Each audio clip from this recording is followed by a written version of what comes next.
At the Mountains of Madness by H.P. Lovecraft. 1. I am forced into speech because men of science have refused to follow my advice without knowing why. It is altogether against my will that I tell my reasons for opposing this contemplated invasion of the Antarctic, with its vast fossil hunt and its wholesale boring and melting of the ancient ice caps. And I am the more reluctant because my warning may be in vain. Doubt of the real facts, as I must reveal them, is inevitable. Yet, if I suppressed what will seem extravagant and incredible, there would be nothing left. The hitherto withheld photographs, both ordinary and aerial, will count in my favor, for they are damnably vivid and graphic. Still, they will be doubted because of the great lengths to which clever fakery can be carried. The ink drawings, of course, will be jeered at as obvious impostures, notwithstanding a strangeness and technique which art experts ought to remark and puzzle over. In the end, I must rely on the judgment and standing of the few scientific leaders who have, on the one hand, sufficient independence of thought to weigh my data on its own hideously convincing merits, or in the light of certain primordial and highly baffling myth cycles, and, on the other hand, sufficient influence to deter the exploring world in general from any rash and overambitious program in the region of those mountains of madness. It is an unfortunate fact that relatively obscure men like myself and my associates, connected only with a small university, have little chance of making an impression where matters of a wildly bizarre or highly controversial natures are concerned. It is further against us that we are not, in the strictest sense, specialists in the fields which came primarily to be concerned. As a geologist, my object in leading the Miskatonic University expedition was wholly that of securing deep-level specimens of rock and soil from various parts of the Antarctic continent, aided by the remarkable drill devised by Professor Frank H. Pabodie of our engineering department. I had no wish to be a pioneer of any other field than this, but I did hope that the use of this new mechanical appliance at different points along previously explored paths would bring to light materials of a sort hitherto unreached by the ordinary methods of collection. Pabodie's drilling apparatus, as the public already knows from our reports, was unique and radical in its lightness, portability, and capacity to combine the ordinary artesian drill principle with the principle of the small circular rock drill in such a way as to cope quickly with strata of varying hardness.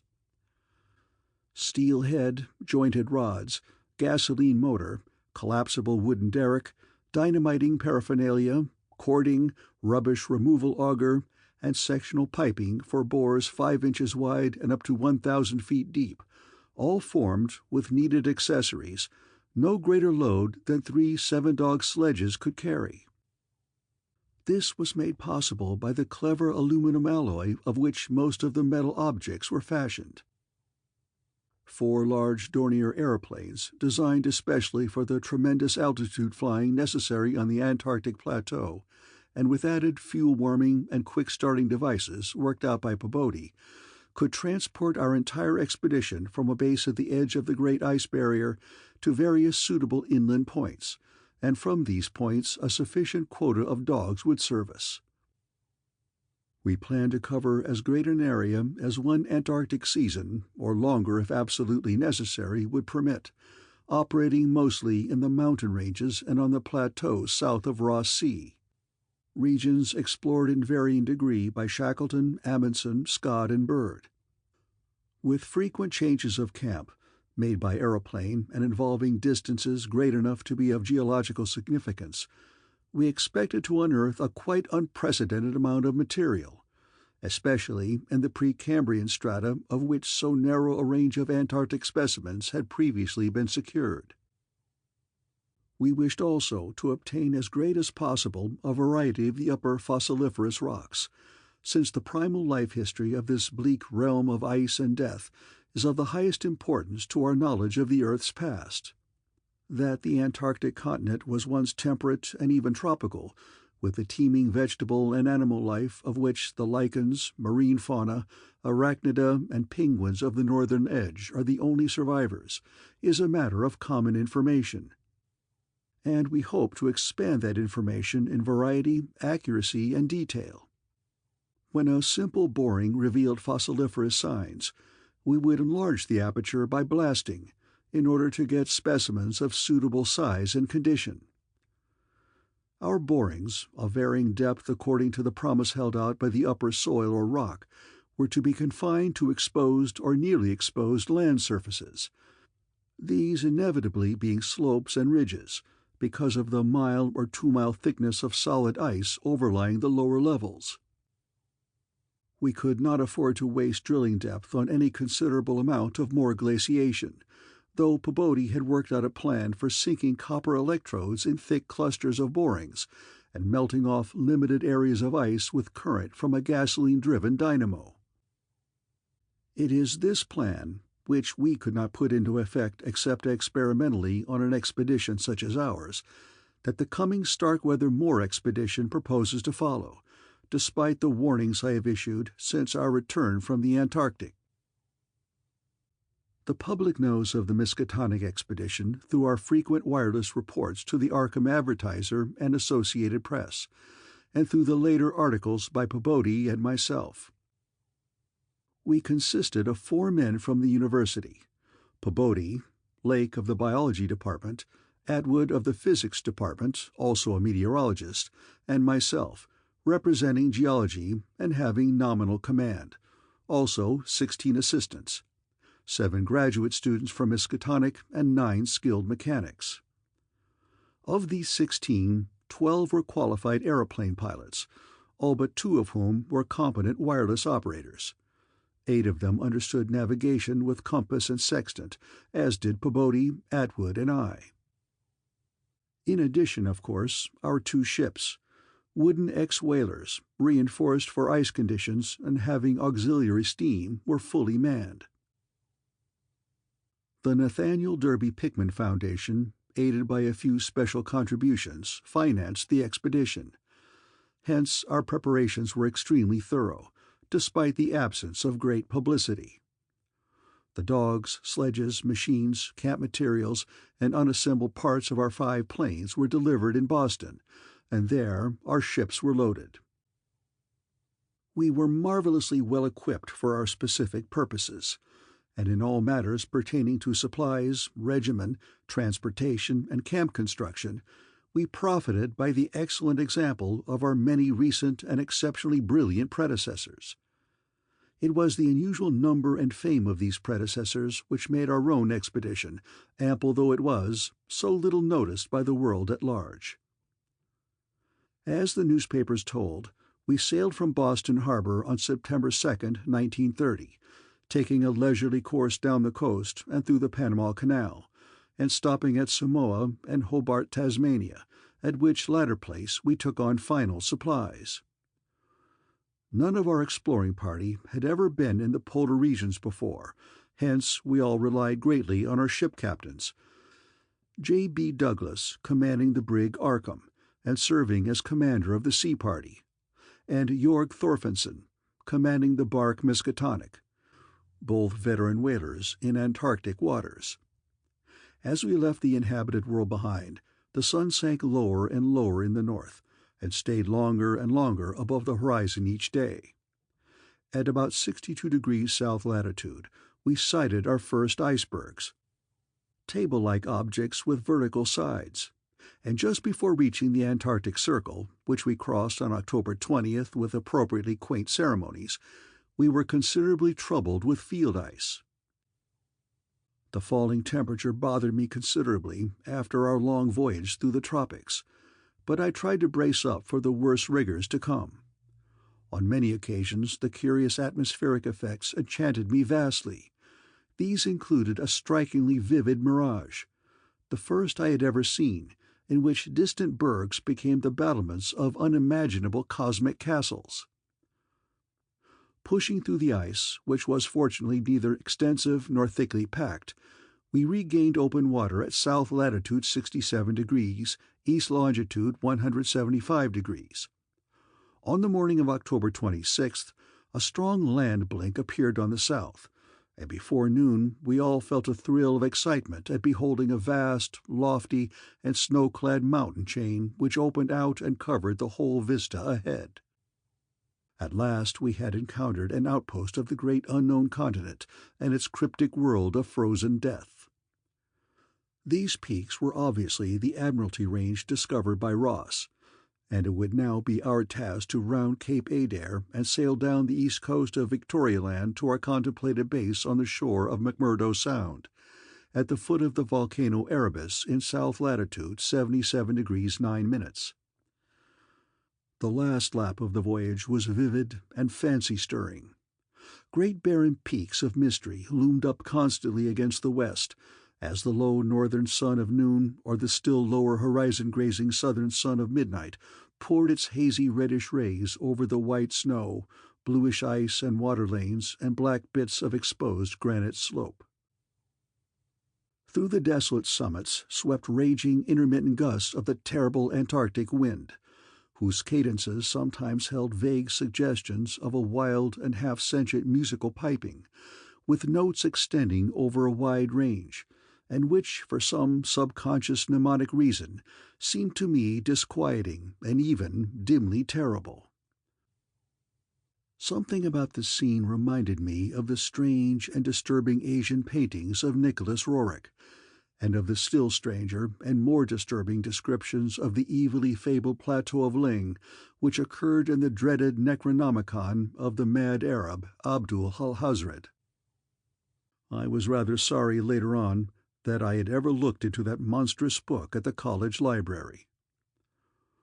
On the 7th of November, sight of the westward range having been temporarily lost, we passed Franklin Island, and the next day descried the cones of Mounts Erebus and Terror on Ross Island ahead, with the long line of the Perry Mountains beyond. There now stretched off to the east the low white line of the Great Ice Barrier, rising perpendicularly to a height of 200 feet like the rocky cliffs of Quebec, and marking the end of southward navigation. In the afternoon we entered McMurdo Sound, and stood off the coast in the lee of smoking Mount Erebus.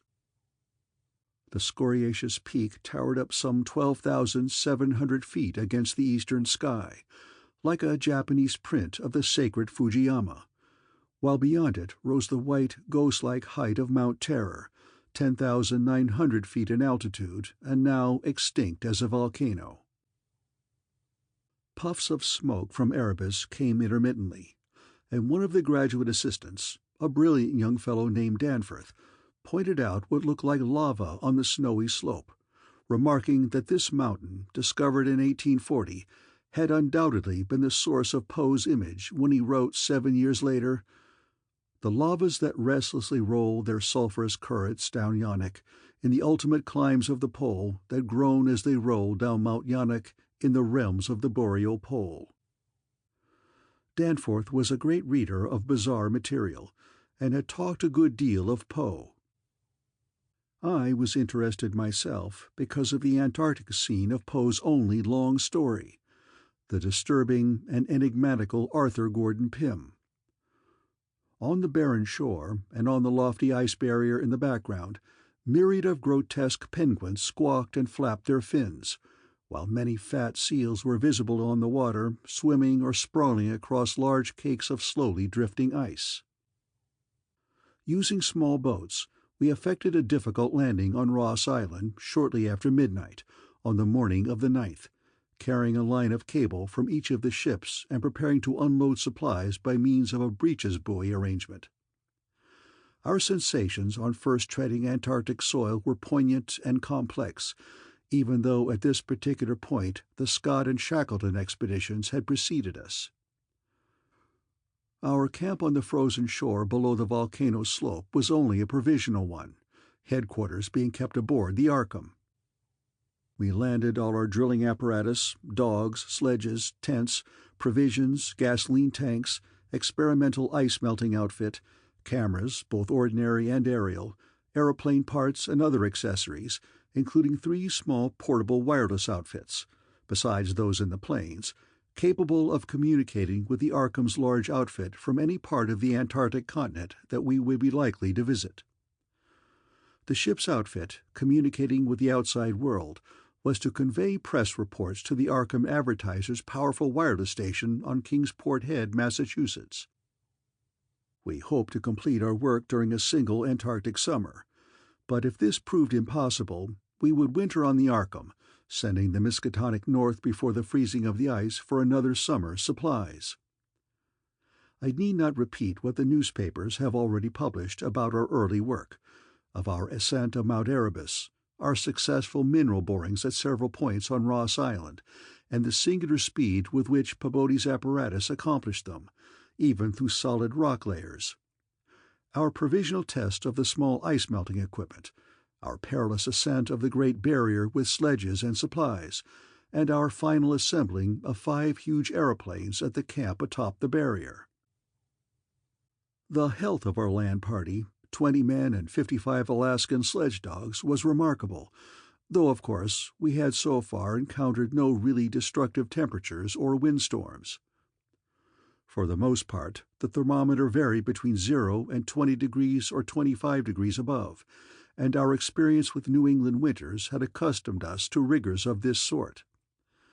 The barrier camp was semi-permanent, and destined to be a storage cache for gasoline, provisions, dynamite, and other supplies. Only 4 of our planes were needed to carry the actual exploring material, the 5th being left with a pilot and 2 men from the ships at the storage cache to form a means of reaching us from the Arkham in case all our exploring planes were lost. Later, when not using all the other planes for moving apparatus, we would employ 1 or 2 in a shuttle transportation service between this cache and another permanent base on the Great Plateau from 600 to 700 miles southward, beyond Beardmore Glacier. Despite the almost unanimous accounts of appalling winds and tempests that poured down from the plateau, we determined to dispense with intermediate bases, taking our chances in the interest of economy and probable efficiency. Wireless reports have spoken of the breathtaking 4-hour non-stop flight of our squadron on November 21st over the lofty shelf ice, with vast peaks rising on the west and the unfathomed silences echoing to the sound of our engines. Wind troubled us only moderately, and our radio compasses helped us through the one opaque fog we encountered. When the vast rise loomed ahead, between latitudes 83 degrees and 84 degrees, we knew we had reached Beardmore Glacier, the largest valley glacier in the world, and that the frozen sea was now giving place to a frowning and mountainous coastline. At last we were truly entering the white, eon-dead world of the ultimate South. Even as we realized it, we saw the peak of Mount Nansen in the eastern distance, towering up to its height of almost 15,000 feet.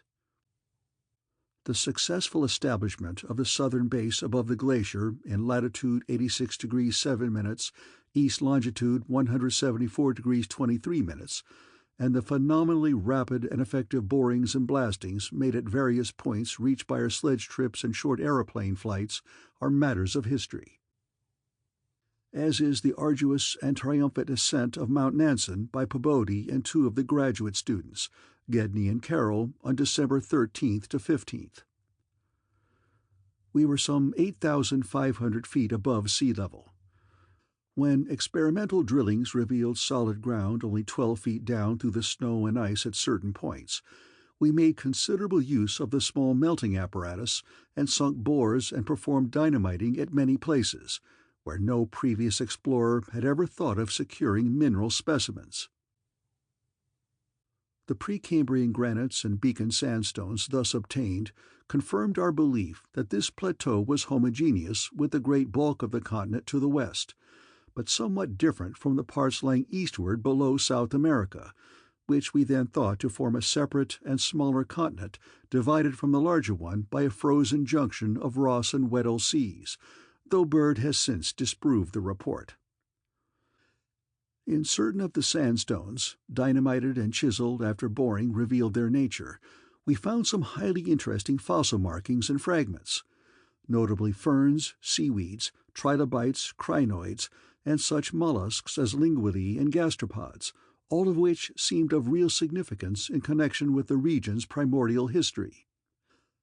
There was also a queer triangular striated marking, about a foot in greatest diameter, which Lake pieced together from 3 fragments of slate brought up from a deep-blasted aperture.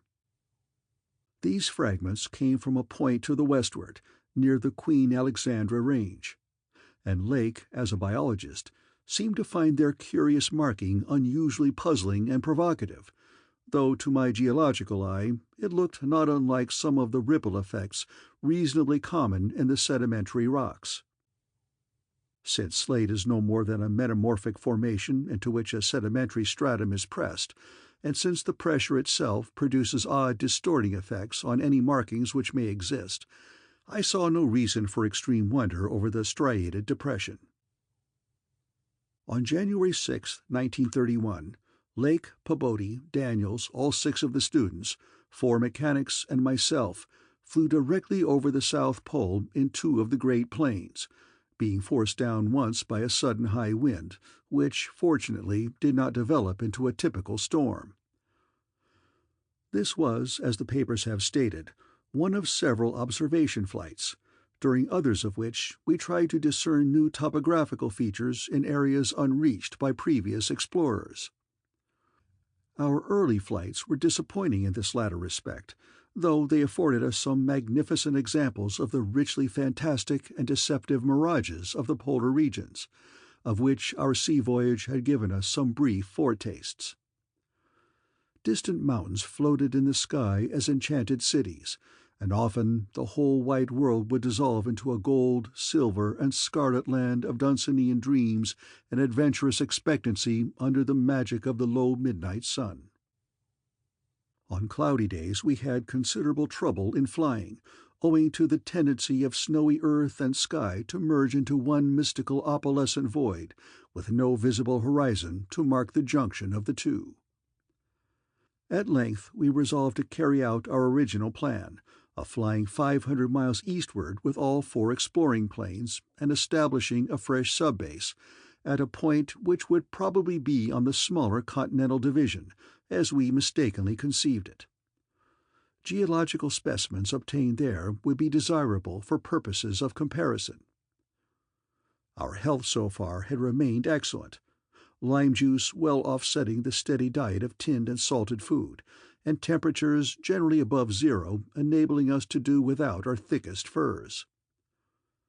It was now midsummer, and with haste and care we might be able to conclude work by March, and avoid a tedious wintering through the long Antarctic night.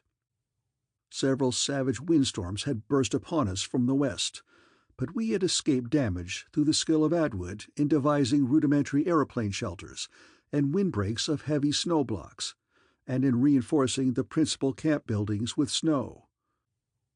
Our good luck and efficiency had indeed been almost uncanny. The outside world knew, of course, of our program, and was told also of Lake's strange and dogged insistence on a westward, or rather northwestward, prospecting trip before a radical shift to the new base. It seems that he had pondered a great deal and with alarmingly radical daring over that triangular striated marking in the slate, reading into it certain contradictions in nature and geological period which whetted his curiosity to the utmost and made him avid to sink more borings and blastings in the west-stretching formation to which the exhumed fragments evidently belonged. He was strangely convinced that the marking was the print of some bulky, unknown, and radically unclassifiable organism of considerably advanced evolution, notwithstanding that the rock which bore it was of so vastly ancient a date, Cambrian, if not actually Precambrian, as to preclude the probable existence not only of all highly evolved life, but of any life at all above the unicellular or at most the trilobite stage. These fragments, with their odd marking, must have been 500 million to 1,000 million years old. 2. Popular imagination, I judge, responded actively to our wireless bulletins of Lake's start northwestward into regions never trodden by human foot or penetrated by human imagination, though we did not mention his wild hopes of revolutionizing the entire sciences of biology and geology. His preliminary sledging and boring journey of January 11th to 18th with Pobodi and 5 others, marred by the loss of 2 dogs in an upset when crossing one of the great pressure ridges in the ice, had brought up more and more of the Archean slate. And even I was interested by the singular profusion of evident fossil markings in that unbelievably ancient stratum. These markings, however, were of very primitive life forms, involving no great paradox except that any life form should occur in rock as definitely Precambrian as this seemed to be. Hence, I still failed to see the good sense of Lake's demand for an interlude in our time-saving program, an interlude requiring the use of all 4 planes, many men, and the whole of the expedition's mechanical apparatus. I did not, in the end, veto the plan, though I decided not to accompany the northwestward party, despite Lake's plea for my geological advice. While they were gone, I would remain at the base with Pobodi and 5 men, and work out final plans for the eastward shift. In preparation for this transfer, one of the planes had begun to move up a good gasoline supply from McMurdo Sound, but this could wait temporarily. I kept with me 1 sledge and 9 dogs, since it is unwise to be at any time without possible transportation in an utterly tenantless world of eon-long death. Lake's sub-expedition into the unknown, as everyone will recall, sent out its own reports from the shortwave transmitters on the plains, these being simultaneously picked up by our apparatus at the southern base, and then by the Arkham at McMurdo Sound, whence they were relayed to the outside world on wavelengths up to 50 meters. The start was made on January 22nd at 4 a.m., and the first wireless message we received came only 2 hours later, when Lake spoke of descending and starting a small-scale ice-melting and bore at a point some 300 miles away from us. 6 hours after that, a second and very excited message told of the frantic, beaver-like work whereby a shallow shaft had been sunk and blasted, culminating in the discovery of slate fragments with several markings, approximately like the one which had caused the original puzzlement. 3 hours later, a brief bulletin announced the resumption of the flight in the teeth of a raw and piercing gale. And when I dispatched a message of protest against further hazards, Lake replied curtly that his new specimens made any hazard worth taking. I saw that his excitement had reached the point of mutiny, and that I could do nothing to check this headlong risk of the whole expedition's success. But it was appalling to think of his plunging deeper and deeper into that treacherous and sinister white immensity of tempests and unfathomed mysteries, which stretched off for some 1,500 miles to the half-known, half-suspected coastline of Queen Mary and Knox Lands. Then, in about an hour and a half more, came that doubly excited message from Lake's moving plane, which almost reversed my sentiments and made me wish I had accompanied the party. 10:05 p.m. On the wing. After snowstorm, have spied mountain range ahead higher than any hitherto seen. May equal Himalayas, allowing for height of plateau. Probable latitude 76 degrees 15 minutes, longitude 113 degrees 10 minutes east. Reach as far as can see to right and left. Suspicion of 2 smoking cones. All peaks black and bare of snow. Gale blowing off them impedes navigation. After that, Pobodi, the men, and I hung breathlessly over the receiver. Thought of this titanic mountain rampart 700 miles away inflamed our deepest sense of adventure, and we rejoiced that our expedition, if not ourselves personally, had been its discoverers. In half an hour, Lake called us again. Moulton's plane forced down on plateau in foothills, but nobody hurt and perhaps can repair. Shall transfer essentials to other 3 for return, or further moves if necessary, but no more heavy plane travel needed just now. Mountains surpass anything in imagination. Am going up scouting in Carroll's plane with all weight out. You can't imagine anything like this. Highest peaks must go over 35,000 feet. Everest out of the running, Atwood to work out height with theodolite while Carroll and I go up. Probably wrong about cones, for formations look stratified, possibly Precambrian slate with other strata mixed in. Queer skyline effects, regular sections of cubes clinging to highest peaks. Whole thing marvelous in red-gold light of low sun, like land of mystery in a dream or gateway to forbidden world of untrodden wonder. Wish you were here to study. Though it was technically sleeping time, not one of us listeners thought for a moment of retiring. It must have been a good deal the same at McMurdo Sound, where the supply cache and the Arkham were also getting the messages, for Captain Douglas gave out a call congratulating everybody on the important find, and Sherman, the cache operator, seconded his sentiments. We were sorry, of course, about the damaged aeroplane, but hoped it could be easily mended. Then at 11 p.m. came another call from Lake. Up with Carroll over highest foothills. Don't dare try really tall peaks in present weather, but shall later. Frightful work climbing, and hard going at this altitude, but worth it. Great range fairly solid, hence can't get any glimpses beyond. Main summits exceed Himalayas, and very queer. Range looks like Precambrian slate, with plain signs of many other upheaved strata. Was wrong about volcanism. Goes farther in either direction than we can see. Swept clear of snow above about 21,000 feet. Odd formations on slopes of highest mountains. Great low square blocks with exactly vertical sides, and rectangular lines of low vertical ramparts, like the old Asian castles clinging to steep mountains in Rorik's paintings. Impressive from distance. Flew close to some, and Carroll thought they were formed of smaller separate pieces, but that is probably weathering. Most edges crumbled and rounded off as if exposed to storms and climate changes for millions of years. Parts, especially upper parts, seemed to be of lighter colored rock than any visible strata on slopes proper, hence an evidently crystalline origin. Close flying shows many cave mouths, some unusually regular in outline, square or semicircular. You must come and investigate.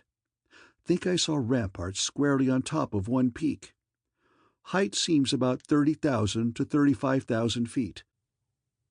Am up 21,500 myself, in devilish gnawing cold. Wind whistles and pipes through passes and in and out of caves, but no flying danger so far. From then on, for another half-hour, Lake kept up a running fire of comment, and expressed his intention of climbing some of the peaks on foot. I replied that I would join him as soon as we could send a plane, and that Pabodie and I would work out the best gasoline plan, just where and how to concentrate our supply in view of the expedition's altered character. Obviously, Lake's boring operations, as well as his aeroplane activities, would need a great deal delivered at the new base which he was to establish at the foot of the mountains. And it was possible that the eastward flight might not be made after all this season. In connection with this business, I called Captain Douglas and asked him to get as much as possible out of the ships and up the barrier with the single dog team we had left there. A direct route across the unknown region between Lake and McMurdo Sound was what we really ought to establish. Lake called me later to say that he had decided to let the camp stay where Moulton's plane had been forced down, and where repairs had already progressed somewhat.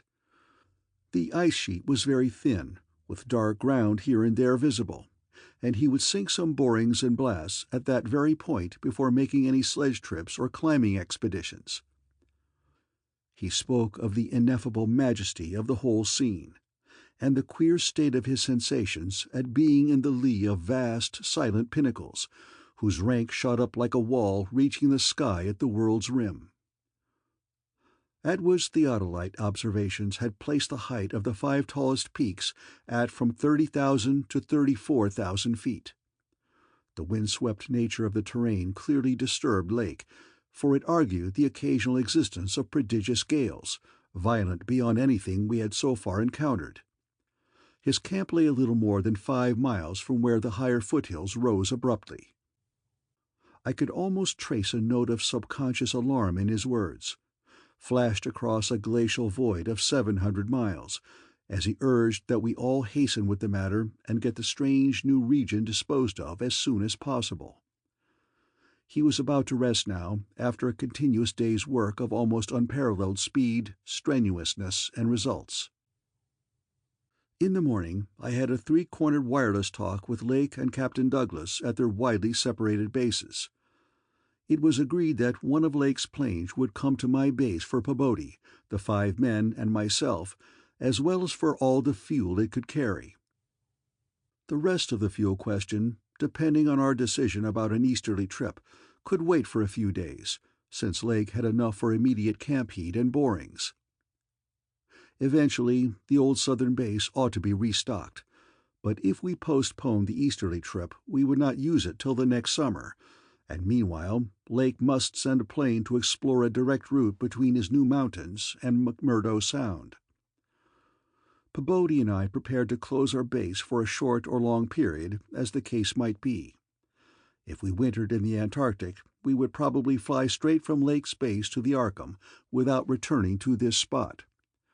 Some of our conical tents had already been reinforced by blocks of hard snow, and now we decided to complete the job of making a permanent village. Owing to a very liberal tent supply, Lake had with him all that his base would need, even after our arrival. I wirelessed that Pabodie and I would be ready for the northwestern move after 1 day's work and 1 night's rest.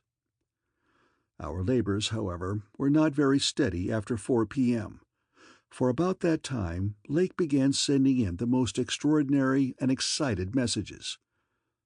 His working day had started unpropitiously, since an aeroplane survey of the nearby exposed rock surfaces showed an entire absence of those Archean and primordial strata for which he was looking, and which formed so great a part of the colossal peaks that loomed up at a tantalizing distance from the camp. Most of the rocks glimpsed were apparently Jurassic and Comanchean sandstones and Permian and Triassic schists, with now and then a glossy black outcropping suggesting a hard and slaty coal. This rather discouraged Lake, whose plans all hinged on unearthing specimens more than 500 million years older. It was clear to him that in order to recover the Archean slate vein in which he had found the odd markings, he would have to make a long sledge trip from these foothills to the steep slopes of the gigantic mountains themselves. He had resolved, nevertheless, to do some local boring, as part of the expedition's general program. Hence, he set up the drill and put 5 men to work with it while the rest finished settling the camp and repairing the damaged aeroplane. The softest visible rock, a sandstone about a quarter of a mile from the camp, had been chosen for the first sampling, and the drill made excellent progress without much supplementary blasting. It was about 3 hours afterward, following the first really heavy blast of the operation, that the shouting of the drill crew was heard, and that young Gedney, the acting foreman, rushed into the camp with the startling news. They had struck a cave. Early in the boring, the sandstone had given place to a vein of Comanchean limestone, full of minute fossil cephalopods, corals, echini, and sporifera, and with occasional suggestions of siliceous sponges and marine vertebrate bones, the latter probably of teleosts, sharks, and ganoids. This in itself was important enough, as affording the first vertebrate fossils the expedition had yet secured. But when shortly afterward the drill had dropped through the stratum into apparent vacancy, a wholly new and doubly intense wave of excitement spread among the excavators.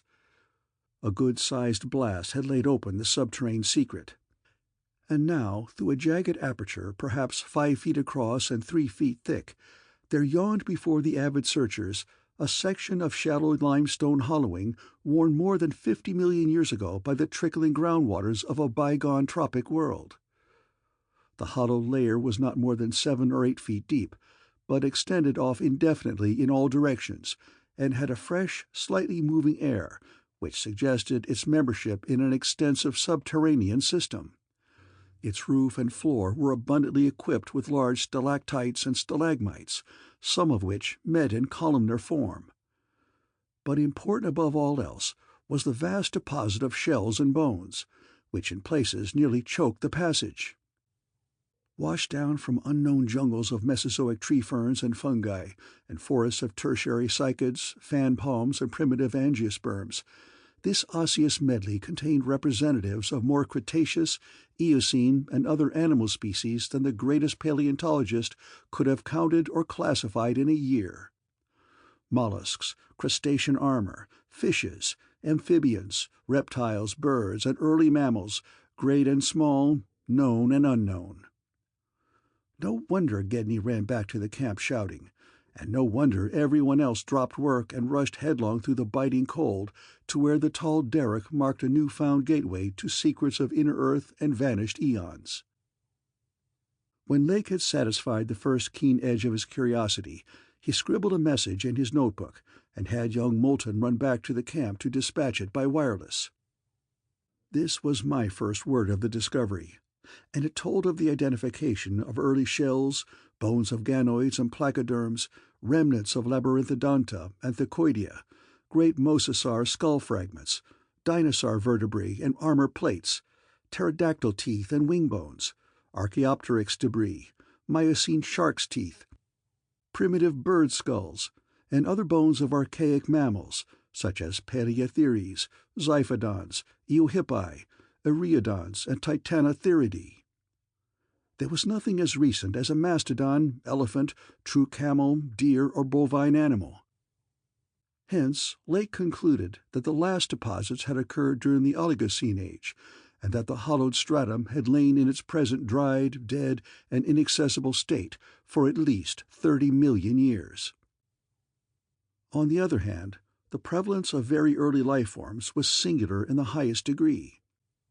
Though the limestone formation was, on the evidence of such typical embedded fossils as ventriculites, positively and unmistakably Comanchian and not a particle earlier, the free fragments in the hollow space included a surprising proportion from organisms hitherto considered as peculiar to far older periods.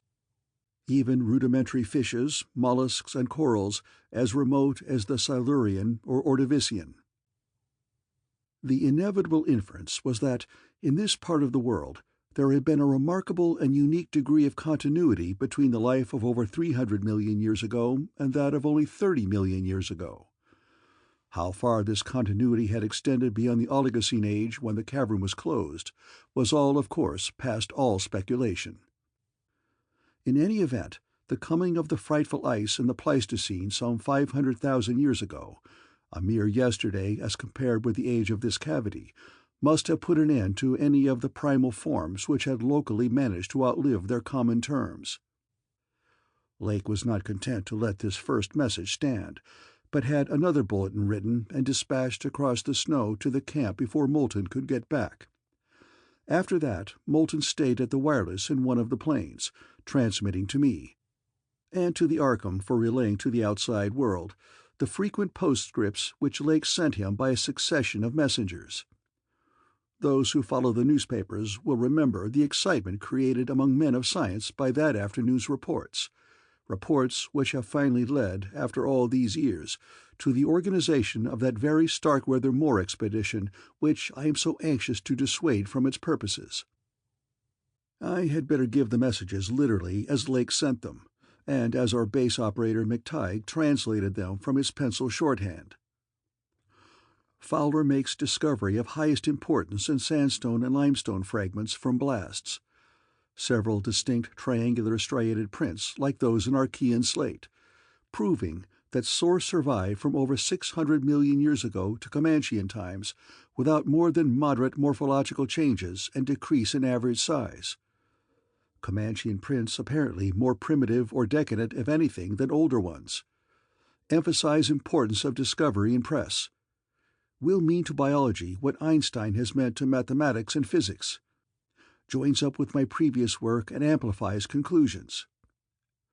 Appears to indicate, as I suspected, that Earth has seen whole cycle or cycles of organic life before known one that begins with Archaeozoic cells. Was evolved and specialized not later than 1,000 million years ago, when planet was young and recently uninhabitable for any life forms of normal protoplasmic structure. Question arises when, where, and how development took place. Later, examining certain skeletal fragments of large land and marine saurians and primitive mammals, find singular local wounds or injuries to bony structure not attributable to any known predatory or carnivorous animal of any period. Of two sorts: straight penetrant bores and apparently hacking incisions. 1 or 2 cases of cleanly severed bones. Not many specimens affected. Am sending to camp for electric torches. Will extend search area underground by hacking away stalactites. Still later. Have found peculiar soapstone fragment about 6 inches across and 1.5 inches thick, wholly unlike any visible local formation. Greenish, but no evidences to place its period. Has curious smoothness and regularity. Shaped like 5-pointed star with tips broken off, and signs of other cleavage at inward angles and in center of surface. Small smooth depression in center of unbroken surface. Arouses much curiosity as to source and weathering. Probably some freak of water action. Carroll, with magnifier, thinks he can make out additional markings of geologic significance. Groups of tiny dots in regular patterns. Dogs growing uneasy as we work, and seem to hate this soapstone. Must see if it has any peculiar odor. We'll report again when Mills gets back with light and we start on underground area.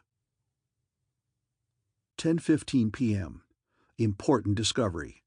Orendorff and Watkins, working underground at 9:45 with light, found monstrous barrel-shaped fossil of wholly unknown nature. Probably vegetable unless overgrown specimen of unknown marine radiata.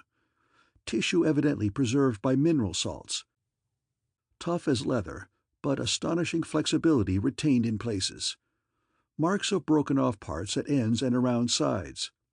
6 feet end to end, 3 5/10 feet central diameter, tapering to 1 foot at each end. Like a barrel with 5 bulging ridges in place of staves. Lateral breakages, as of thinnish stalks, are at equator in middle of these ridges. In furrows between ridges are curious growths, combs or wings that fold up and spread out like fans. All greatly damaged but one, which gives almost 7-foot wing spread. Arrangement reminds one of certain monsters of primal myth, especially fabled elder things in Necronomicon. These wings seem to be membranous, stretched on framework of glandular tubing. Apparent minute orifices in frame tubing at wingtips. Ends of body shriveled, giving no clue to interior or to what has been broken off there. Must dissect when we get back to camp. Can't decide whether vegetable or animal. Many features obviously of almost incredible primitiveness. Have set all hands cutting stalactites and looking for further specimens. Additional scarred bones found, but these must wait. Having trouble with dogs. They can't endure the new specimen and would probably tear it to pieces if we didn't keep it at a distance from them. 11:30 p.m. Attention Dyer, Pabodie, Douglas. Matter of highest, I might say transcendent importance. Arkham must relay to Kingsport Head Station at once. Strange barrel growth is the Archean thing that left prints in rocks. Mills, Boudreau, and Fowler discover cluster of 13 more at underground point 40 feet from aperture. Mixed with curiously rounded and configured soapstone fragments smaller than the one previously found, star-shaped, but no marks of breakage except at some of the points. Of organic specimens, 8 apparently perfect with all appendages. Have brought all to surface, leading off dogs to distance. They cannot stand the things. Give close attention to description and repeat back for accuracy. Papers must get this right. Objects are 8 feet long all over. 6 foot, 5-ridged barrel torso, 3 5/10 feet central diameter, 1 foot end diameters. Dark gray, flexible, and infinitely tough. 7-foot membranous wings of same color, found folded, spread out of furrows between ridges. Wing framework tubular or glandular or lighter gray, with orifices at wing tips. Spread wings have serrated edge.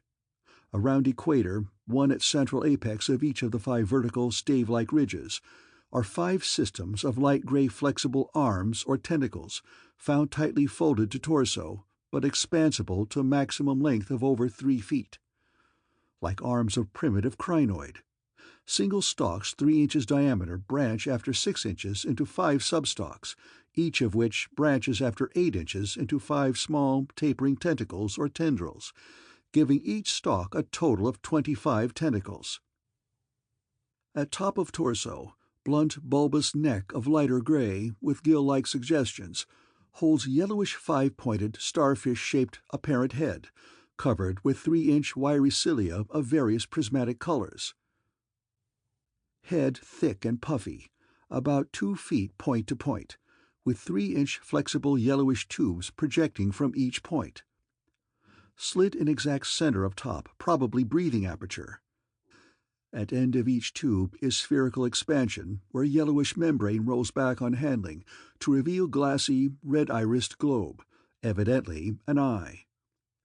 5 slightly longer reddish tubes start from inner angles of starship-shaped head and end in sac-like swellings of same color, which, upon pressure, open to bell-shaped orifices 2 inches maximum diameter and lined with sharp, white, tooth-like projections, probably mouths. All these tubes, cilia, and points of starfish head found folded tightly down. Tubes and points clinging to bulbous neck and torso. Flexibility surprising despite vast toughness. At bottom of torso, rough but dissimilarly functioning counterparts of head arrangements exist. Bulbous light gray pseudo-neck, without gill suggestions, holds greenish 5-pointed starfish arrangement. Tough muscular arms, 4 feet long and tapering from 7 inches diameter at base to about 2 5/10 at point. To each point is attached small end of a greenish 5-veined membranous triangle, 8 inches long and 6 wide at farther end.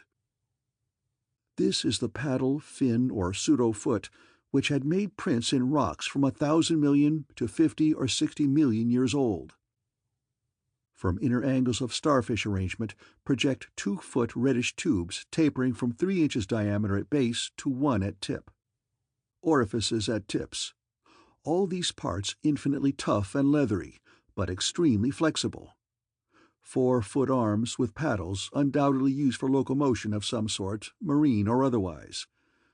When moved, display suggestions of exaggerated muscularity. As found, all these projections tightly folded over pseudoneck and end of torso, corresponding to projections at other end. Cannot yet assign positively to animal or vegetable kingdom, but odds now favor animal. Probably represents incredibly advanced evolution of radiata without loss of certain primitive features. Echinoderm resemblances unmistakable, despite local contradictory evidences. Wing structure puzzles in view of probable marine habitat, but may have used in water navigation. Symmetry is curiously vegetable-like, suggesting vegetables' essential up and down structure rather than animals' fore and aft structure. Fabulously early date of evolution, preceding even the simplest Archean protozoa hitherto known, baffles all conjecture as to origin. Complete specimens have such uncanny resemblance to certain creatures of primal myth that suggestion of ancient existence outside Antarctic becomes inevitable. Dyer and Peabody have read Necronomicon and seen Clark Ashton Smith's nightmare paintings based on text, and will understand when I speak of elder things supposed to have created all Earth life as jest or mistake. Students have always thought conception formed from morbid imaginative treatment of very ancient tropical radiata. Also like prehistoric folklore things Wilmarth has spoken of, Cthulhu cult appendages, etc. Vast field of study opened. deposits probably of late Cretaceous or early Eocene period, judging from associated specimens. Massive stalagmites deposited above them. Hard work hewing out, but toughness prevented damage. State of preservation miraculous, evidently owing to limestone action. No more found so far, but will resume search later. Job now to get 14 huge specimens to camp without dogs, which bark furiously and can't be trusted near them. With 9 men, 3 left to guard the dogs, we ought to manage the 3 sledges fairly well, though wind is bad. Must establish plane communication with McMurdo Sound and begin shipping material. But I've got to dissect one of these things before we take any rest. Wish I had a real laboratory here. Dyer better kick himself for having tried to stop my westward trip. First the world's greatest mountains, and then this. If this last isn't the high spot of the expedition, I don't know what is. We're made scientifically. Congrats, Pabodie, on the drill that opened up the cave. Now, will Arkham please repeat description? The sensations of Pabodie and myself at receipt of this report were almost beyond description, nor were our companions much behind us in enthusiasm. McTighe, who had hastily translated a few high spots as they came from the droning receiver set, wrote out the entire message from his shorthand version as soon as Lake's operator signed off. All appreciated the epic-making significance of the discovery, and I sent Lake congratulations as soon as the Arkham's operator had repeated back the descriptive parts as requested, and my example was followed by Sherman from his station at the McMurdo Sound supply cache, as well as by Captain Douglas of the Arkham. Later, as head of the expedition, I added some remarks to be relayed through the Arkham to the outside world. Of course, rest was an absurd thought amidst this excitement, and my only wish was to get to Lake's camp as quickly as I could. It disappointed me when he sent word that a rising mountain gale made early aerial travel impossible. But within an hour and a half, interest again rose to banish disappointment. Lake, sending more messages, told of the completely successful transportation of the 14 great specimens to the camp. It had been a hard pull, for the things were surprisingly heavy, but 9 men had accomplished it very neatly. Now some of the party were hurriedly building a snow corral at a safe distance from the camp, to which the dogs could be brought for greater convenience in feeding. The specimens were laid out on the hard snow near the camp, save for one on which Lake was making crude attempts at dissection. This dissection seemed to be a greater task than had been expected, for despite the heat of a gasoline stove in the newly raised laboratory tent, the deceptively flexible tissues of the chosen specimen, a powerful and intact one, lost nothing of their more than leathery toughness. Lake was puzzled as to how he might make the requisite incisions without violence destructive enough to upset all the structural niceties he was looking for.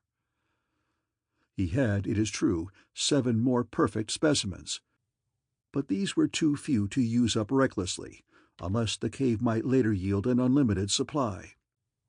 Accordingly, he removed the specimen and dragged in one which, though having remnants of the starfish arrangements at both ends, was badly crushed and partly disrupted along one of the great torso furrows. Results, quickly reported over the wireless, were baffling and provocative indeed. Nothing like delicacy or accuracy was possible with instruments hardly able to cut the anomalous tissue. But the little that was achieved left us all awed and bewildered. Existing biology would have to be wholly revised, for this thing was no product of any cell growth science knows about. There had been scarcely any mineral replacement, and despite an age of perhaps 40 million years, the internal organs were wholly intact. The leathery, undeteriorative, and almost indestructible quality was an inherent attribute of the thing's form of organization, and pertained to some Paleocene cycle of invertebrate evolution utterly beyond our powers of speculation. At first all that Lake found was dry, but as the heated tent produced its thawing effect, organic moisture of pungent and offensive odor was encountered toward the thing's uninjured side. It was not blood, but a thick dark green fluid, apparently answering the same purpose. By the time Lake reached this stage, all 37 dogs had been brought to the still uncompleted corral near the camp, and even at that distance set up a savage barking and show of restlessness at the acrid, diffusive smell. Far from helping to place the strange entity, this provisional dissection merely deepened its mystery. All guesses about its external members had been correct, and on the evidence of these one could hardly hesitate to call the thing animal, but internal inspection brought up so many vegetable evidences that Lake was left hopelessly at sea. It had digestion and circulation, and eliminated waste matter through the reddish tubes of its starfish-shaped base. Cursorily, one would say that its respiratory apparatus handled oxygen rather than carbon dioxide, and there were odd evidences of air storage chambers and methods of shifting respiration from the external orifice to at least 2 other fully developed breathing systems, gills and pores. Clearly, it was amphibian, and probably adapted to long airless hibernation periods as well. Vocal organs seemed present in connection with the main respiratory system, but they presented anomalies beyond immediate solution. Articulate speech, in the sense of syllable utterance, seemed barely conceivable, but musical piping notes covering a wide range were highly probable. The muscular system was almost preternaturally developed. The nervous system was so complex and highly developed as to leave Lake aghast.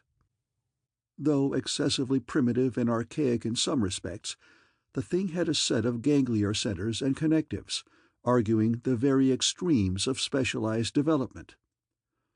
Its 5-lobed brain was surprisingly advanced, and there were signs of a sensory equipment, served in part through the wiry cilia of the head, involving factors alien to any other terrestrial organism.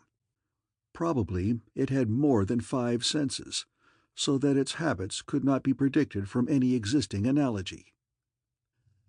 It must, Lake thought, have been a creature of keen sensitiveness and delicately differentiated functions in its primal world, much like the ants and bees of today. It reproduced like the vegetable cryptograms, especially the pteridophyta, having spore cases at the tips of the wings and evidently developing from a thallus or prothallus. But to give it a name at this stage was mere folly. It looked like a radiate, but was clearly something more. It was partly vegetable, but had 3/4 of the essentials of animal structure. That it was marine in origin, its symmetrical contour and certain other attributes clearly indicated, yet one could not be exact as to the limit of its later adaptations. The wings, after all, held a persistent suggestion of the aerial. How it could have undergone its tremendously complex evolution on a newborn Earth in time to leave prints in Archean rocks was so far beyond conception as to make Lake whimsically recall the primal myths about great old ones, who filtered down from the stars and concocted Earth life as a joke or mistake, and the wild tales of cosmic hill things from outside, told by a folklorist colleague in Miskatonic's English department. Naturally, he considered the possibility of the Precambrian prints having been made by a less evolved ancestor of the present specimens, but quickly rejected this too facile theory upon considering the advanced structural qualities of the older fossils. If anything, the later contours showed decadence rather than higher evolution. The size of the pseudofeet had decreased, and the whole morphology seemed coarsened and simplified. Moreover, the nerves and organs, just examined, held singular suggestions of retrogression from forms still more complex. Atrophied and vestigial parts were surprisingly prevalent. Altogether, little could be said to have been solved, and Lake fell back on mythology for a provisional name, jocosely dubbing his finds the Elder Ones. At about 2:30 a.m., having decided to postpone further work and get a little rest, he covered the dissected organism with a tarpaulin, emerged from the laboratory tent, and studied the intact specimens with renewed interest. The ceaseless Antarctic sun had begun to limber up their tissues a trifle, so that the head points and tubes of 2 or 3 showed signs of unfolding. But Lake did not believe there was any danger of immediate decomposition in the almost sub-zero air. He did, however, move all the undissected specimens closer together and throw a spare tent over them in order to keep off the direct solar rays. That would also help to keep their possible scent away from the dogs, whose hostile unrest was really becoming a problem, even at their substantial distance and behind the higher and higher snow walls, which an increased quota of the men were hastening to raise around their quarters. He had to weight down the corners of the tent cloth with heavy blocks of snow to hold it in place against the rising gale, for the Titan mountain seemed about to deliver some gravely severe blasts. Early apprehension about sudden Antarctic winds were revived, and under Atwood's supervision, precautions were taken to bank the tents, new dog corral, and crude aeroplane shelters with snow on the mountainward side. These latter shelters, begun with hard snow blocks during odd moments, were by no means as high as they should have been, and Lake finally detached all hands from other tasks to work on them. It was after 4 when Lake at last prepared to sign off, and advised us all to share the rest period his outfit would take when the shelter walls were a little higher. He held some friendly chat with Pabodie over the ether, and repeated his praise of the really marvelous drills that had helped him make his discovery. Atwood also sent greetings and praises. I gave Lake a warm word of congratulation, owning up that he was right about the western trip, and we all agreed to get in touch by wireless at 10 in the morning. If the gale was then over, Lake would send a plane for the party at my base. Just before retiring, I dispatched a final message to the Arkham, with instructions about toning down the day's news for the outside world, since the full details seemed radical enough to rouse a wave of incredulity until further substantiated. 3. None of us, I imagined, slept very heavily or continuously that morning. Both the excitement of Lake's discovery and the mounting fury of the wind were against such a thing. So savage was the blast even where we were, that we could not help wondering how much worse it was at Lake's camp, directly under the vast unknown peaks that bred and delivered it. McTighe was awake at 10 o'clock and tried to get Lake on the wireless, as agreed, but some electrical condition in the disturbed air to the westward seemed to prevent communication. We did, however, get the Arkham, and Douglas told me that he had likewise been vainly trying to reach Lake. He had not known about the wind, for very little was blowing at McMurdo Sound, despite its persistent rage where we were.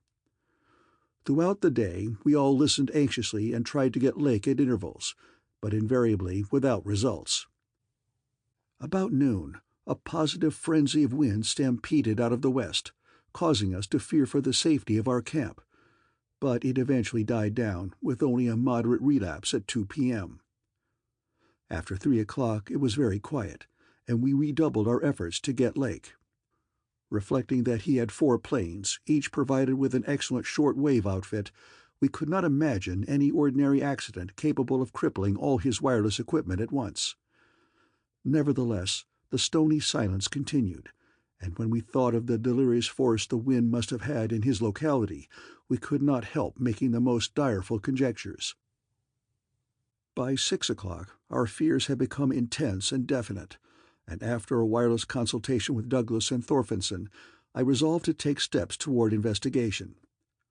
The 5th aeroplane, which we had left at the McMurdo Sound supply cache with Sherman and 2 sailors, was in good shape and ready for instant use, and it seemed that the very emergency for which it had been saved was now upon us. I got Sherman by wireless and ordered him to join me with the plane and the 2 sailors at the southern base as quickly as possible, the air conditions being apparently highly favorable. We then talked over the personnel of the coming investigation party, and decided that we would include all hands, together with the sledge and dogs which I had kept with me. Even so great a load would not be too much for one of the huge planes built to our special orders for heavy machinery transportation. At intervals I still tried to reach Lake with the wireless, but all to no purpose.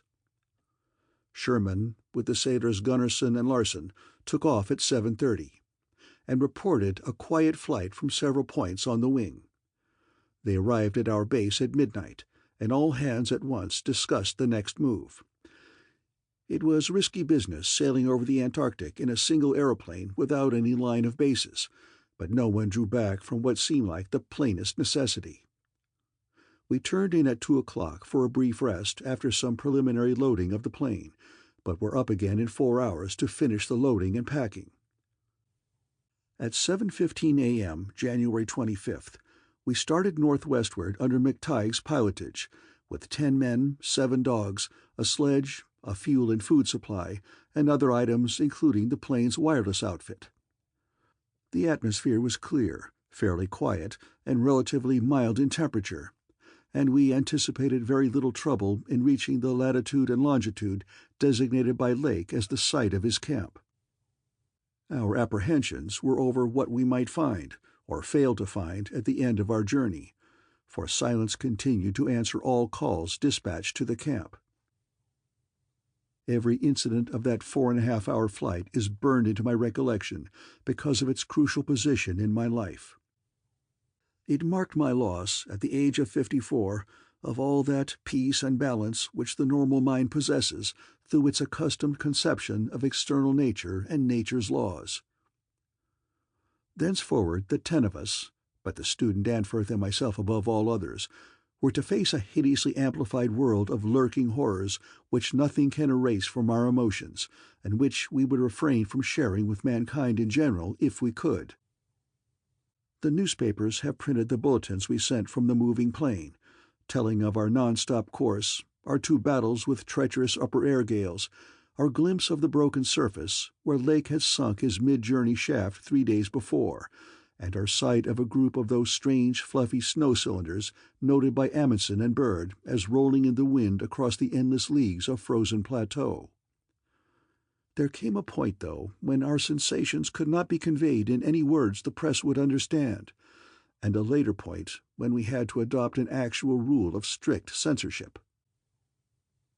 The sailor Larsen was first to spy the jagged line of witch-like cones and pinnacles ahead, and his shout sent everyone to the windows of the great cabined plane.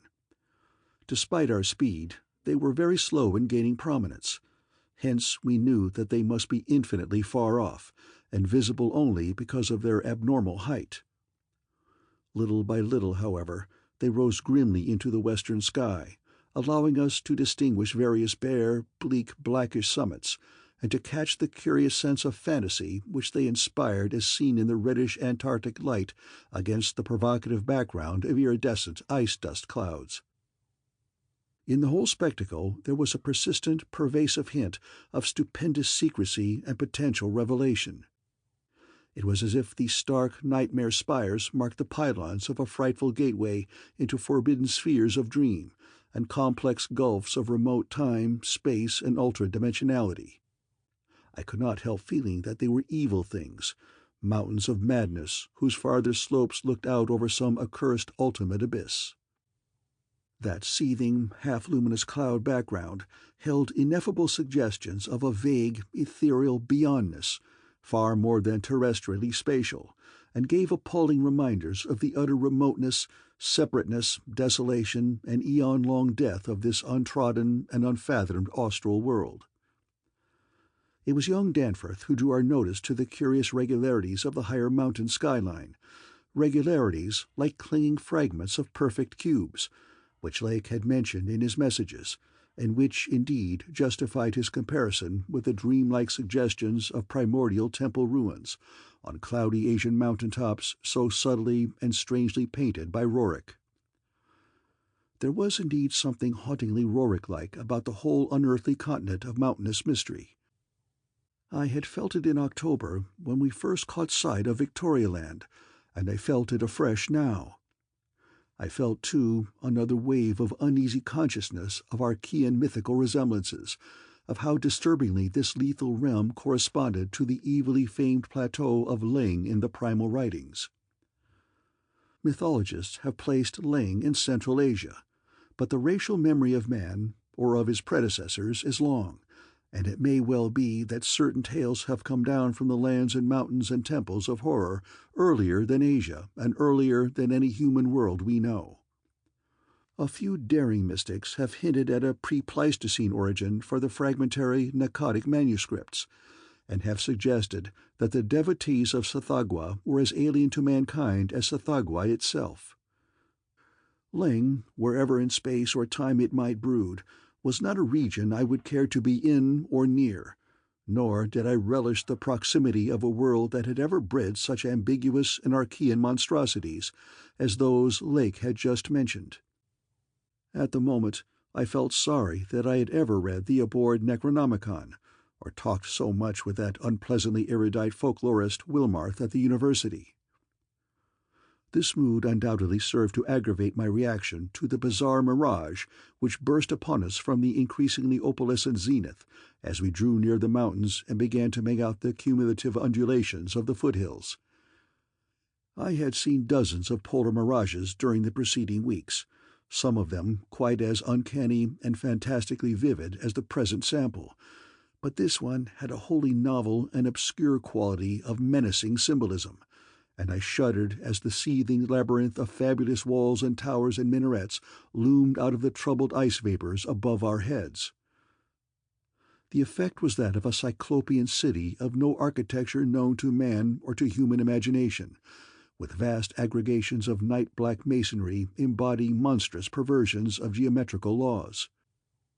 There were truncated cones, sometimes terraced or fluted, surmounted by tall cylindrical shafts, here and there bulbously enlarged and often capped with tiers of thinnish scalloped discs, and strange, beetling, table-like constructions, suggesting piles of multitudinous rectangular slabs, or circular plates, or five-pointed stars, with each one overlapping the one beneath. There were composite cones and pyramids, either alone or surmounting cylinders or cubes or flatter truncated cones and pyramids, and occasional needle-like spires in curious clusters of 5. All of these febrile structures seemed knit together by tubular bridges crossing from one to the other at various dizzying heights, and the implied scale of the whole was terrifying and oppressive in its sheer giganticism. The general type of mirage was not unlike some of the wilder forms observed and drawn by the Arctic whaler Scoresby in 1820, but at this time and place, with those dark, unknown mountain peaks soaring stupendously ahead, that anomalous elder world discovery in our minds, and the pall of probable disaster enveloping the greater part of our expedition, we all seemed to find in it a taint of latent malignity and infinitely evil portent. I was glad when the mirage began to break up, though in the process the various nightmare turrets and cones assumed distorted, temporary forms of even vaster hideousness. As the whole illusion dissolved to churning opalescence, we began to look earthward again, and saw that our journey's end was not far off. The unknown mountains ahead rose dizzily up like a fearsome rampart of giants, their curious regularity showing with startling clearness even without a field-glass. We were over the lowest foothills now, and could see amidst the snow, ice, and bare patches of their main plateau a couple of darkish spots which we took to be Lake's camp and boring. The higher foothill shot up between 5 and 6 miles away, forming a range almost distinct from the terrifying line of more than Himalayan peaks beyond them. At length Ropes, the student who had relieved McTighe at the controls, began to head downward toward the left-hand dark spot whose size marked it as the camp. As he did so, McTighe sent out the last uncensored wireless message the world was to receive from our expedition. Everyone, of course, has read the brief and unsatisfying bulletins of the rest of our Antarctic sojourn. Some hours after our landing, we sent a guarded report of the tragedy we found, and reluctantly announced the wiping out of the whole lake party by the frightful wind of the preceding day, or of the night before that. There were 11 known dead. Young Gedney was missing. People pardoned our hazy lack of details through realization of the shock the sad event must have caused us, and believed us when we explained that the mangling action of the wind had rendered all 11 bodies unsuitable for transportation outside. Indeed, I flatter myself that even in the midst of our distress, utter bewilderment and soul-clutching horror, we scarcely went beyond the truth in any specific instance. The tremendous significance lies in what we dared not tell, what I would not tell now but for the need of warning others off from nameless terrors. It is a fact that the wind had wrought dreadful havoc. Whether all could have lived through it, even without the other thing, is gravely open to doubt. The storm, with its fury of madly driven ice particles, must have been beyond anything our expedition had encountered before. Our airplane shelter, all it seems had been left in a far too flimsy and inadequate state, was nearly pulverized, and the derrick at the distant boring was entirely shaken to pieces. The exposed metal of the grounded planes and drilling machinery was bruised into a high polish, and 2 of the small tents were flattened despite their snowbanking. Wooden surfaces left out in the blast were pitted and denuded of paint, and all signs of tracks in the snow were completely obliterated. It is also true that we found none of the Archean biological objects in a condition to take outside as a whole.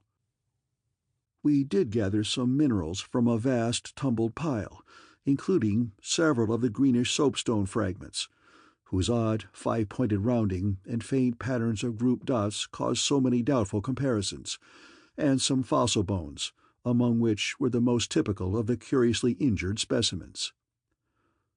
None of the dogs survived, their hurriedly built snow enclosure near the camp being almost wholly destroyed. The wind may have done that, though the greater breakage on the side next to the camp, which was not the windward one, suggests an outward leap or break of the frantic beasts themselves. All 3 sledges were gone, and we have tried to explain that the wind may have blown them off into the unknown. The drill and ice-melting machinery at the boring were too badly damaged to warrant salvage, so we used them to choke up that subtly disturbing gateway to the past which Lake had blasted. We likewise left at the camp the 2 most shaken up of the planes. Since our surviving party had only 4 real pilots, Sherman, Danforth, McTighe, and Ropes in all, with Danforth in a poor nervous shape to navigate. We brought back all the books, scientific equipment, and other incidentals we could find, though much was rather unaccountably blown away. Spare tents and furs were either missing or badly out of condition.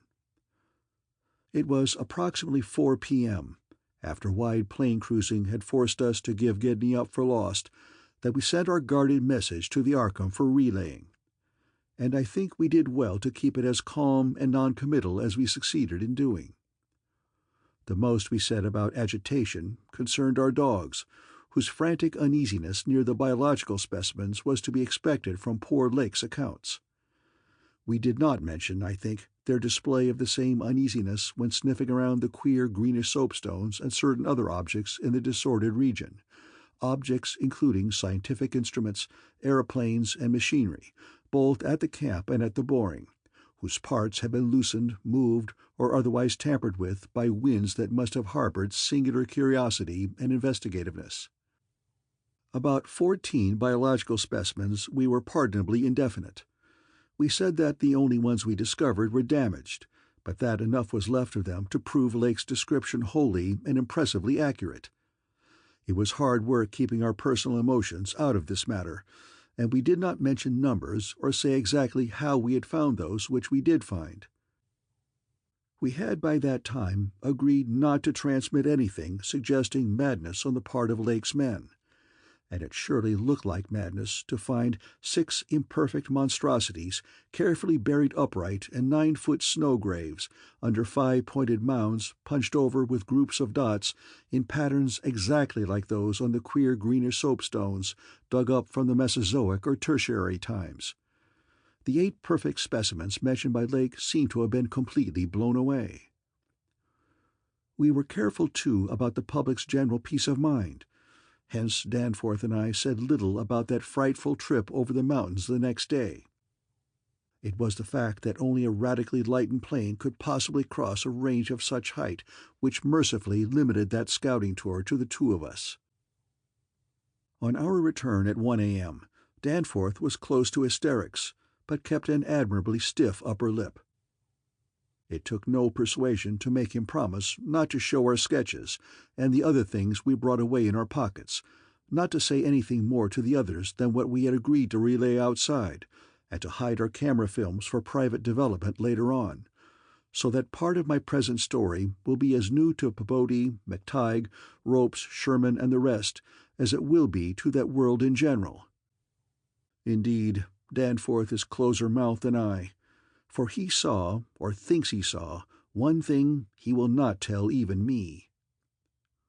As all know, our report included a tale of a hard ascent, a confirmation of Lake's opinion that the great peaks are of Archean slate and other very primal crumpled strata unchanged since at least the Middle Comanchean time, a conventional comment on the regularity of the clinging cube and rampart formations, a decision that the cave mouths indicate dissolved calcareous veins, a conjecture that certain slopes and passes would permit of the scaling and crossing of the entire range by seasoned mountaineers, and a remark that the mysterious other side holds a lofty and immense super-plateau, as ancient and unchanging as the mountains themselves. 20,000 feet in elevation, with grotesque rock formations protruding through a thin glacial layer, and with low gradual foothills between the general plateau surface and the sheer precipices of the highest peaks.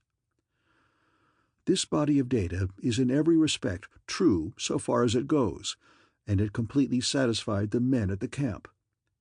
We laid our absence of 16 hours, a longer time than our announced flying, landing, reconnoitering, and rock-collecting program called for, to a long mythical spell of adverse wind conditions, and told truly of our landing on the farther foothills. Fortunately, our tale sounded realistic and prosaic enough not to tempt any of the others into emulating our flight. Had any tried to do that, I would have used every ounce of my persuasion to stop them, and I do not know what Danforth would have done.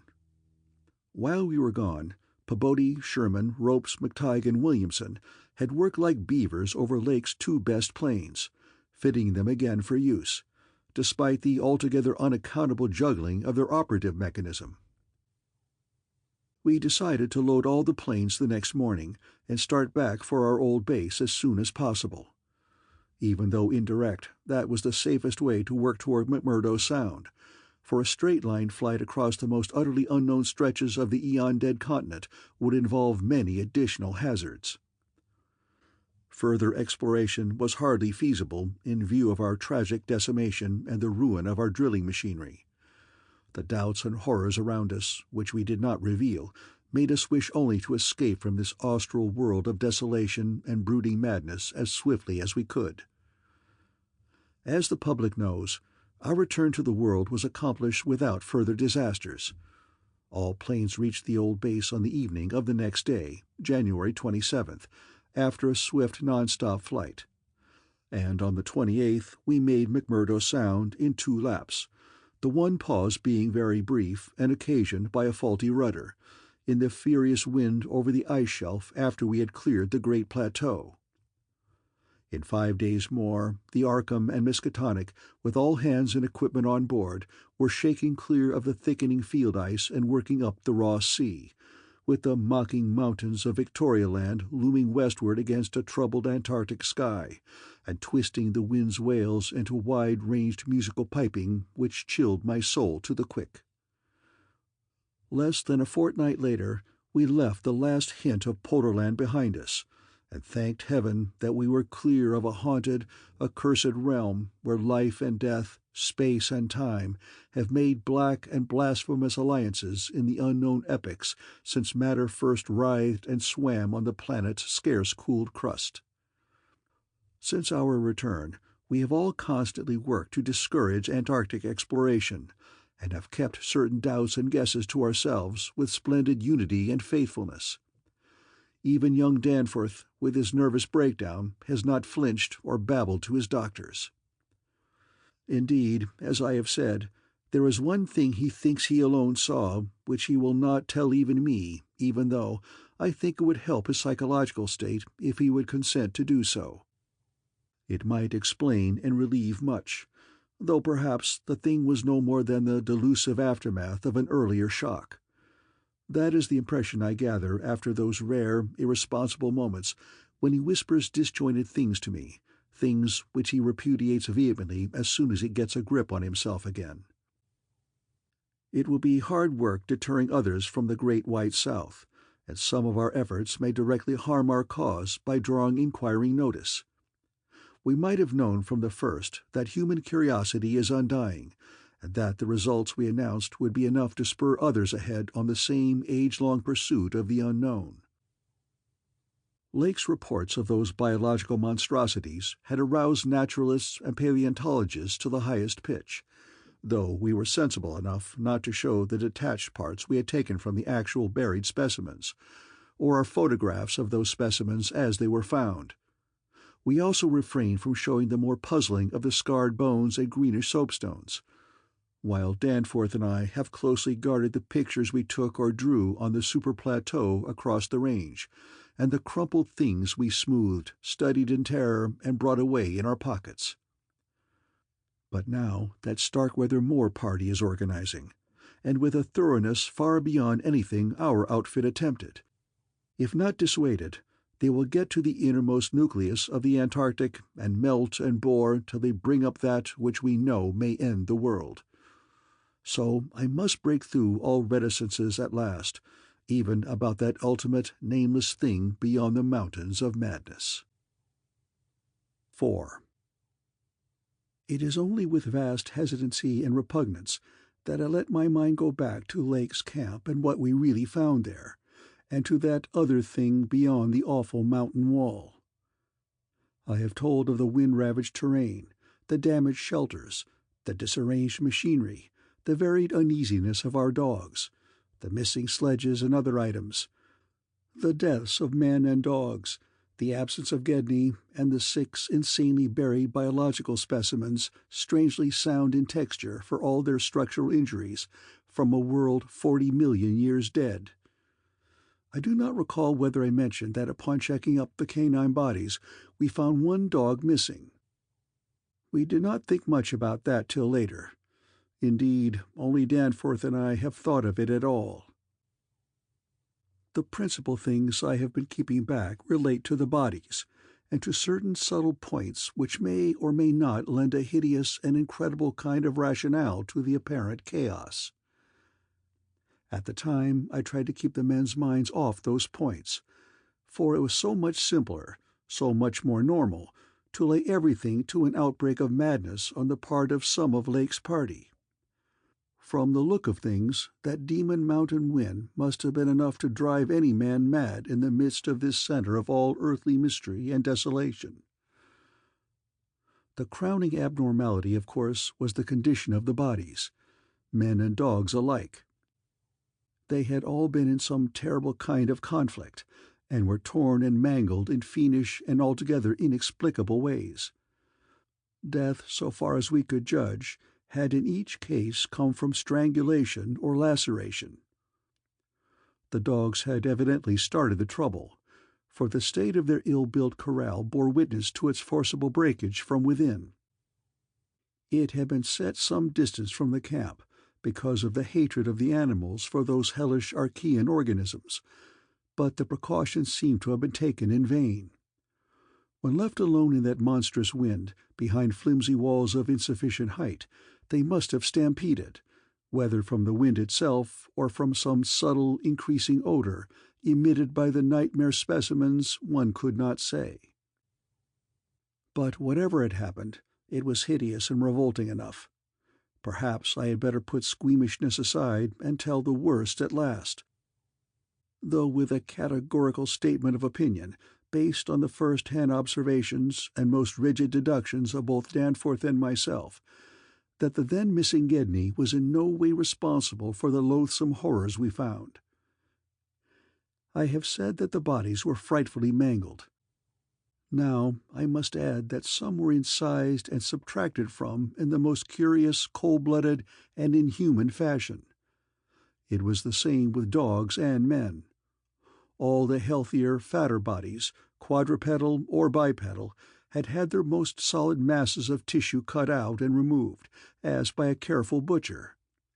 and around them was a strange sprinkling of salt, taken from the ravaged provision chests on the plains, which conjured up the most horrible associations. The thing had occurred in one of the crude aeroplane shelters from which the plane had been dragged out, and subsequent winds had effaced all tracks which could have supplied any plausible theory. Scattered bits of clothing, roughly slashed from the human incision subjects, hinted no clues. It is useless to bring up the half-impression of certain faint snow prints in one shielded corner of the ruined enclosure, because that impression did not concern human prints at all, but was clearly mixed up with all the talk of fossil prints which poor Lake had been giving throughout the preceding weeks. One had to be careful of one's imagination in the lee of those overshadowing mountains of madness. As I have indicated, Gedney and one dog turned out to be missing in the end. When we came on that terrible shelter, we had missed 2 dogs and 2 men, but the fairly unharmed dissecting tent, which we entered after investigating the monstrous graves, had something to reveal. It was not as Lake had left it, for the covered parts of the primal monstrosity had been removed from the improvised table. Indeed, we had already realized that one of the 6 imperfect and insanely buried things we had found, the one with the trace of a peculiarly hateful odor, must represent the collected sections of the entity which Lake had tried to analyze. On and around that laboratory table were strewn other things, and it did not take long for us to guess that those things were the carefully, though oddly and inexpertly dissected parts of one man and one dog. I shall spare the feelings of survivors by omitting mention of the man's identity. Lake's anatomical instruments were missing, but there were evidences of their careful cleansing. The gasoline stove was also gone, though around it we found a curious litter of matches. We buried the human parts beside the other 10 men, and the canine parts with the other 35 dogs. Concerning the bizarre smudges on the laboratory table and on the jumble of roughly handled illustrated books scattered near it, we were much too bewildered to speculate. This formed the worst of the camp horror, but other things were equally perplexing. The disappearance of Gedney, the one dog, the 8 uninjured biological specimens, the 3 sledges, and certain instruments, illustrated technical and scientific books, writing materials, electric torches and batteries, food and fuel, heating apparatus, spare tents, fur suits, and the like, was utterly beyond sane conjecture, as were likewise the spatter-fringed inkblots on certain pieces of paper, and the evidences of curious alien fumbling and experimentation around the planes, and all other mechanical devices both at the camp and at the boring. The dogs seemed to abhor this oddly disordered machinery. Then, too, there was the upsetting of the larder, the disappearance of certain staples, and the jarringly comical heap of tin cans pried open in the most unlikely ways, and at the most unlikely places. The profusion of scattered matches, intact, broken, or spent, formed another minor enigma, as did the 2 or 3 tent cloths and fur suits which we found lying about with peculiar and unorthodox slashings, conceivably due to clumsy efforts at unimaginable adaptations. The maltreatment of the humans and canine bodies, and the crazy burial of the damaged Archean specimens, were all of a piece with this apparent disintegrative madness. In view of just such an eventuality as the present one, we carefully photographed all the main evidences of insane disorder at the camp, and shall use the prints to buttress our pleas against the departure of the proposed Starkweather Moor expedition. Our first act after finding the bodies in the shelter was to photograph and open the row of insane graves with the 5-pointed snow mounds. We could not help noticing the resemblance of these monstrous mounds, with their clusters of grouped dots, to poor Lake's descriptions of the strange greenish soapstones. And when we came on some of the soapstones themselves in the great mineral pile, we found the likeness very close indeed. The whole general formation, it must be made clear, seemed abominably suggestive of the starfish head of the Archean entities. and we agreed that the suggestion must have worked potently upon the sensitized minds of Lake's overwrought party. For madness, centering in Gedney as the only possible surviving agent, was the explanation spontaneously adopted by everybody so far as spoken utterance was concerned, though I will not be so naive as to deny that each of us may have harbored wild guesses which sanity forbade him to formulate completely. Sherman, Peabody, and McTighe made an exhaustive aeroplane cruise over all the surrounding territory in the afternoon, sweeping the horizon with field glasses in quest of Gedney and of the various missing things, but nothing came to light.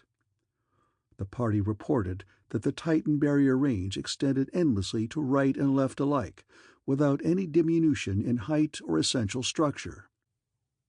On some of the peaks, though, the regular cube and rampart formations were bolder and plainer, having doubly fantastic similitudes to Rorik-painted Asian hill ruins. The distribution of cryptical cave mouths on the black, snow-denuded summits seemed roughly even as far as the range could be traced.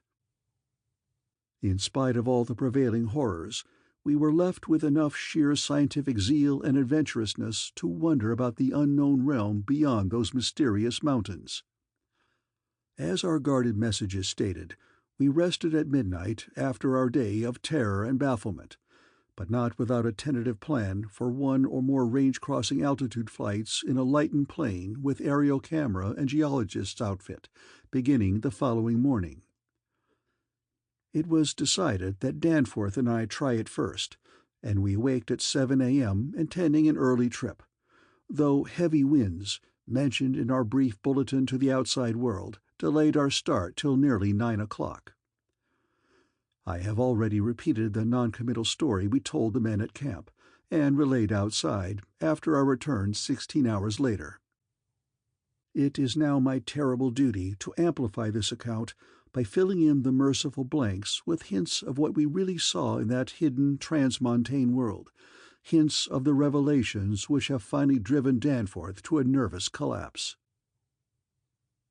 I wish he would add a really frank word about the thing which he thinks he alone saw, even though it was probably a nervous delusion, and which was perhaps the last straw that put him where he is, but he is firm against that.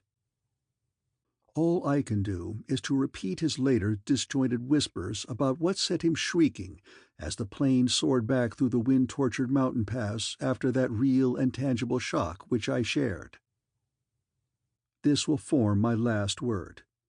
If the plain science of surviving elder horrors and what I disclose be not enough to keep others from meddling with the inner Antarctic, or at least from prying too deeply beneath the surface of that ultimate waste of forbidden secrets and unhuman, eon-cursed desolation, the responsibility for unnameable and perhaps immeasurable evils will not be mine. Danforth and I, studying the notes made by Peabody in his afternoon flight and checking up with the sextant, had calculated that the lowest available pass in the range lay somewhat to the right of us, within sight of camp, and about 23,000 or 24,000 feet above sea level. For this point, then, we first headed in the lightened plane as we embarked on our flight of discovery.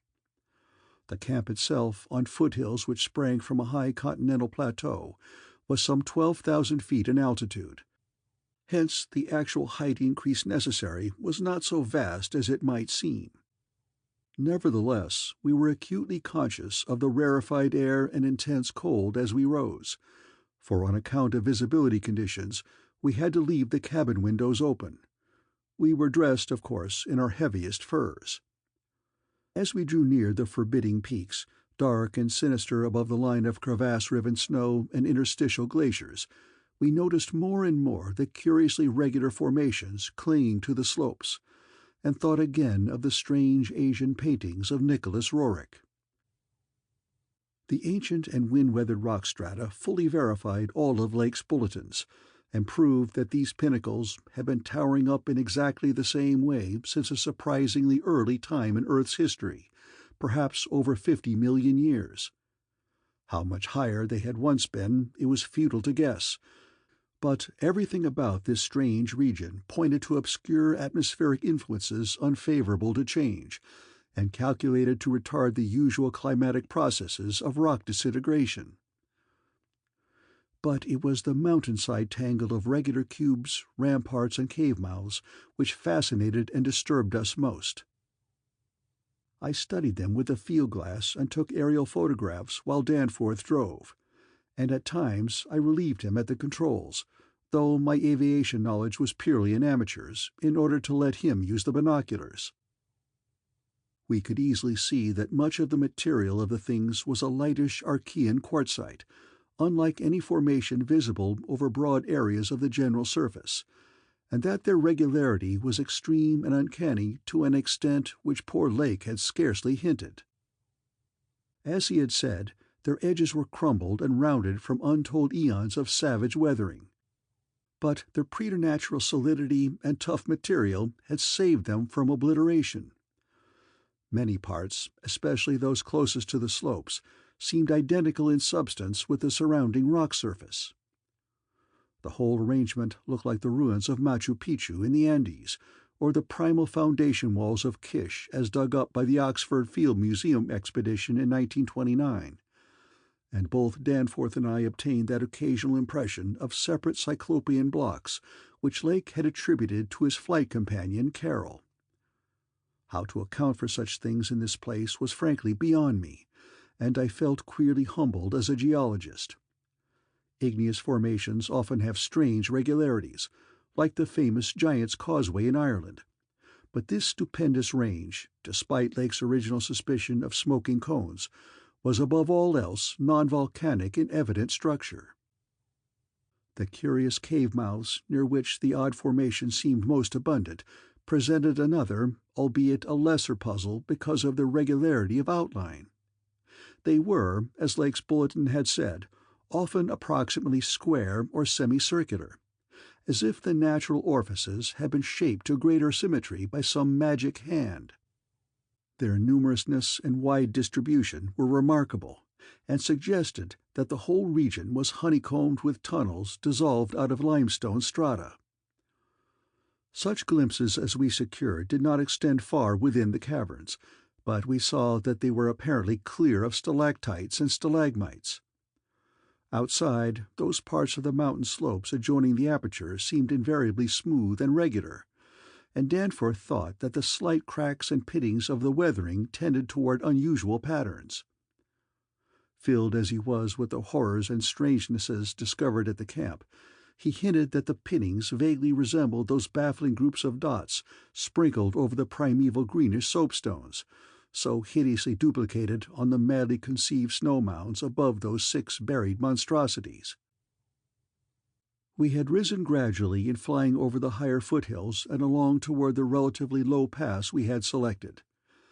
As we advanced, we occasionally looked down at the snow and ice of the land route, wondering whether we could have attempted the trip with the simpler equipment of earlier days. Somewhat to our surprise, we saw that the terrain was far from difficult as such things go, and that despite their crevasses and other bad spots, it would not have been likely to deter the sledges of a Scott, a Shackleton, or an Amundsen. Some of the glaciers appeared to lead up to wind-bared passes with unusual continuity, and upon reaching our chosen pass we found that its case formed no exception.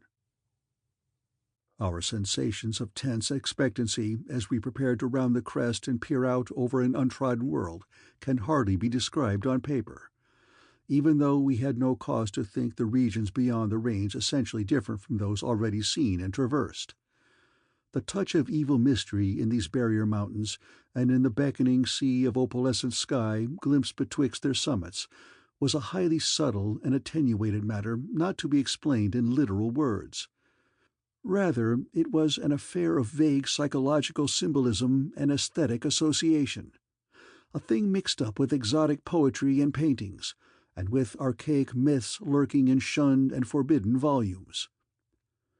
Even the wind's burden held a peculiar strain of conscious malignity, and for a second it seemed that the composite sound included a bizarre musical whistling or piping over a wide range, as the blast swept in and out of the omnipresent and resonant cave mouths. There was a cloudy note of reminiscent repulsion in this sound, as complex and unplaceable as any of the other dark impressions. We were now, after a slow ascent, at a height of 23,570 feet according to the aneroid, and had left the region of clinging snow definitely below us. Up here were only dark, bare rock slopes and the start of rough-ribbed glaciers, but with those provocative cubes, ramparts, and echoing cave mouths to add a portent of the unnatural, the fantastic, and the dreamlike. Looking along the line of high peaks, I thought I could see the one mentioned by Poor Lake, with a rampart exactly on top. It seemed to be half lost in a queer Antarctic haze, such a haze perhaps as had been responsible for Lake's early notion of volcanism. The pass loomed directly before us, smooth and windswept between its jagged and malignly frowning pylons. Beyond it was a sky fretted with swirling vapors and lighted by the low polar sun, the sky of that mysterious farther realm upon which we felt no human eye had ever gazed. A few more feet of altitude, and we would behold that realm. Danforth and I, unable to speak except in shouts amidst the howling, piping wind that raced through the pass and added to the noise of the unmuffled engines, exchanged eloquent glances. And then, having gained those last few feet, we did indeed stare across the momentous divide and over the unsampled secrets of an elder and utterly alien Earth. 5. I think that both of us simultaneously cried out in mixed awe, wonder, terror, and disbelief in our own senses as we finally cleared the pass and saw what lay beyond. Of course, we must have had some natural theory in the back of our heads to steady our faculties for the moment.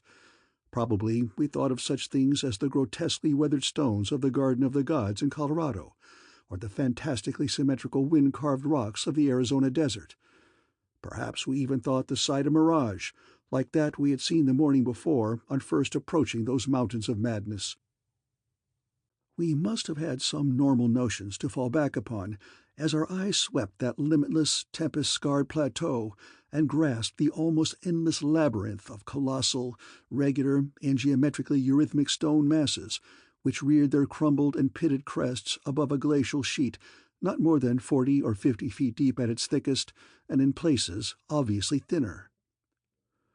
The effect of the monstrous sight was indescribable, for some fiendish violation of known natural law seemed certain at the outset.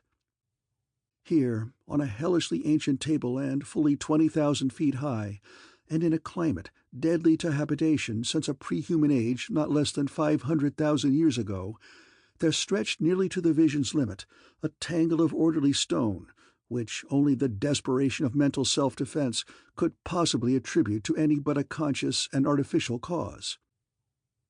We had previously dismissed, so far as serious thought was concerned, any theory that the cubes and ramparts of the mountainsides were other than natural in origin. How could they be otherwise, when man himself could scarcely have been differentiated from the great apes at the time when this region succumbed to the present unbroken reign of glacial death? Yet now the sway of reason seemed irrefutably shaken, for this cyclopean maze of squared, curved, and angled blocks had features which cut off all comfortable refuge. It was, very clearly, the blasphemous city of the mirage in stark, objective, and ineluctable reality. That damnable portent had had a material basis after all. There had been some horizontal stratum of ice dust in the upper air, and this shocking stone survival had projected its image across the mountains according to the simple laws of reflection. Of course, the phantom had been twisted and exaggerated, and had contained things which the real source did not contain. Yet now, as we saw that real source, we thought it even more hideous and menacing than its distant image. Only the incredible, unhuman massiveness of these vast stone towers and ramparts had saved the frightful thing from utter annihilation in the hundreds of thousands, perhaps millions of years it had brooded there amidst the blasts of a bleak upland. Corona Mundi, roof of the world. All sorts of fantastic phrases sprang to our lips as we looked dizzily down at the unbelievable spectacle. I thought again of the eldritch primal myths that had so persistently haunted me since my first sight of this dread Antarctic world, of the demonic plateau of Ling, of the Mi-go, or abominable snowmen of the Himalayas, of the narcotic manuscripts with their pre-human implications, of the Cthulhu cult, of the Necronomicon, and of the Hyperborean legends of formless Sathagwa and the worse than formless star spawn associated with that semi-entity. For boundless miles in every direction, the thing stretched off with very little thinning. Indeed, as our eyes followed it to the right and left along the base of the low gradual foothills, which separated it from the actual mountain rim, we decided that we could see no thinning at all, except for an interruption at the left of the pass through which we had come. We had merely struck at random a limited part of something of incalculable extent. The foothills were more sparsely sprinkled with grotesque stone structures, linking the terrible city to the already familiar cubes and ramparts, which evidently formed its mountain outposts. These latter, as well as the queer cave mouths, were as thick on the inner as on the outer sides of the mountains. The nameless stone labyrinth consisted, for the most part, of walls from 10 to 150 feet in ice-clear height, and of a thickness varying from 5 to 10 feet. It was composed mostly of prodigious blocks of dark primordial slate, schist, and sandstone, blocks in many cases as large as 4 by 6 by 8 feet, though in several places it seemed to be carved out of a solid, uneven bedrock of Precambrian slate. The buildings were far from equal in size, there being innumerable honeycomb arrangements of enormous extent as well as smaller separate structures. The general shape of these things tended to be conical, pyramidal, or terraced, though there were many perfect cylinders, perfect cubes, clusters of cubes, and other rectangular forms, and a peculiar sprinkling of angled edifices whose 5-pointed ground plan roughly suggested modern fortifications. The builders had made constant and expert use of the principle of the arch, and domes had probably existed in the city's heyday. The whole tangle was monstrously weathered, and the glacial surface from where the towers projected was strewn with fallen blocks and immemorial debris. Where the glaciation was transparent, we could see the lower parts of the gigantic piles, and we noticed the ice-preserved stone bridges which connected the different towers at varying distance above the ground. On the exposed walls we could detect the scarred places where other and higher bridges of the same sort had existed. Closer inspection revealed countless largish windows, some of which were closed with shutters of a petrified material, originally wood, though most gaped open in a sinister and menacing fashion. Many of the ruins, of course, were roofless, and with uneven though wind-rounded upper edges, whilst others, of a more sharply conical or pyramidal model, or else protected by higher surrounding structures, preserved intact outlines despite the omnipresent crumbling and pitting. With the field glass we could barely make out what seemed to be sculptural decorations in horizontal bands, decorations including those curious groups of dots whose presence on the ancient soapstones now assumed a vastly larger significance. In many places the buildings were totally ruined, and the ice sheet deeply riven from various geologic causes. In other places the stonework was worn down to the very level of the glaciation. One broad swath, extending from the plateau's interior to a cleft in the foothills about a mile to the left of the pass we had traversed, was wholly free from buildings. It probably represented, we concluded, the course of some great river which, in tertiary times, millions of years ago, had poured through the city and into some prodigious subterranean abyss of the Great Barrier Range. Certainly this was above all a region of caves, gulfs, and underground secrets beyond human penetration. Looking back to our sensations, and recalling our dazedness at viewing this monster survival from eons we had thought pre-human, I can only wonder that we preserved the semblance of equilibrium which we did. Of course we knew that something, chronology, scientific theory, or our own consciousness, was woefully awry. Yet we kept enough poise to guide the plane, observe many things quite minutely, and take a careful series of photographs which may yet serve both us and the world in good stead. In my case, ingrained scientific habit may have helped. for above all my bewilderment and sense of menace, there burned a dominant curiosity to fathom more of this age-old secret, to know what sort of beings had built and lived in this incalculably gigantic place, and what relation to the general world of its time or of other times so unique a concentration of life could have had. For this place could be no ordinary city.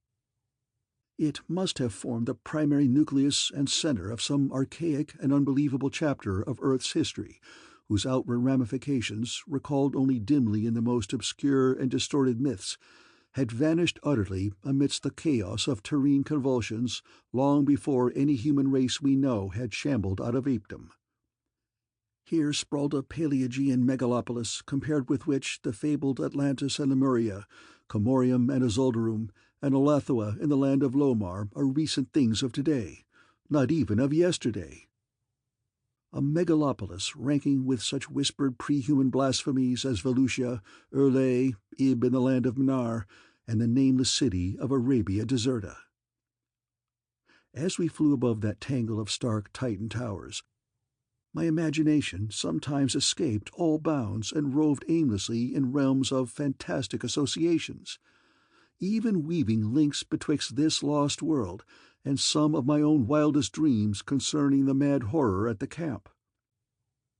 The plane's fuel tank, in the interest of greater lightness, had been only partly filled, hence we now had to exert caution in our explorations.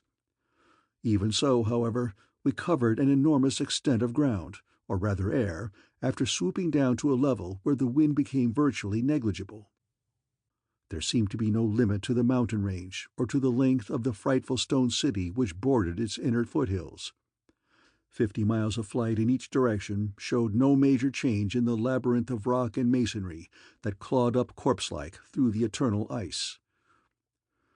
There were, though, some highly absorbing diversifications, such as the carvings on the canyon where that broad river had once pierced the foothills and approached its sinking place in the great range.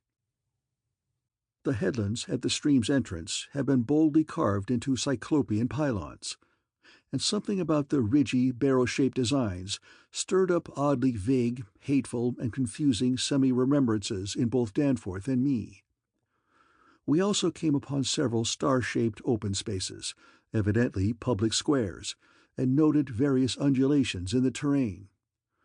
Where a sharp hill rose, it was generally hollowed out into some sort of rambling stone edifice. But there were at least 2 exceptions. Of these latter, one was too badly weathered to disclose what had been on the jutting eminence, while the other still bore a fantastic conical monument carved out of the solid rock, and roughly resembling such things as the well-known snake tomb in the ancient valley of Petra. Flying inland from the mountains, we discovered that the city was not of infinite width, even though its length along the foothills seemed endless. After about 30 miles, the grotesque stone buildings began to thin out, and in 10 more miles we came to an unbroken waste virtually without signs of sentient artifice. The course of the river beyond the city seemed marked by a broad, depressed line, while the land assumed a somewhat greater ruggedness, seeming to slope slightly upward as it receded in the mist-hazed west. So far we had made no landing, yet to leave the plateau without an attempt at entering some of the monstrous structures would have been inconceivable. Accordingly, we decided to find a smooth place on the foothills near a navigable pass, there grounding the plane and preparing to do some exploration on foot. Though these gradual slopes were partly covered with a scattering of ruins, low flying soon disclosed an ample number of possible landing places. Selecting that nearest to the pass, since our next flight would be across the great range and back to camp, we succeeded about 12:30 p.m. in coming down on a smooth, hard snow field wholly devoid of obstacles and well adapted to a swift and favorable takeoff later on. It did not seem necessary to protect the plane with a snowbanking for so brief a time, and in so comfortable an absence of high winds at this level. Hence we merely saw that the landing skis were safely lodged, and that the vital parts of the mechanism were guarded against the cold. For our foot journey we discarded the heaviest of our flying furs, and took with us a small outfit consisting of pocket compass, hand camera, light provisions, voluminous notebooks and paper, geologist's hammer and chisel, specimen bags, coil of climbing rope, and powerful electric torches with extra batteries. This equipment having been carried in the plane on the chance that we might be able to effect a landing, take ground pictures, make drawings and topographical sketches, and obtain rock specimens from some bare slope, outcropping, or mountain cave. Fortunately, we had a supply of extra paper to tear up, place in a spare specimen bag, and use on the ancient principle of hare and hounds for marking our course in any interior mazes we might be able to penetrate. This had been brought in case we found some cave system with air quiet enough to allow such a rapid and easy method, in place of the usual rock-chipping method of trailblazing. Walking cautiously downhill over the crusted snow to where the stupendous stone labyrinth that loomed against the opalescent west, we felt almost as keen a sense of imminent marvels as we had felt on approaching the unfathomed mountain pass 4 hours previously. True, we had become visually familiar with the incredible secret concealed by the barrier peaks. Yet the prospect of actually entering primordial walls reared by conscious beings perhaps millions of years ago, before any known race of men could have existed, was nonetheless awesome and potentially terrible in its implications of cosmic abnormality. Though the thinness of the air at this prodigious altitude made exertion somewhat more difficult than usual, both Danforth and I found ourselves bearing up very well, and felt equal to almost any task which might fall to our lot. It took only a few steps to bring us to a shapeless ruin worn level with the snow, while 10 or 15 rods farther on there was a huge roofless rampart, still complete in its gigantic 5-pointed outline, and rising to an irregular height of 10 or 11 feet.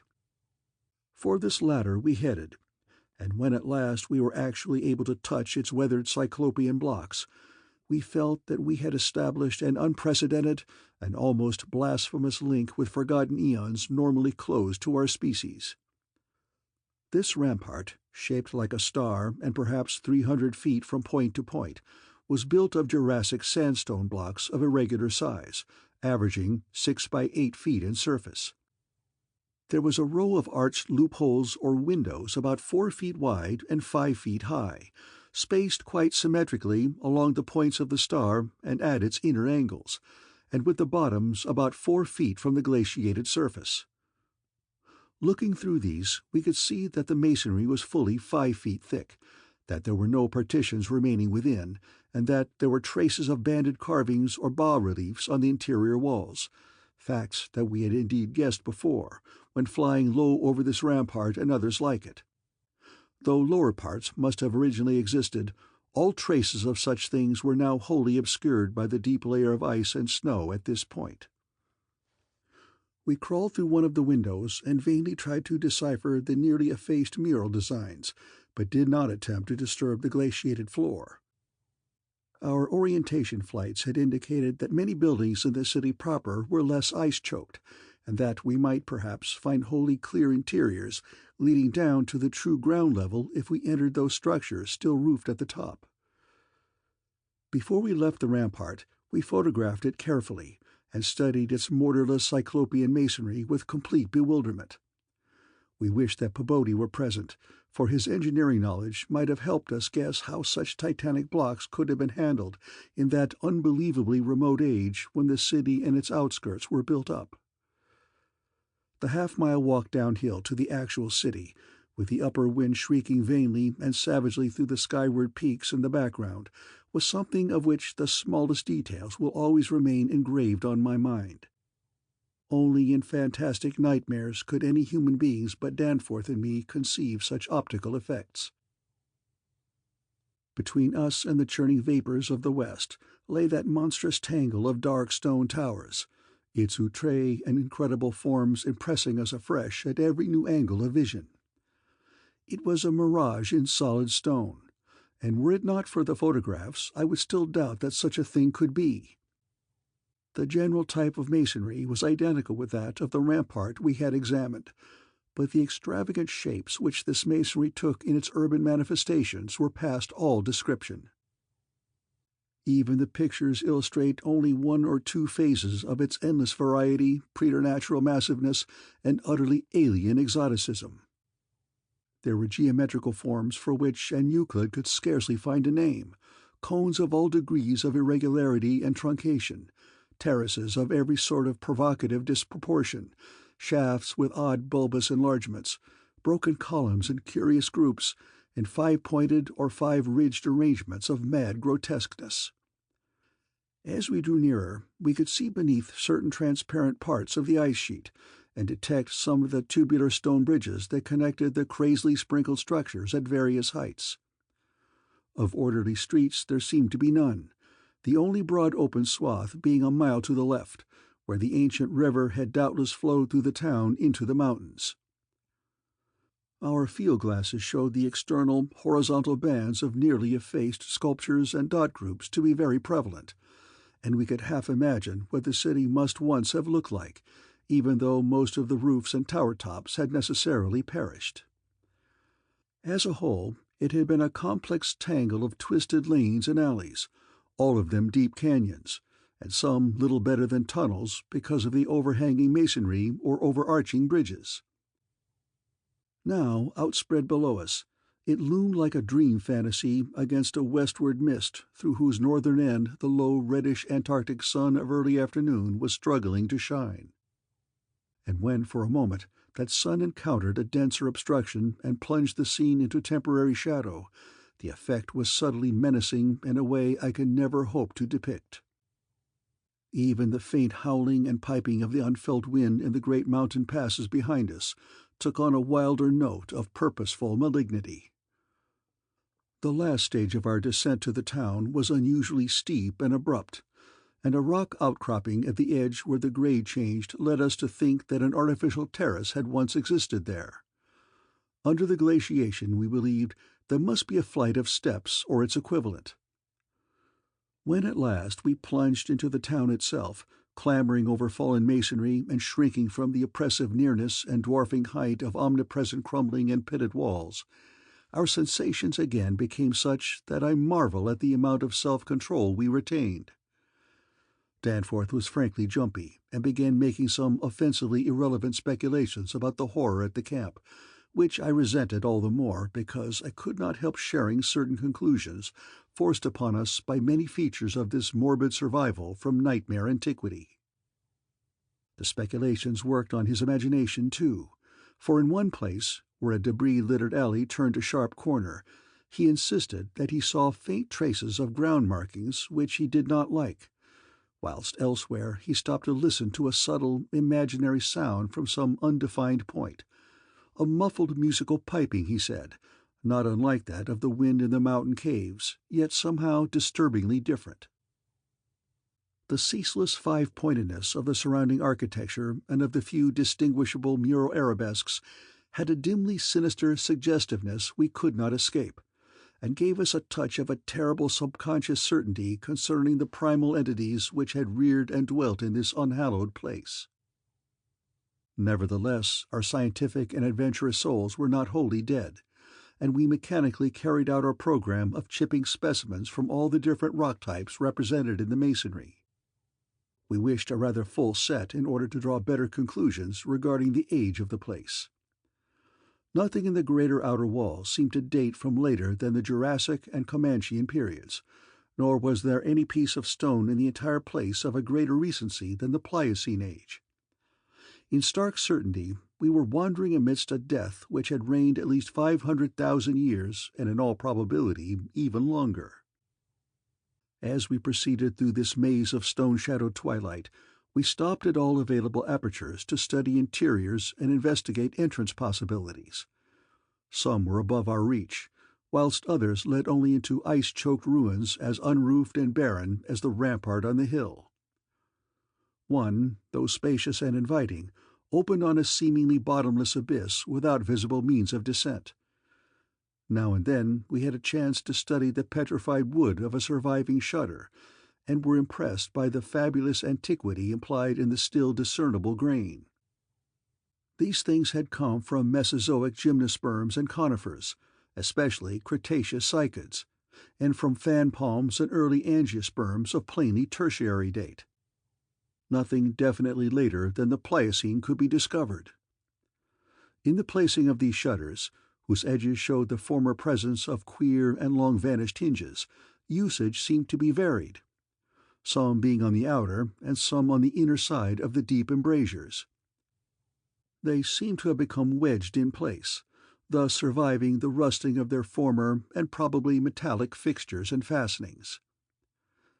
After a time we came across a row of windows, in the bulges of a colossal, five-edged cone of undamaged apex, which led into a vast, well-preserved room with stone flooring. But these were too high in the room to permit descent without a rope. We had a rope with us, but did not wish to bother with this 20-foot drop unless obliged to, especially in this thin plateau air where great demands were made upon the heart action. This enormous room was probably a hall or concourse of some sort, and our electric torches showed bold, distinct, and potentially startling sculptures arranged round the walls in broad horizontal bands, separated by equally broad strips of conventional arabesques. We took careful note of this spot, planning to enter here unless a more easily gained interior was encountered. Finally, though, we did encounter exactly the opening we wished. An archway about 6 feet wide and 10 feet high, marking the former end of an aerial bridge which had spanned an alley about 5 feet above the present level of glaciation. These archways, of course, were flush with upper-story floors, and in this case one of the floors still existed. The building thus accessible was a series of rectangular terraces on our left facing westward.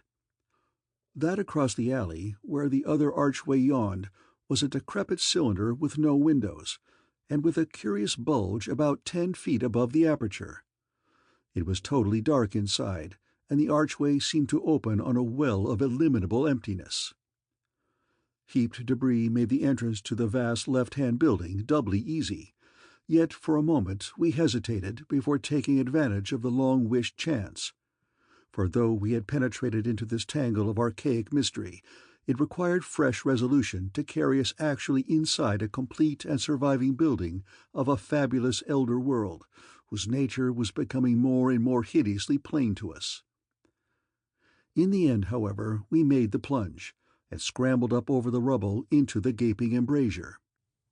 The floor beyond was of great slate slabs, and seemed to form the outlet of a long, high corridor with sculptured walls.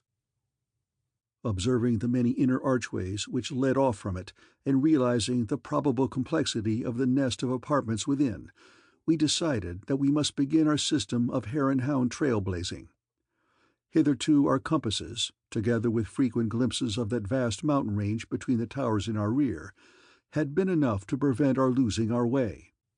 But from now on the artificial substitute would be necessary. Accordingly, we reduced our extra paper to shreds of suitable size, placed these in a bag to be carried by Danforth, and prepared to use them as economically as safety would allow. This method would probably gain us immunity from straying, since there did not appear to be any strong air currents inside the primordial masonry. If such should develop, or if our paper supply should give out, we could, of course, fall back on the more secure, though more tedious and retarding method of rock chipping. Just how extensive a territory we had opened up, it was impossible to guess without a trial. The close and frequent connection of the different buildings made it likely that we might cross from one to another on bridges underneath the ice, except where impeded by local collapses and geologic rifts, for very little glaciation seemed to have entered the massive constructions. Almost all the areas of transparent ice had revealed the submerged windows as tightly shuttered, as if the town had been left in that uniform state until the glacial sheet came to crystallize the lower part for all succeeding time. Indeed, one gained a curious impression that this place had been deliberately closed and deserted in some dim bygone eon, rather than overwhelmed by any sudden calamity or even gradual decay. Had the coming of the ice been foreseen, and had a nameless population left en masse to seek a less doomed abode? The precise physiographic conditions attending the formation of the ice sheet at this point would have to wait for later solution. It had not, very plainly, been a grinding drive. Perhaps the pressure of accumulated snows had been responsible. Perhaps some flood from the river or from the bursting of some ancient glacial dam in the Great Range had helped to create the special state now observable. Imagination could conceive almost anything in connection with this place. 6. It would be cumbrous to give a detailed, consecutive account of our wanderings inside that cavernous, eon-dead honeycomb of primal masonry, that monstrous lair of elder secrets, which now echoed for the first time after uncounted epochs to the tread of human feet. This is especially true because so much of the horrible drama and revelation came from a mere study of the omnipresent mural carvings.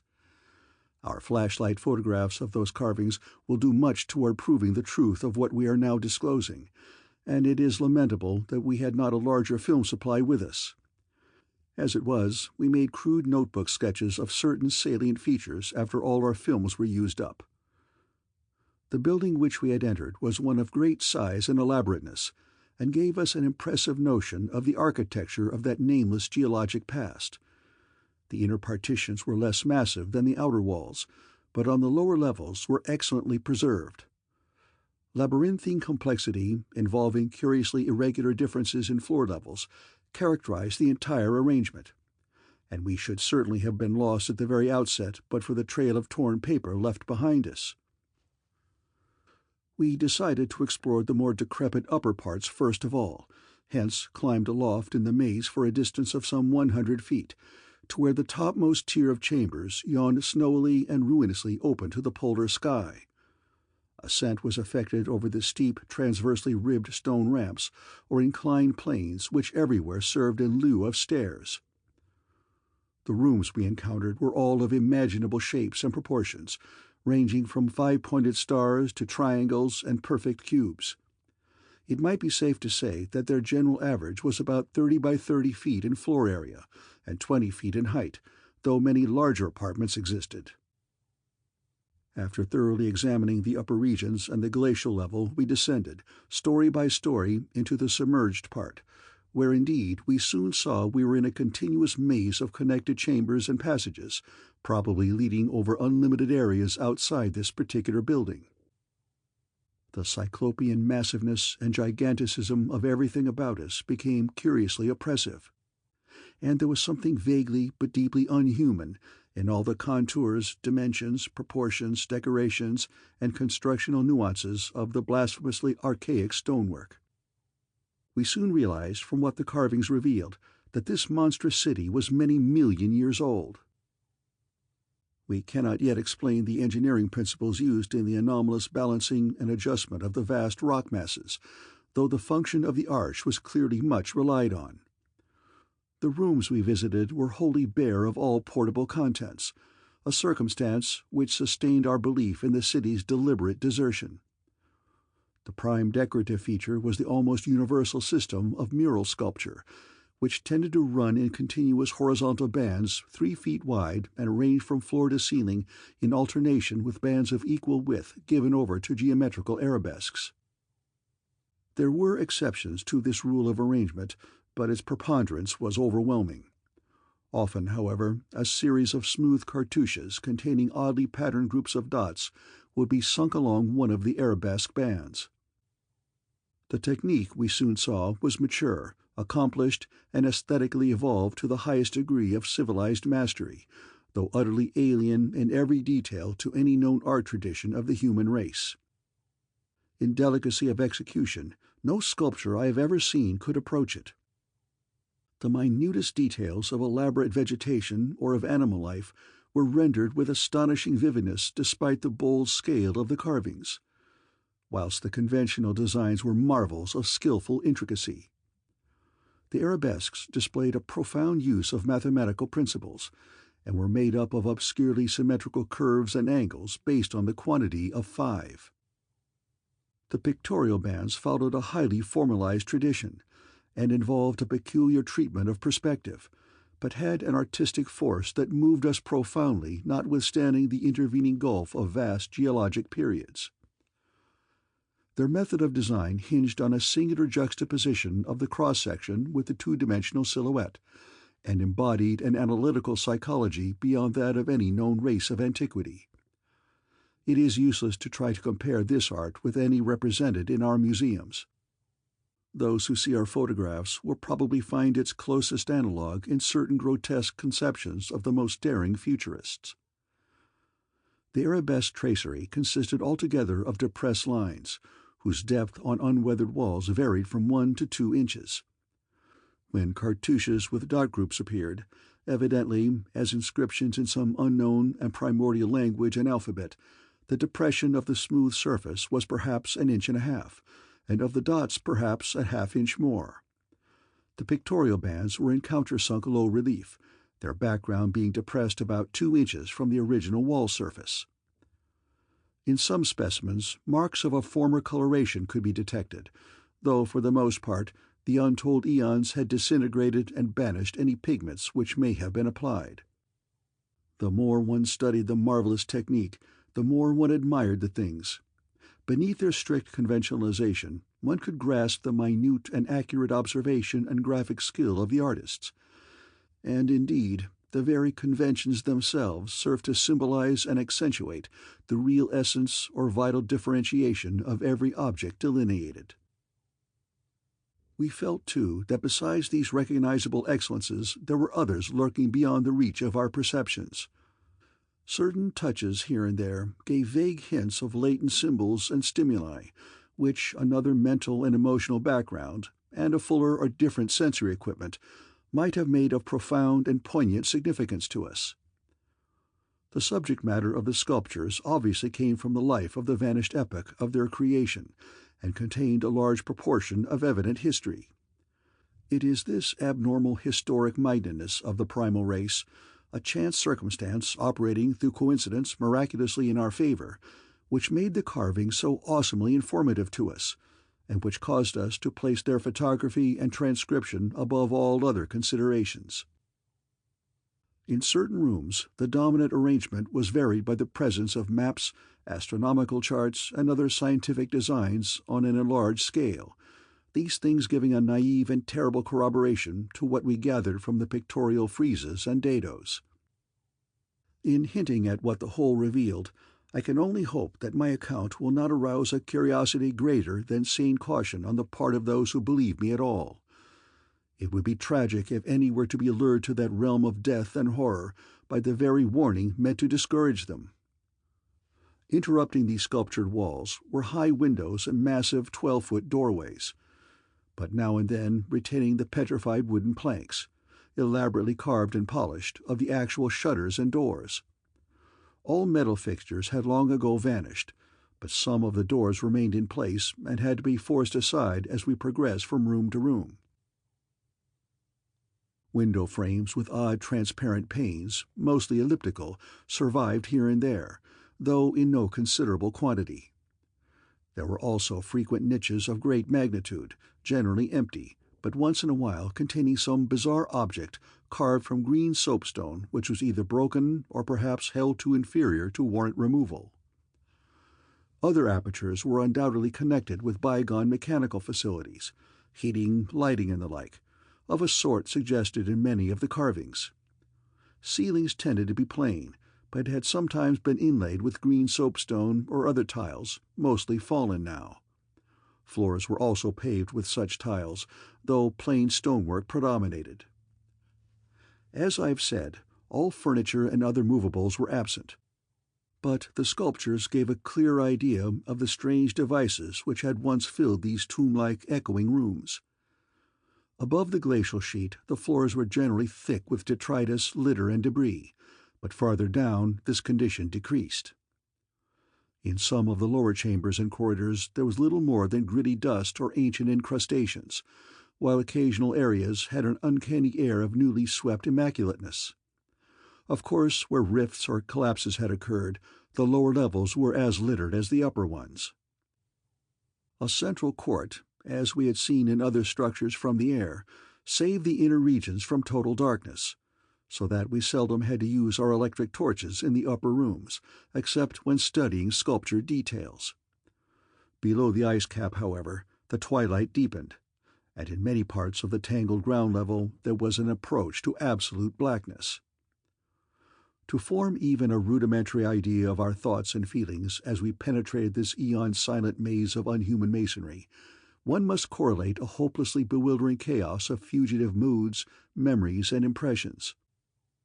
The sheer appalling antiquity and lethal desolation of the place were enough to overwhelm almost any sensitive person, but added to these elements were the recent unexplained horror at the camp, and the revelations all too soon effected by the terrible mural sculptures around us. The moment we came upon a perfect section of carving, where no ambiguity of interpretation could exist, it took only a brief study to give us the hideous truth, a truth which it would be naive to claim Danforth and I had not independently suspected before, though we had carefully refrained from even hinting it to each other. There could now be no further merciful doubt about the nature of the beings which had built and inhabited this monstrous dead city millions of years ago, when man's ancestors were primitive archaic mammals, and vast dinosauria roamed the tropical steppes of Europe and Asia.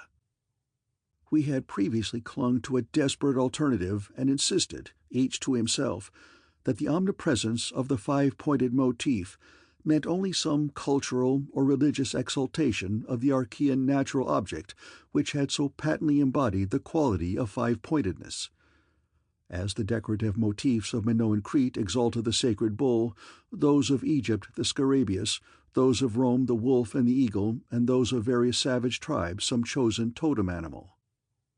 But this lone refuge was now stripped from us, and we were forced to face definitely the reason-shaking realization which the reader of these pages has doubtless long ago anticipated. I can scarcely bear to write it down in black and white even now, but perhaps that will not be necessary. The things once rearing and dwelling in this frightful masonry in the age of dinosauria were not indeed dinosauria, but far worse. Mere dinosauria were new and almost brainless objects. But the builders of the city were wise and old, and had left certain traces in rocks, even then laid down well nigh 1,000 million years, rocks laid down before the true life of Earth had advanced beyond plastic groups of cells, rocks laid down before the true life of Earth had existed at all. They were the makers and enslavers of that life, and above all doubt, the originals of the fiendish elder myths which things like the Nacodic manuscripts and the Necronomicon affrightedly hint about. They were the great old ones that had filtered down from the stars when Earth was young, the beings whose substance an alien evolution had shaped, and whose powers were such as this planet had never bred. And to think that only the day before Danforth and I had actually looked upon fragments of their millennially fossilized substance, and that poor Lake and his party had seen their complete outlines. It is, of course, impossible for me to relate in proper order the stages by which we picked up what we know of that monstrous chapter of pre-human life. After the first shock of the certain revelation, we had to pause a while to recuperate, and it was fully 3 o'clock before we got started on our actual tour of systematic research. The sculptures in the building we entered were of relatively late date, perhaps 2 million years ago, as checked up by geological, biological, and astronomical features, and embodied an art which would be called decadent in comparison with that of specimens we found in older buildings, after crossing bridges under the glacial sheet. One edifice hewn from the solid rock seemed to go back 40 or possibly even 50 million years, to the lower Eocene or upper Cretaceous, and contained bas-reliefs of an artistry surpassing anything else, with one tremendous exception that we encountered. That was, we have since agreed, the oldest domestic structure we traversed. Were it not for the support of those flashlights soon to be made public, I would refrain from telling what I found and inferred, lest I be confined as a madman. Of course, the infinitely early parts of the patchwork tale, representing the pre-terrestrial life of the star-headed beings on other planets, in other galaxies, and in other universes, can readily be interpreted as the fantastic mythology of those beings themselves. Yet such parts sometimes involved designs and diagrams so uncannily close to the latest findings of mathematics and astrophysics that I scarcely know what to think. Let others judge when they see the photographs I shall publish. Naturally, no one set of carvings which we encountered told more than a fraction of any connected story, nor did we even begin to come upon the various stages of that story in their proper order. Some of the vast rooms were independent units so far as their designs were concerned, whilst in other cases a continuous chronicle would be carried through a series of rooms and corridors. The best of the maps and diagrams were on the walls of a frightful abyss below even the ancient ground level, a cavern perhaps 200 feet square and 60 feet high, which had almost undoubtedly been an educational center of some sort. There were many provoking repetitions of the same material in different rooms and buildings, since certain chapters of experience and certain summaries or phases of racial history had evidently been favorites with different decorators or dwellers. Sometimes, though, variant versions of the same theme proved useful in settling debatable points and filling up gaps. I still wonder that we deduced so much in the short time at our disposal. Of course, we even now have only the barest outline, and much of that was obtained later on from a study of the photographs and sketches we made. It may be the effect of this later study, the revived memories and vague impressions acting in conjunction with his general sensitiveness and with that final supposed horror glimpse whose essence he will not reveal even to me, which has been the immediate source of Danforth's present breakdown. But it had to be, for we could not issue our warning intelligently without the fullest possible information, and the issuance of that warning is a prime necessity. Certain lingering influences in that unknown Antarctic world of disordered time and alien natural law make it imperative that further exploration be discouraged. 7. The full story, so far as deciphered, will eventually appear in an official bulletin of Miskatonic University. Here I shall sketch only the salient highlights in a formless, rambling way. Myth or otherwise, the sculptures told of the coming of those star-headed things to the nascent, lifeless Earth out of cosmic space. Their coming, and the coming of many other alien entities such as at certain times embark upon spatial pioneering. They seemed able to traverse the interstellar ether on their vast membranous wings, thus oddly confirming some curious hill folklore long ago told me by an antiquarian colleague. They had lived under the sea a good deal, building fantastic cities and fighting terrific battles with nameless adversaries by means of intricate devices employing unknown principles of energy. Evidently, their scientific and mechanical knowledge far surpassed man's today, though they made use of its more widespread and elaborate forms only when obliged to. Some of the sculptures suggested that they had passed through a stage of mechanized life on other planets, but had receded upon finding its effects emotionally unsatisfying. Their preternatural toughness of organization and simplicity of natural wants made them peculiarly able to live on a high plane without the more specialized fruits of artificial manufacture, and even without garments, except for occasional protection against the elements. It was under the sea, at first for food and later for other purposes, that they first created Earth life, using available substances according to long-known methods. The more elaborate experiments came after the annihilation of various cosmic enemies.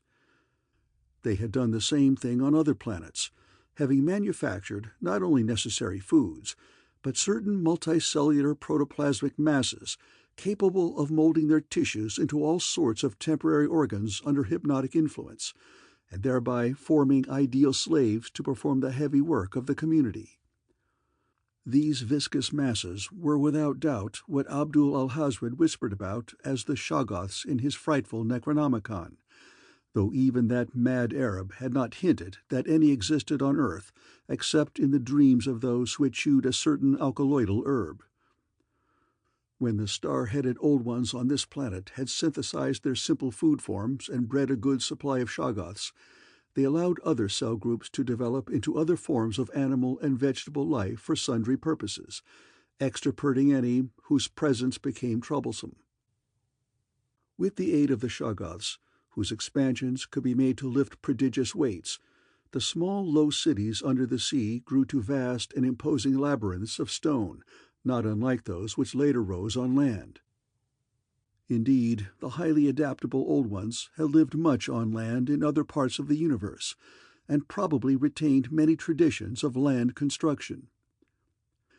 As we studied the architecture of all these sculptured Paleogean cities, including that whose eon-dead corridors we were even then traversing, we were impressed by a curious coincidence which we have not yet tried to explain, even to ourselves. The tops of the buildings, which in the actual city around us had of course been weathered into shapeless ruins ages ago, were clearly displayed in the bas-reliefs, and showed vast clusters of needle-like spires, delicate finials on certain cone and pyramid apexes, and tiers of thin horizontal scalloped discs capping cylindrical shafts. This was exactly what we had seen in that monstrous and portentous mirage, cast by a dead city whence such skyline features had been absent for thousands and 10 of thousands of years, which loomed on our ignorant eyes across the unfathomed mountains of madness as we first approached poor Lake's ill-fated camp. Of the life of the old ones, both under the sea and after part of them migrated to land, volumes could be written. Those in shallow water had continued the fullest use of the eyes at the ends of their 5 main head tentacles, and had practiced the arts of sculpture and of writing in quite the usual way, the writing accomplished with a stylus on waterproof waxen surfaces.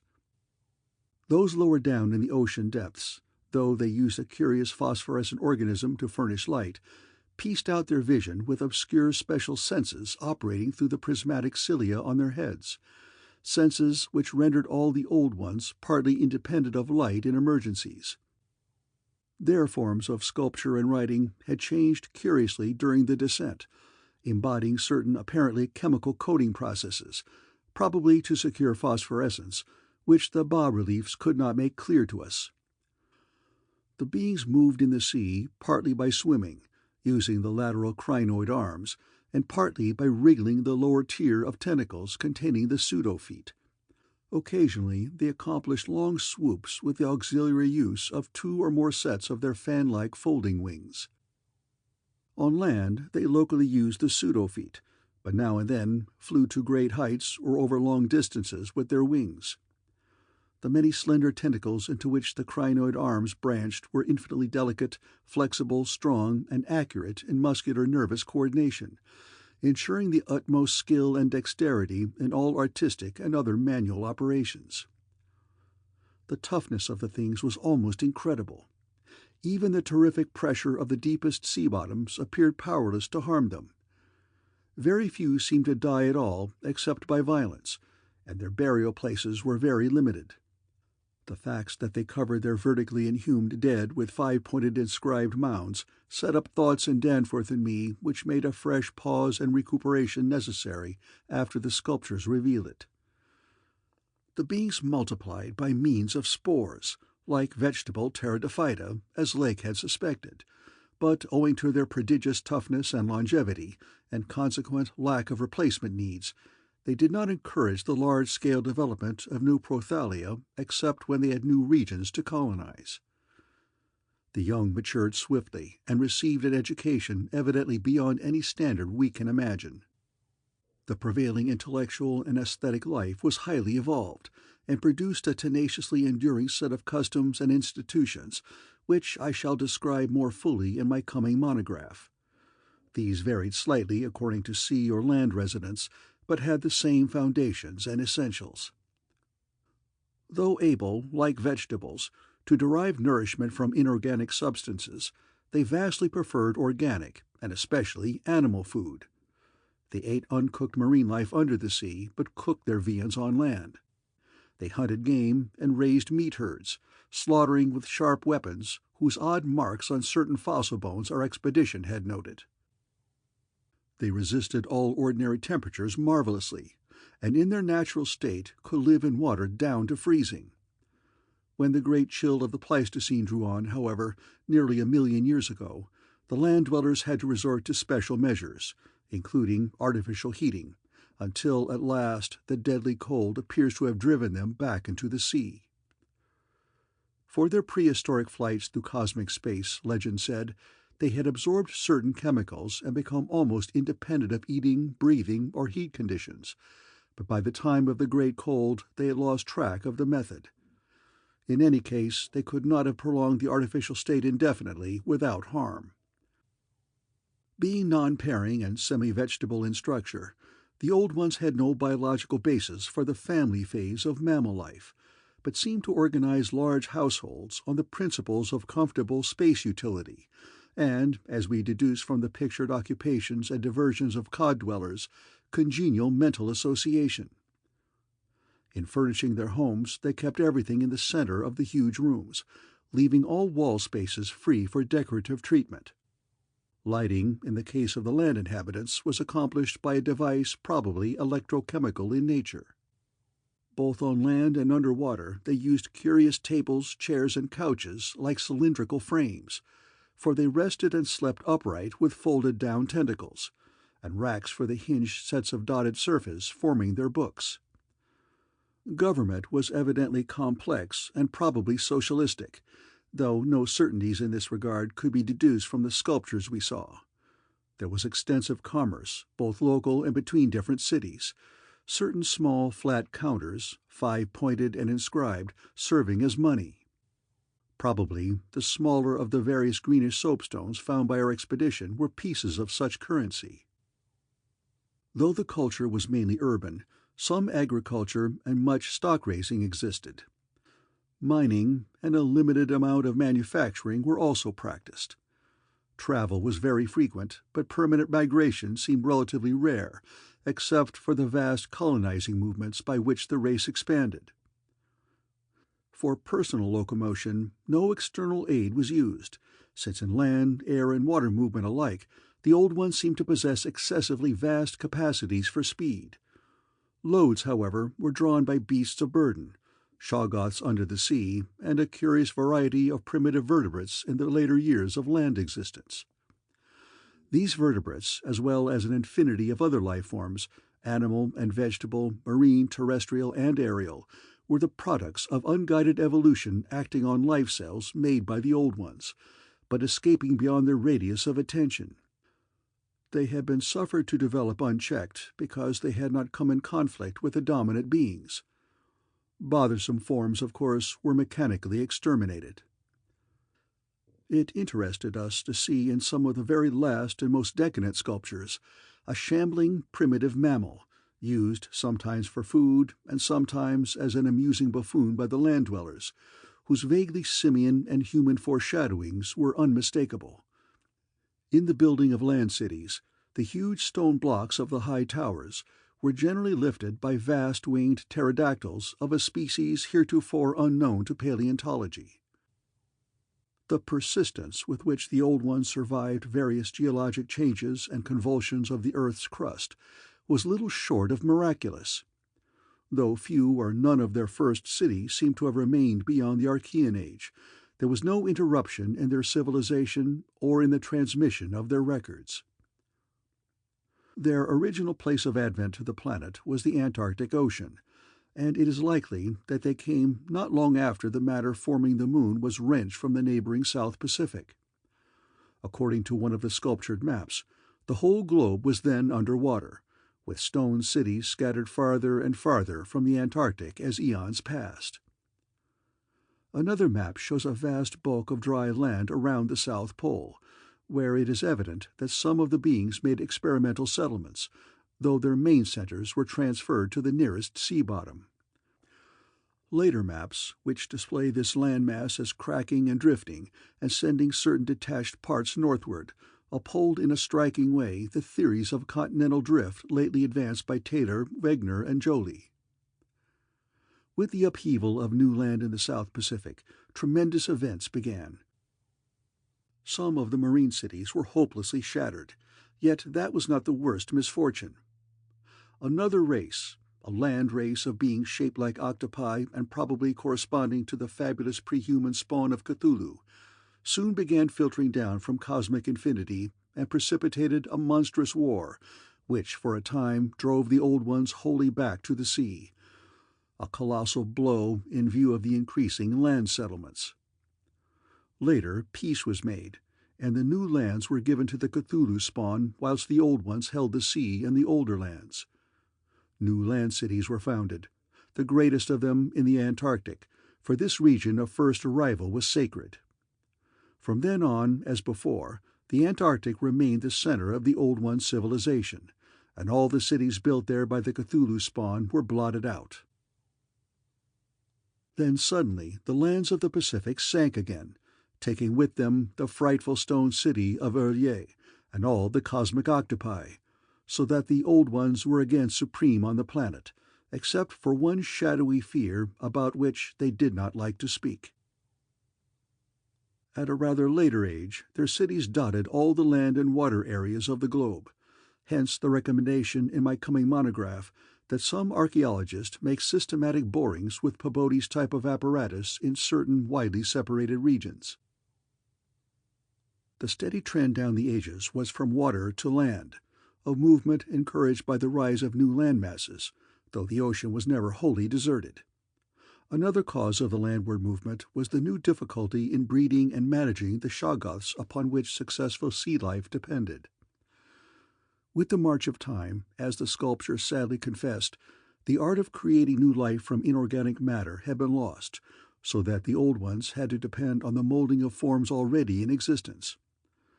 On land, the great reptiles proved highly tractable.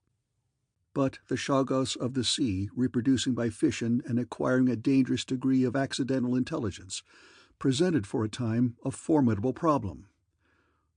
They had always been controlled through the hypnotic suggestion of the old ones, and had modeled their tough plasticity into various useful temporary limbs and organs.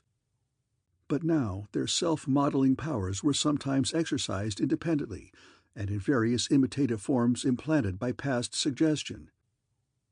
They had, it seems, developed a semi-stable brain, whose separate and occasional stubborn volition echoed the will of the old ones without always obeying it. Sculptured images of these shoggoths filled Danforth and me with horror and loathing. They were normally shapeless entities composed of a viscous jelly which looked like an agglutination of bubbles, and each averaged about 15 feet in diameter when a sphere. They had, however, a constantly shifting shape and volume, throwing out temporary developments or forming apparent organs of sight, hearing, and speech in imitation of their masters, either spontaneously or according to suggestion. They seem to have become peculiarly intractable toward the middle of the Permian Age, perhaps 150 million years ago, when a veritable war of resubjugation was waged upon them by the marine Old Ones. Pictures of this war, and of the headless, slime-coated fashion in which the shoggoths typically left their slain victims, held a marvelously fearsome quality despite the intervening abyss of untold ages. The Old Ones had used curious weapons of molecular disturbance against the rebel entities, and in the end had achieved a complete victory. Thereafter, the sculpture showed a period in which shoggoths were tamed and broken by armed Old Ones as the wild horses of the American West were tamed by cowboys. Though during the rebellion the shoggoths had shown an ability to live out of water, this transition was not encouraged, since their usefulness on land would hardly have been commensurate with the trouble of their management. During the Jurassic Age, the Old Ones met fresh adversity in the form of a new invasion from outer space, this time by half-fungus, half-crustacean creatures undoubtedly the same as those figuring in certain whispered hill legends of the north, and remembered in the Himalayas as the Migo, or abominable snowmen. To fight these beings, the Old Ones attempted, for the first time since their terrene advent, to sally forth again into the planetary ether, but despite all traditional preparations, found it no longer possible to leave the Earth's atmosphere. Whatever the old secret of interstellar travel had been, it was now definitely lost to the race. In the end, the Migo drove the Old Ones out of all northern lands, though they were powerless to disturb those in the sea. Little by little, the slow retreat of the elder race to their original Antarctic habitat was beginning. It was curious to note from the pictured battles that both the Cthulhu spawn and the Migo seem to have been composed of matter more widely different from that which we know than was the substance of the Old Ones. They were able to undergo transformations and reintegrations impossible for their adversaries, and seemed therefore to have originally come from even remoter gulfs of cosmic space. The Old Ones, but for their abnormal toughness and peculiar vital properties, were strictly material, and must have had their absolute origin within the known space-time continuum, whereas the first sources of the other beings can only be guessed at with bated breath. All this, of course, assuming that the non-terrestrial linkages and the anomalies ascribed to the invading foes are not pure mythology. Conceivably, the Old Ones might have invented a cosmic framework to account for their occasional defeats, since historical interest and pride obviously formed their chief psychological element. It is significant that their annals fail to mention many advanced and potent races of beings, whose mighty cultures and towering ethics figure persistently in certain obscure legends. The changing state of the world through long geologic ages appeared with startling vividness in many of the sculptured maps and scenes. In certain cases, existing science will require revision, while in other cases its bold deductions are magnificently confirmed. As I have said, the hypothesis of Taylor, Wagner, and Joly that all the continents are fragments of an original Antarctic landmass, which cracked from centrifugal force and drifted apart over a technically viscous lower surface, an hypothesis suggested by such things as the complementary outlines of Africa and South America, and the way the great mountain chains are rolled and shoved up, receive striking support from this uncanny source.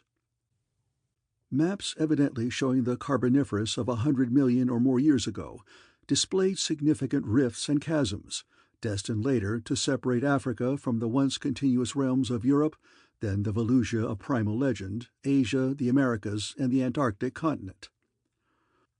Other charts, and most significantly one in connection with the founding 50 million years ago of the vast dead city around us, showed all the present continents well differentiated. And in the latest discoverable specimen, dating perhaps from the Pliocene age, the approximate world of today appeared quite clearly despite the linkage of Alaska with Siberia, of North America with Europe through Greenland, and of South America with the Antarctic continent through Graham Land. In the Carboniferous map, the whole globe, ocean floor and rifted land mass alike, bore symbols of the Old Ones' vast stone cities, but in the later charts the gradual recession toward the Antarctic became very plain. The final Pliocene specimen showed no land cities except on the Antarctic continent and the tip of South America, nor any ocean cities north of the 50th parallel of south latitude. Knowledge and interest in the northern world, say for a study of coastlines probably made during long exploration flights on those fan-like membranous wings, had evidently declined to zero among the Old Ones.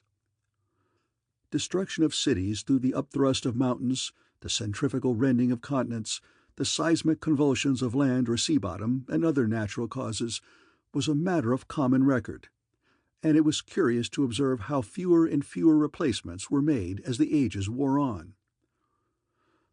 The vast dead megalopolis that yawned around us seemed to be the last general center of the race, built early in the Cretaceous age after a titanic earth buckling had obliterated a still vaster predecessor not far distant. It appeared that this general region was the most sacred spot of all, where reputedly the first Old Ones had settled on a primal sea bottom. In the new city, many of whose features we could recognize in the sculptures, but which stretched fully 100 miles along the mountain range in each direction beyond the farthest limits of our aerial survey, there were reputed to be preserved certain sacred stones, forming part of the first sea-bottom city, which were thrust up to light after long epochs in the course of the general crumpling of strata. 8. Naturally, Danforth and I studied with special interest and a peculiarly personal sense of awe everything pertaining to the immediate district in which we were. Of this local material there was naturally a vast abundance. On the tangled ground level of the city, we were lucky enough to find a house of very late date, whose walls, though somewhat damaged by a neighboring rift, contained sculptures of decadent workmanship carrying the story of the region, much beyond the Pliocene map, whence we derived our last general glimpse of the pre-human world. This was the last place we examined in detail, since what we found there set upon us a fresh, immediate objective. Certainly we were in one of the strangest, weirdest, and most terrible of all corners of Earth's globe. Of all existing lands, it was infinitely the most ancient. The conviction grew upon us that this hideous upland must indeed be the fabled nightmare plateau of Ling, which even the mad author of the Necronomicon was reluctant to discuss. The great mountain chain was tremendously long, starting as a low range at Luitpold Land on the coast of Weddell Sea, and virtually crossing the entire continent. The really high part stretched in a mighty arc from about latitude 82 degrees, east longitude 60 degrees, to latitude 70 degrees, east longitude 115 degrees, with its concave side toward our camp, and its seaward end in the region of that long, ice-locked coast, whose hills were glimpsed by Wilkes and Mawson at the Antarctic Circle.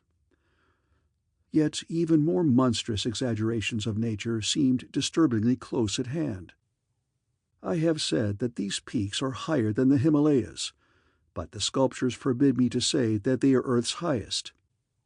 That grim honor is beyond doubt reserved for something which half the sculptors hesitated to record at all, whilst others approached it with obvious repugnance and trepidation.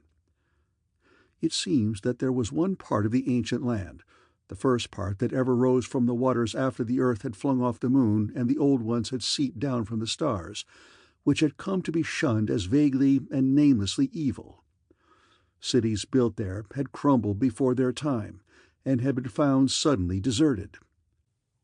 Then, when the first great earth-buckling had convulsed the region in the Comanchean age, a frightful line of peaks had shot suddenly up amidst the most appalling din and chaos, and Earth had received her loftiest and most terrible mountains.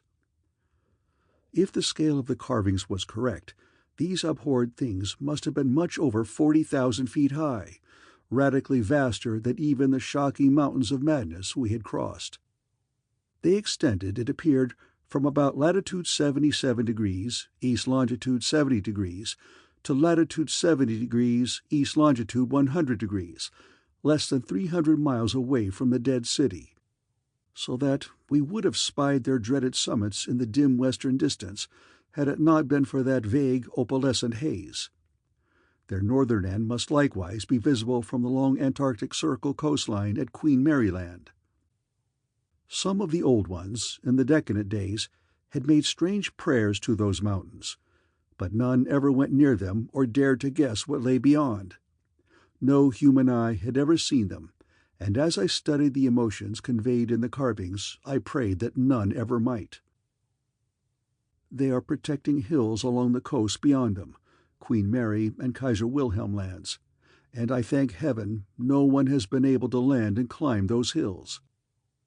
I am not as skeptical about old tales and fears as I used to be, and I do not laugh now at the pre-human sculptor's notion that lightning paused meaningfully now and then at each of the brooding crests, and that an unexplained glow shone from one of those terrible pinnacles all through the long polar night. There may be a very real and very monstrous meaning in the old narcotic whispers about Kadath in the cold waste.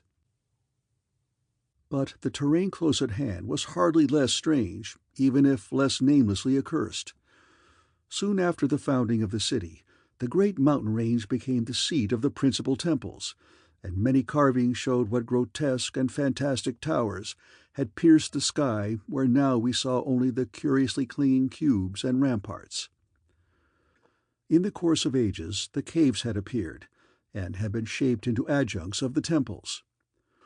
With the advance of still later epochs, all the limestone veins of the region were hollowed out by groundwaters, so that the mountains, the foothills, and the plains below them were a veritable network of connected caverns and galleries. Many graphic sculptures told of explorations deep underground, and of the final discovery of the Stygian sunless sea that lurked at Earth's bowels. This vast nighted gulf had undoubtedly been worn by the great river which flowed down from the nameless and horrible westward mountains, and which had formerly turned at the base of the Old One's range, and flowed beside that chain into the Indian Ocean between Bud and Totten lands on Wilkes's coastline.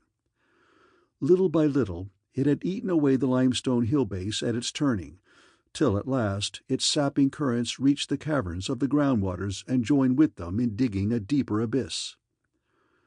Finally, its whole bulk emptied into the hollow hills and left the old bed toward the ocean dry. Much of the later city, as we now found it, had been built over that former bed. The old ones, understanding what had happened, and exercising their always keen artistic sense, had carved into ornate pylons those headlands of the foothills where the great stream began its descent into eternal darkness. This river, once crossed by scores of noble stone bridges, was plainly the one whose extinct course we had seen in our aeroplane survey. Its position and different carvings of the city helped us to orient ourselves to the scene as it had been at various stages of the region's age-long, eon-dead history, so that we were able to sketch a hasty but careful map of the salient features, squares, important buildings, and the like, for guidance in further explorations. We could soon reconstruct in fancy the whole stupendous thing as it was 1,000,000 or 10,000,000 or 50,000,000 years ago, for the sculptures told us exactly what the buildings and mountains and squares and suburbs and landscape setting and luxuriant tertiary vegetation had looked like. It must have had a marvelous and mystic beauty, and as I thought of it, I almost forgot the clammy sense of sinister oppression with which the city's inhuman age and massiveness and deadness and remoteness and glacial twilight had choked and weighed on my spirit. Yet, according to certain carvings, the denizens of that city had themselves known the clutch of oppressive terror, for there was a sombre and recurrent type of scene in which the old ones were shown in the act of recoiling affrightedly from some object, never allowed to appear in the design, found in the great river and indicated as having been washed down through waving, vine-draped cycad forests from those horrible westward mountains. It was only in the one late-built house with the decadent carvings that we obtained any foreshadowing of the final calamity leading to the city's desertion. Undoubtedly, there must have been many sculptures of the same age elsewhere, even allowing for the slackened energies and aspirations of a stressful and uncertain period. Indeed, very certain evidence of the existence of others came to us shortly afterward, but this was the first and only set we directly encountered. We meant to look farther later on, but, as I have said, immediate conditions dictated another present objective. There would, though, have been a limit, for after all hope of a long future occupancy of the place had perished among the old ones, there could not but have been a complete cessation of mural decoration. The ultimate blow, of course, was the coming of the great cold, which once held most of the earth in thrall, and which has never departed from the ill-fated poles. The great cold that at the world's other extremity put an end to the fabled lands of Lomar and Hyperborea. Just when this tendency began in the Antarctic it would be hard to say in terms of exact years. Nowadays we set the beginning of the general glacial periods at a distance of about 500,000 years from the present, but at the poles the terrible scourge must have commenced much earlier. All quantitative estimates are partly guesswork, but it is quite likely that the decadent sculptures were made considerably less than 1,000,000 years ago, and that the actual desertion of the city was complete long before the conventional opening of the Pleistocene, 500,000 years ago, as reckoned in terms of the Earth's whole surface. In the decadent sculptures there were signs of thinner vegetation everywhere, and of a decreased country life on the part of the old ones. Heating devices were shown in the houses, and winter travelers were represented as muffled in protective fabrics. Then we saw a series of cartouches, the continuous band arrangement being frequently interrupted in these late carvings, depicting a constantly growing migration to the nearest refuges of greater warmth, some fleeing to cities under the sea off the faraway coast, and some clambering down through networks of limestone caverns in the hollow hills to the neighboring black abyss of subterranean waters. In the end, it seems to have been the neighboring abyss which received the greatest colonization.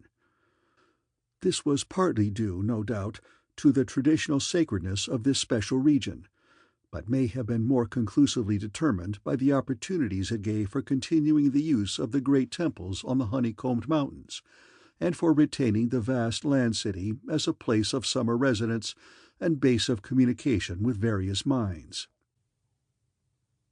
The linkage of old and new abodes was made more effective by means of several gradings and improvements along the connecting routes, including the chiseling of numerous direct tunnels from the ancient metropolis to the black abyss, sharply down-pointing tunnels whose mouths we carefully drew, according to our most thoughtful estimates, on the guide map we were compiling. It was obvious that at least 2 of these tunnels lay within a reasonable exploring distance of where we were, both being on the mountainward edge of the city, one less than a quarter of a mile toward the ancient river course, and the other perhaps twice that distance in the opposite direction. The abyss, it seems, had shelving shores of dry land at certain places, but the old ones built their new city under water, no doubt because of its greater certainty of uniform warmth. The depth of the hidden sea appears to have been very great, so that the Earth's internal heat could ensure its habitability for an indefinite period. The beings seem to have had no trouble in adapting themselves to part-time, and eventually, of course, whole-time, residence under water, since they had never allowed their gill systems to atrophy. There were many sculptures which showed how they had always frequently visited their submarine kinsfolk elsewhere, and how they had habitually bathed on the deep bottom of their great river. The darkness of inner Earth could likewise have been no deterrent to a race accustomed to long Antarctic nights. Decadent though their style undoubtedly was, these latest carvings had a truly epic quality where they told of the building of the new city in the cavern sea.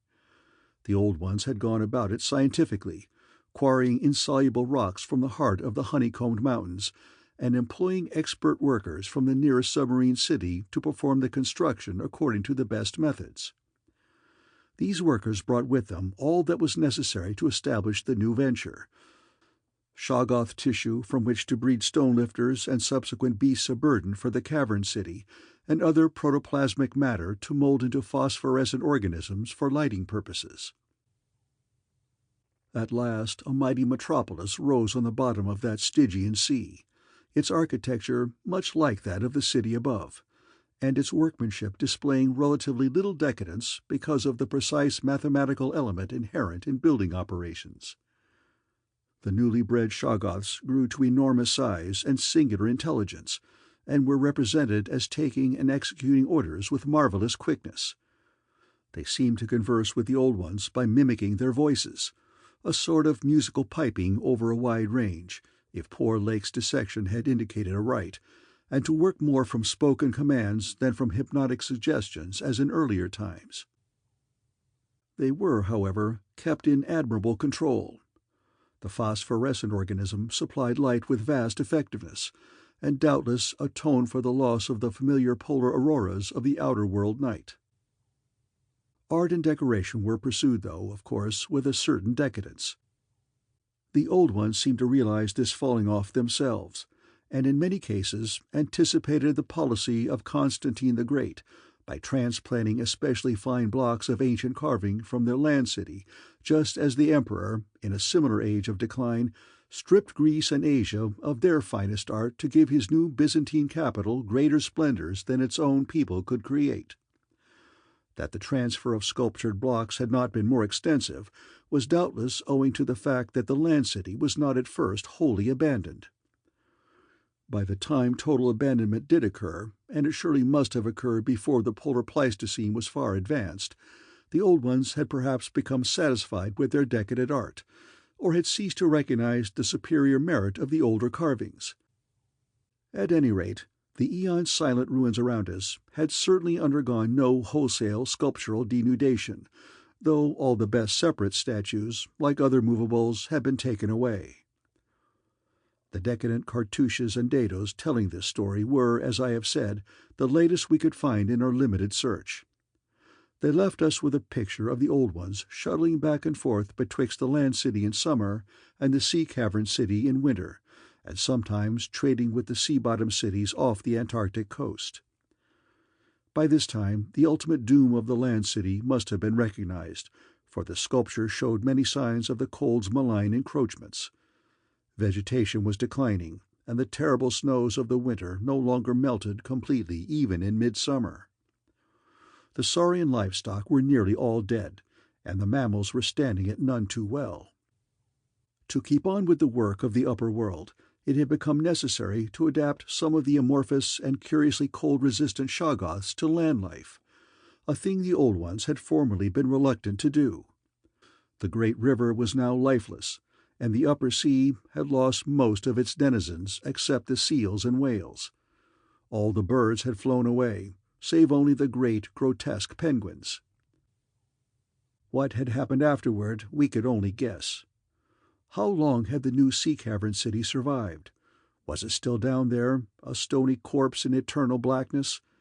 Had the subterranean waters frozen at last? To what fate had the ocean-bottom cities of the outer world been delivered?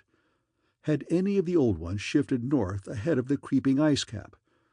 Existing geology shows no trace of their presence. Had the frightful Migo been still a menace in the outer land world of the north? Could one be sure of what might or might not linger even to this day in the lightless and unplumbed abysses of Earth's deepest water? Those things had seemingly been able to withstand any amount of pressure, and men of the sea have fished up curious objects at times. And has the killer whale theory really explained the savage and mysterious scars on Antarctic seals noticed a generation ago by Borchgrevink? The specimens found by Poor Lake did not enter into these guesses, for their geologic setting proved them to have lived at what must have been a very early date in the land city's history. They were, according to their location, certainly not less than 30 million years old, and we reflected that in their day the sea cavern city, and indeed the cavern itself, had had no existence. They would have remembered an older scene, with lush tertiary vegetation everywhere, a younger land city of flourishing arts around them, and a great river sweeping northward along the base of the mighty mountains toward a faraway tropic ocean. And yet we could not help thinking about these specimens, especially about the 8 perfect ones that were missing from Lake's hideously ravaged camp. There was something abnormal about that whole business. The strange things we had tried so hard to lay to somebody's madness, those frightful graves, the amount and nature of the missing material, Gedney, the unearthly toughness of those archaic monstrosities, and the queer vital freaks the sculptures now showed the race to have. Danforth and I had seen a good deal in the last few hours, and were prepared to believe and keep silent about many appalling and incredible secrets of primal nature. 9. I have said that our study of the decadent sculptures brought about a change in our immediate objective. This, of course, had to do with the chiseled avenues to the black inner world, of whose existence we had not known before, but which we were now eager to find and traverse. From the evident scale of the carvings, we deduced that a steeply descending walk of about a mile through either of the neighboring tunnels would bring us to the brink of the dizzy, sunless cliffs about the great abyss, down whose side paths, improved by the old ones, led to the rocky shore of the hidden and nighted ocean. To behold this fabulous gulf in stark reality was a lure which seemed impossible of resistance once we knew of the thing, yet we realized we must begin the quest at once if we expected to include it in our present trip. It was now 8 p.m., and we had not enough battery replacements to let our torches burn on forever. We had done so much of our studying and copying below the glacial level that our battery supply had had at least 5 hours of nearly continuous use, and despite the special dry cell formula would obviously be good for only about 4 more, though by keeping one torch unused, except for especially interesting or difficult places, we might manage to eke out a safe margin beyond that. It would not do to be without a light in these Cyclopean catacombs. Hence, in order to make the abyss trip, we must give up all further mural deciphering. Of course, we intended to revisit the place for days and perhaps weeks of intensive study and photography, curiosity having long ago gotten the better of horror, but just now we must hasten. Our supply of trailblazing paper was far from unlimited, and we were reluctant to sacrifice spare notebooks or sketching paper to augment it, but we did let one large notebook go. If worst came to worst, we could resort to rock chipping, and of course it would be possible, even in case of really lost direction, to work up to full daylight by one channel or another if granted sufficient time for plentiful trial and error. So at last we set off eagerly in the indicated direction of the nearest tunnel. According to the carvings from which we had made our map, the desired tunnel mouth could not be much more than 1/4 of a mile from where we stood, the intervening space showing solid-looking buildings quite likely to be penetrable still at a subglacial level. The opening itself would be in the basement, on the angle nearest the foothills, of a vast 5-pointed structure of evidently public and perhaps ceremonial nature, which we tried to identify from our aerial survey of the ruins. No such structure came to our minds as we recalled our flight. Hence, we concluded that its upper parts had been greatly damaged, or that it had been totally shattered in an ice rift we had noticed. In the latter case, the tunnel would probably turn out to be choked, so that we would have to try the next nearest one, the one less than a mile to the north. The intervening river course prevented our trying any of the more southern tunnels on this trip, and indeed, if both of the neighboring ones were choked, it was doubtful whether our batteries would warrant an attempt on the next northerly one, about a mile beyond our second choice. As we threaded our dim way through the labyrinth with the aid of map and compass, traversing rooms and corridors in every stage of ruin or preservation, clambering up ramps, crossing upper floors and bridges, and clambering down again, encountering choked doorways and piles of debris, hastening now and then along finely preserved and uncannily immaculate stretches, taking false leads and retracing our way, in such cases removing the blind paper trail we had left, and once in a while striking the bottom of an open shaft through which daylight poured or trickled down. We were repeatedly tantalized by the sculptured walls along our route. We had wormed our way very close to the computed site of the tunnel's mouth, having crossed a second-story bridge to what seemed plainly the tip of a pointed wall, and descended to a ruinous corridor especially rich in decadently elaborate and apparently ritualistic sculptures of late workmanship. When, about 8:30 p.m., Danforth's keen young nostrils gave us the first hint of something unusual. If we had had a dog with us, I suppose we would have been warned before. At first we could not precisely say what was wrong with the formerly crystal-pure air, but after a few seconds our memories reached only too definitely. Let me try to state the thing without flinching. There was an odor, and that odor was vaguely, subtly, and unmistakably akin to what had nauseated us upon opening the insane grave of the horror poor Lake had dissected. Of course, the revelation was not as clearly cut at the time as it sounds now. There were several conceivable explanations, and we did a good deal of indecisive whispering. Most important of all, we did not retreat without further investigation, for having come this far, we were loath to be balked by anything short of certain disaster. Anyway, what we must have suspected was altogether too wild to believe. Such things did not happen in any normal world. It was probably sheer irrational instinct which made us dim our single torch, tempted no longer by the decadent and sinister sculptures that leered menacingly from the oppressive walls, and which softened our progress to a cautious tiptoeing and crawling over the increasingly littered floor and heaps of debris. Danforth's eyes as well as nose proved better than mine, for it was likewise he who first noticed the queer aspect of the debris after we had passed many half-choked arches leading to chambers and corridors on the ground level. It did not look quite as it ought after countless thousands of years of desertion, and when we cautiously turned on more light, we saw that a kind of swath seemed to have been lately tracked through it. The irregular nature of the latter precluded any definite marks, but in the smoother places there were suggestions of the dragging of heavy objects. Once we thought there was a hint of parallel tracks, as if of runners. This was what made us pause again. It was during that pause that we caught, simultaneously this time, the other odor ahead. Paradoxically, it was both a less frightful and a more frightful odor. Less frightful intrinsically, but infinitely appalling in this place under the known circumstances, unless, of course, Gedney. For the odor was the plain and familiar one of common petrol, everyday gasoline. Our motivation after that is something I will leave to psychologists.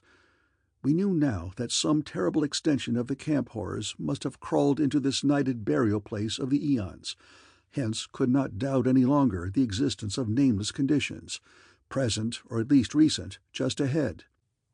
Yet, in the end, we did let sheer burning curiosity, or anxiety, or auto-hypnotism, or vague thoughts of responsibility toward Gidney, of what-not, drive us on.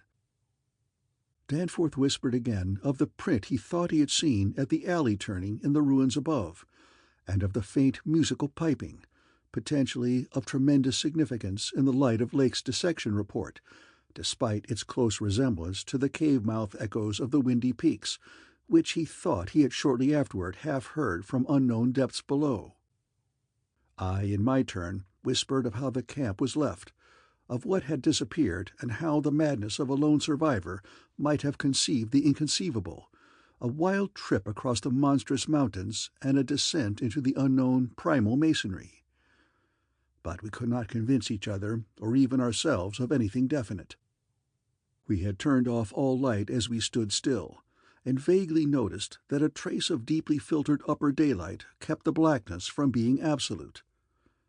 Having automatically begun to move ahead, we guided ourselves by occasional flashes from our torch.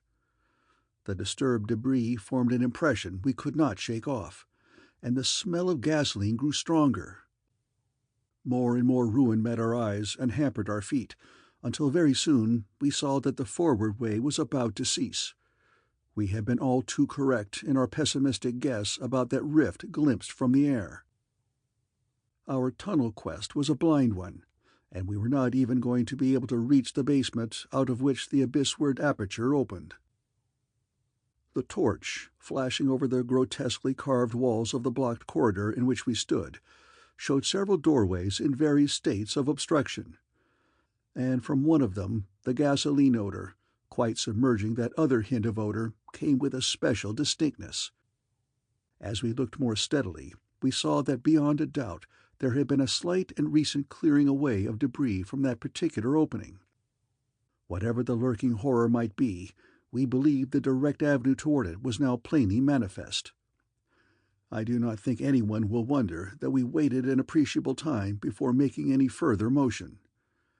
And yet, when we did venture inside that black arch, our first impression was one of anticlimax.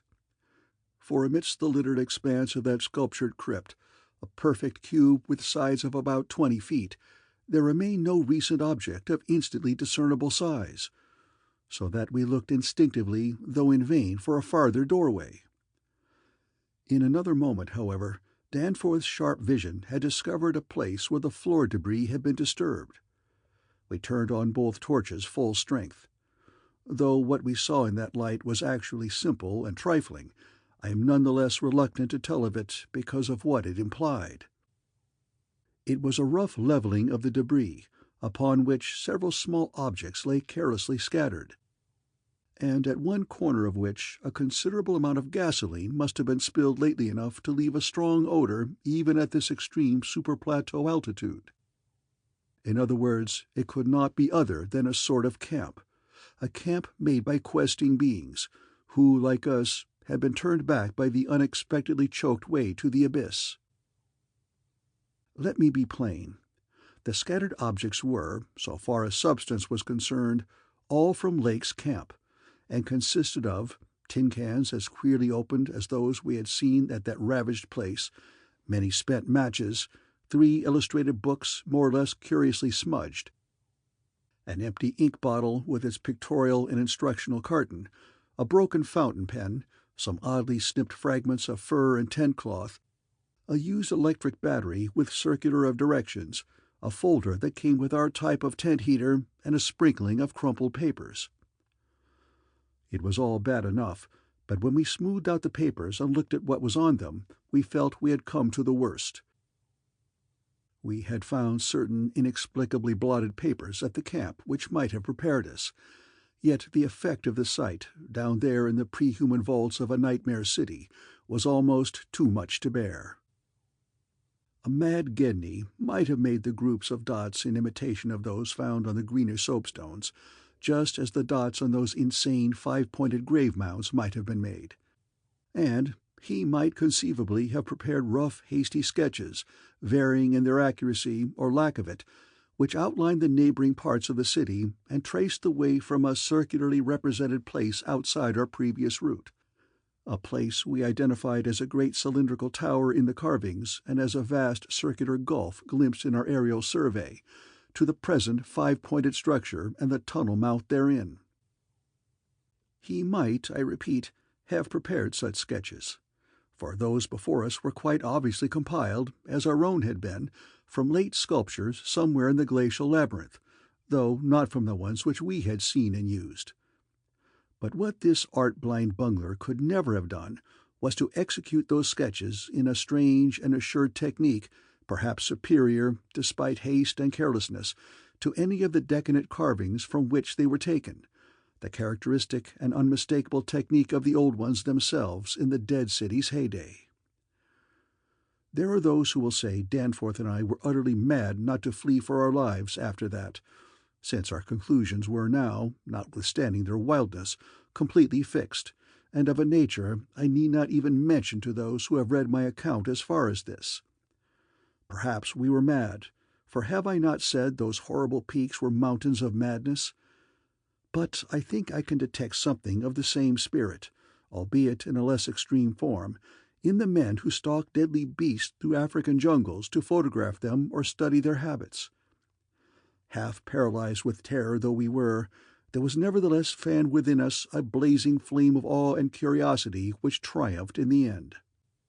Of course, we did not mean to face that or those which we knew had been there, but we felt that they must be gone by now. They would by this time have found the other neighboring entrance to the abyss, and have passed within, to whatever night-black fragments of the past might await them in the ultimate gulf they had never seen. Or if that entrance too was blocked, they would have gone on to the north seeking another. They were, we remembered, partly independent of light.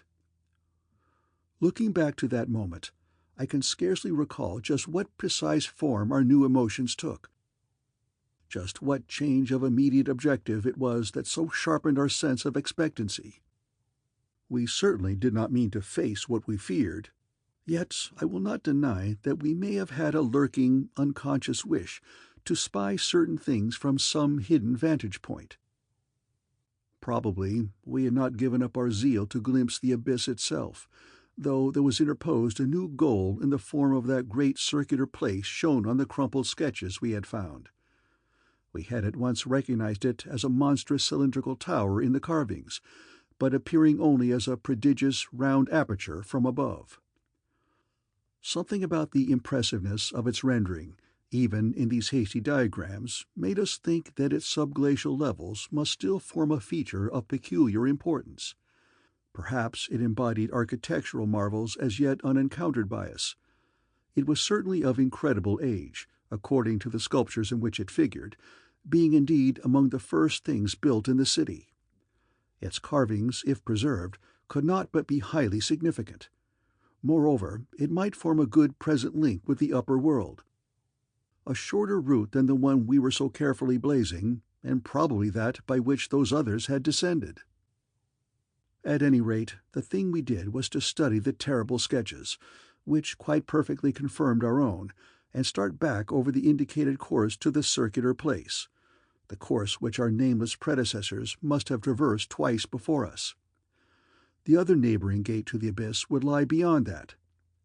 I need not speak of our journey, during which we continued to leave an economical trail of paper, for it was precisely the same in kind as that by which we had reached the cul-de-sac, except that it tended to adhere more closely to the ground level and even descend to basement corridors.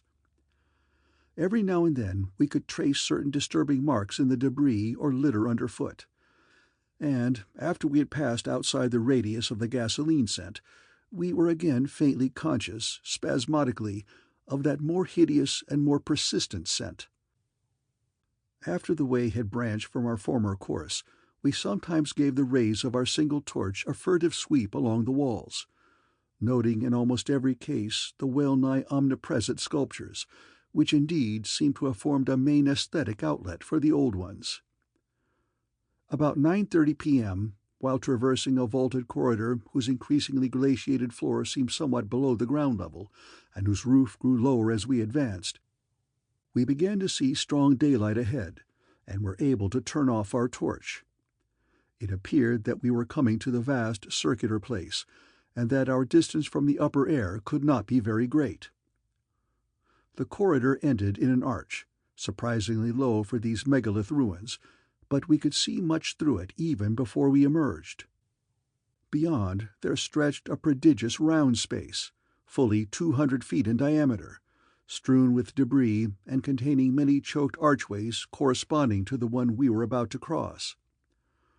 The walls were, in available spaces, boldly sculptured into a spiral bend of heroic proportions, and displayed, despite the destructive weathering caused by the openness of the spot, an artistic splendor far beyond anything we had encountered before.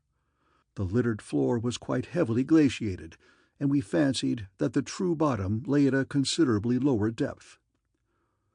But the salient object of the place was the titanic stone ramp, which, eluding the archways by a sharp turn outward into the open floor, wound spirally up the stupendous cylindrical wall like an inside counterpart of those once climbing outside the monstrous towers or ziggurats of antique Babylon. Only the rapidity of our flight, and the perspective which confounded the descent with the tower's inner wall, had prevented our noticing this feature from the air, and thus caused us to seek another avenue to the subglacial level. Pabodie might have been able to tell what sort of engineering held it in place, but Danforth and I could merely admire and marvel. We could see mighty stone corbels and pillars here and there, but what we saw seemed inadequate to the function performed. The thing was excellently preserved up to the present top of the tower, a highly remarkable circumstance in view of its exposure, and its shelter had done much to protect the bizarre and disturbing cosmic sculptures on the walls. As we stepped out into the awesome half-daylight of this monstrous cylinder bottom, 50 million years old, and without doubt the most primally ancient structure ever to meet our eyes, we saw that the ramp-traversed sides stretched dizzily up to a height of fully 60 feet. This, we recall from our aerial survey, meant an outside glaciation of some 40 feet. Since the yawning gulf we had seen from the plain had been at the top of an approximately 20-foot mound of crumbled masonry, somewhat sheltered for 3/4 of its circumference by the massive curving walls of a line of higher ruins. According to the sculptures, the original tower had stood in the center of an immense circular plaza, and had been perhaps 500 or 600 feet high, with tiers of horizontal discs near the top and a row of needle-like spires along the upper rim. Most of the masonry had obviously toppled outward rather than inward, a fortunate happening, since otherwise the ramp might have been shattered and the whole interior choked. As it was, the ramp showed sad battering, whilst the choking was such that all the archways seemed to have been half cleared. It took us only a moment to conclude that this was indeed the route by which those others had descended, and that this would be the logical route for our own ascent, despite the long trail of paper we had left elsewhere. The tower's mouth was no farther from the foothills and our waiting plain than was the great terraced building we had entered, and any further subglacial exploration we might make on this trip would lie in this general region. Oddly, we were still thinking about possible later trips, even after all we had seen and guessed. Then, as we picked our way cautiously over the debris of the great floor, there came a sight which for the time excluded all other matters. It was the neatly huddled array of 3 sledges in that farther angle of the ramp's lower and outward projecting course, which had hitherto been screened from our view. There they were, the 3 sledges missing from Lake's camp, shaken by a hard usage which must have included forcible dragging along great reaches of snowless masonry and debris, as well as much hand portage over utterly unnavigable places. They were carefully and intelligently packed and strapped, and contained things memorably familiar enough: the gasoline stove, fuel cans, instrument cases, provision tins, tarpaulins obviously bulging with books, and some bulging with less obvious contents, everything derived from Lake's equipment. After what we had found in that other room, we were in a measure prepared for this encounter. The really great shock came when we stepped over and undid one tarpaulin, whose outlines had peculiarly disquieted us. It seems that others as well as Lake had been interested in collecting typical specimens, for there were two here, both stiffly frozen, perfectly preserved, patched with adhesive plaster where some wounds around the neck had occurred, and wrapped with care to prevent further damage. They were the bodies of young Gedney and the missing dog. 10. Many people will probably judge us callous as well as mad for thinking about the northward tunnel and the abyss so soon after our somber discovery, and I am not prepared to say that we would have immediately revived such thoughts but for a specific circumstance which broke in upon us and set up a whole new train of speculations. We had replaced the tarpaulin over poor Gedney and were standing in a kind of mute bewilderment when the sounds finally reached our consciousness. The first sounds we had heard since descending out of the open where the mountain wind whined faintly from its unearthly heights. Well known and mundane though they were, their presence in this remote world of death was more unexpected and unnerving than any grotesque or fabulous tones could possibly have been, since they gave a fresh upsetting to all our notions of cosmic harmony. Had it been some trace of that bizarre musical piping over a wide range, which Lake's dissection report had led us to expect in those others, and which indeed our overwrought fancies had been reading into every wind howl we had heard since coming on the camp horror, it would have had a kind of hellish congruity with the eon-dead region around us. A voice from other epochs belongs in a graveyard of other epochs. As it was, however, the noise shattered all our profoundly seated adjustments, all our tacit acceptance of the inner Antarctic as a waste utterly and irrevocably void of every vestige of normal life.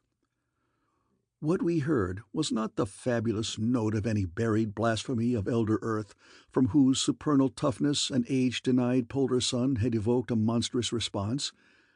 Instead, it was a thing so mockingly normal and so unerringly familiarized by our sea days off Victoria Land and our camp days at McMurdo Sound that we shuddered to think of it here, where such things ought not to be. To be brief, it was simply the raucous squawking of a penguin. The muffled sound floated from subglacial recesses nearly opposite to the corridor whence we had come, regions manifestly in the direction of that other tunnel to the vast abyss. The presence of a living water-bird in such a direction, in a world whose surface was one of age-long and uniform lifelessness, could lead to only one conclusion. Hence our first thought was to verify the objective reality of the sound. It was indeed repeated, and seemed at times to come from more than one throat. Seeking its source, we entered an archway from which much debris had been cleared, resuming our trailblazing, with an added paper supply taken with curious repugnance from one of the tarpaulin bundles on the sledges, when we left daylight behind. As the glaciated floor gave place to a litter of detritus, we plainly discerned some curious, dragging tracks. And once Danforth found a distinct print of a sort whose description would be only too superfluous. The course indicated by the penguin cries was precisely what our map and compass prescribed as an approach to the more northerly tunnel mouth, and we were glad to find that a bridgeless thoroughfare on the ground and basement level seemed open. The tunnel, according to the chart, ought to start from the basement of a large pyramidal structure which we seemed vaguely to recall from our aerial survey as remarkably well preserved. Along our path, the single torch showed a customary profusion of carvings, but we did not pause to examine any of these. Suddenly, a bulky white shape loomed up ahead of us, and we flashed on the second torch. It is odd how wholly this new quest had turned our minds from earlier fears of what might lurk near. Those other ones, having left their supplies in the great circular place, must have planned to return after their scouting trip toward or into the abyss. Yet we had now discarded all caution concerning them as completely as if they had never existed. This white waddling thing was fully 6 feet high, yet we seemed to realize at once that it was not one of those others. They were larger and dark, and according to the sculptures, their motion over land surfaces was a swift, assured matter, despite the queerness of their sea-borne tentacle equipment. But to say that the white thing did not profoundly frighten us would be vain. We were indeed clutched for an instant by a primitive dread almost sharper than the worst of our reasoned fears regarding those others. Then came a flash of anticlimax as the white shape sidled into a lateral archway to our left, to join 2 others of its kind which had summoned it in raucous tones. For it was only a penguin, albeit of a huge unknown species, larger than the greatest of the known king penguins, and monstrous in its combined albinism and virtual eyelessness.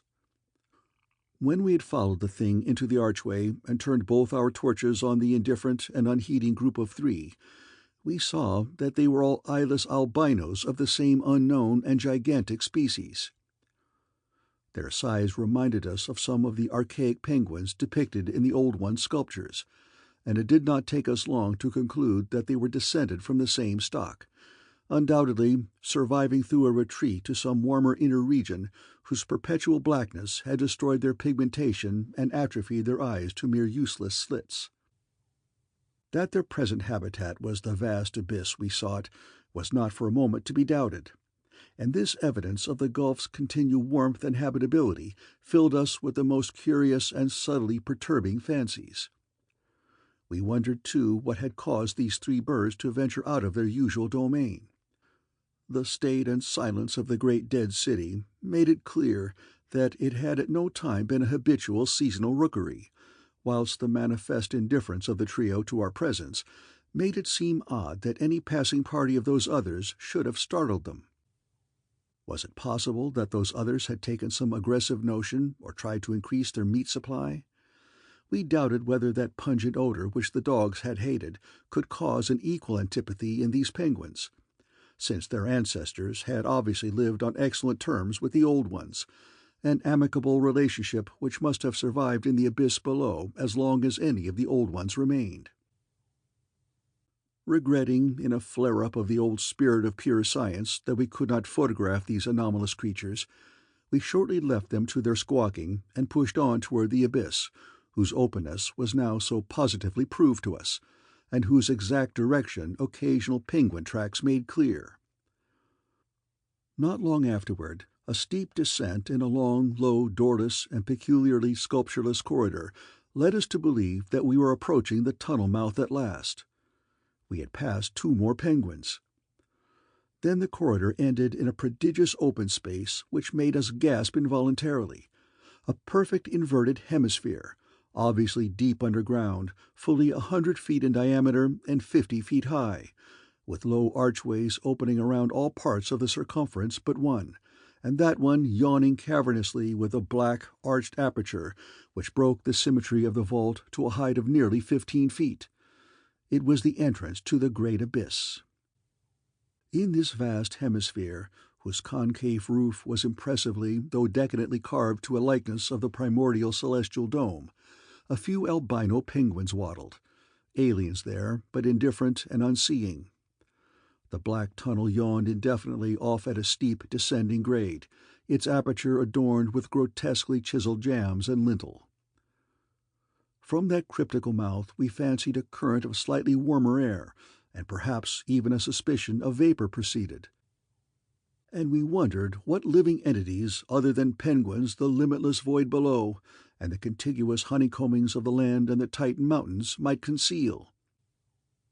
We wondered, too, whether the trace of mountain-top smoke at first suspected by poor Lake, as well as the odd haze we had ourselves perceived around the rampart-crowned peak, might not be caused by the tortuous channeled rising of some such vapor from the unfathomed regions of Earth's core. Entering the tunnel, we saw that its outline was, at least at the start, about 15 feet each way, sides, floor, and arched roof composed of the usual megalithic masonry. The sides were sparsely decorated with cartouches of conventional designs in a later decadent style, and all the construction and carving were marvelously well preserved. The floor was quite clear, except for a slight detritus bearing outgoing penguin tracks and the inward tracks of those others. The farther one advanced, the warmer it became, so that we were soon unbuttoning our heavy garments. We wondered whether there were any actually igneous manifestations below, and whether the waters of that sunless sea were hot. After a short distance, the masonry gave place to solid rock, though the tunnel kept the same proportions and presented the same aspect of carved regularity. Occasionally, its varying grade became so steep that grooves were cut in the floor. Several times we noted the mouths of small lateral galleries not recorded in our diagrams, none of them such as to complicate the problem of our return, and all of them welcome as possible refuges in case we met unwelcome entities on their way back from the abyss. The nameless scent of such things was very distinct. Doubtless it was suicidally foolish to venture into that tunnel under the known conditions, but the lure of the unplumbed is stronger in certain persons than most suspect. Indeed, it was just such a lure which had brought us to this unearthly polar waste in the first place. We saw several penguins as we passed along, and speculated on the distance we would have to traverse. The carvings had led us to expect a steep downhill walk of about a mile to the abyss, but our previous wanderings had shown us that matters of scale were not wholly to be depended on. After about a quarter of a mile, that nameless scent became greatly accentuated, and we kept very careful track of the various lateral openings we passed. There was no visible vapor as at the mouth, but this was doubtless due to the lack of contrasting cooler air. The temperature was rapidly ascending, and we were not surprised to come upon a careless heap of material shudderingly familiar to us. It was composed of furs and tent cloths taken from Lake's camp, and we did not pause to study the bizarre forms into which the fabrics had been slashed.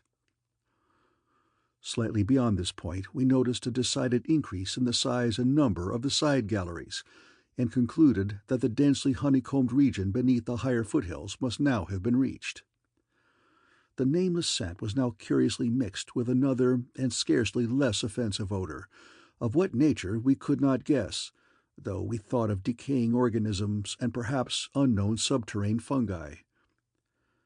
Then came a startling expansion of the tunnel for which the carvings had not prepared us, a broadening and rising into a lofty, natural-looking elliptical cavern with a level floor, some 75 feet long and 50 broad, and with many immense side passages leading away into cryptical darkness. Though this cavern was natural in appearance, an inspection with both torches suggested that it had been formed by the artificial destruction of several walls between adjacent honeycombings. The walls were rough, and the high vaulted roof was thick with stalactites, but the solid rock floor had been smoothed off, and was free from all debris, detritus, or even dust to a positively abnormal extent. Except for the avenue through which we had come, this was true of the floors of all the great galleries opening off from it, and the singularity of the condition was such as to set us vainly puzzling. The curious new feeder which had supplemented the nameless scent was excessively pungent here, so much so that it destroyed all trace of the other. Something about this whole place, with its polished and almost glistening floor, struck us as more vaguely baffling and horrible than any of the monstrous things we had previously encountered. The regularity of the passage immediately ahead prevented all confusion as to the right course amidst this plethora of equally great cave mouths. Nevertheless, we resolved to resume our paper trailblazing if any further complexity should develop, for dust tracks, of course, could no longer be expected. Upon resuming our direct progress, we cast a beam of torchlight over the tunnel walls, and stopped short in amazement at the supremely radical change which had come over the carvings in this part of the passage. We realized, of course, the great decadence of the old one's sculpture at the time of the tunneling, and had indeed noticed the inferior workmanship of the arabesques and the stretches behind us. But now, in this deeper section beyond the cavern, there was a sudden difference wholly transcending explanation, a difference in basic nature as well as in mere quality, and involving so profound and calamitous a degradation of skill that nothing in the hitherto observed rate of decline could have led one to expect it. This new and degenerate work was coarse, bold, and wholly lacking in delicacy of detail. It was countersunk with exaggerated depth in bands following the same general line as the sparse cartouches of the earlier sections, but the height of the reliefs did not reach the level of the general surface.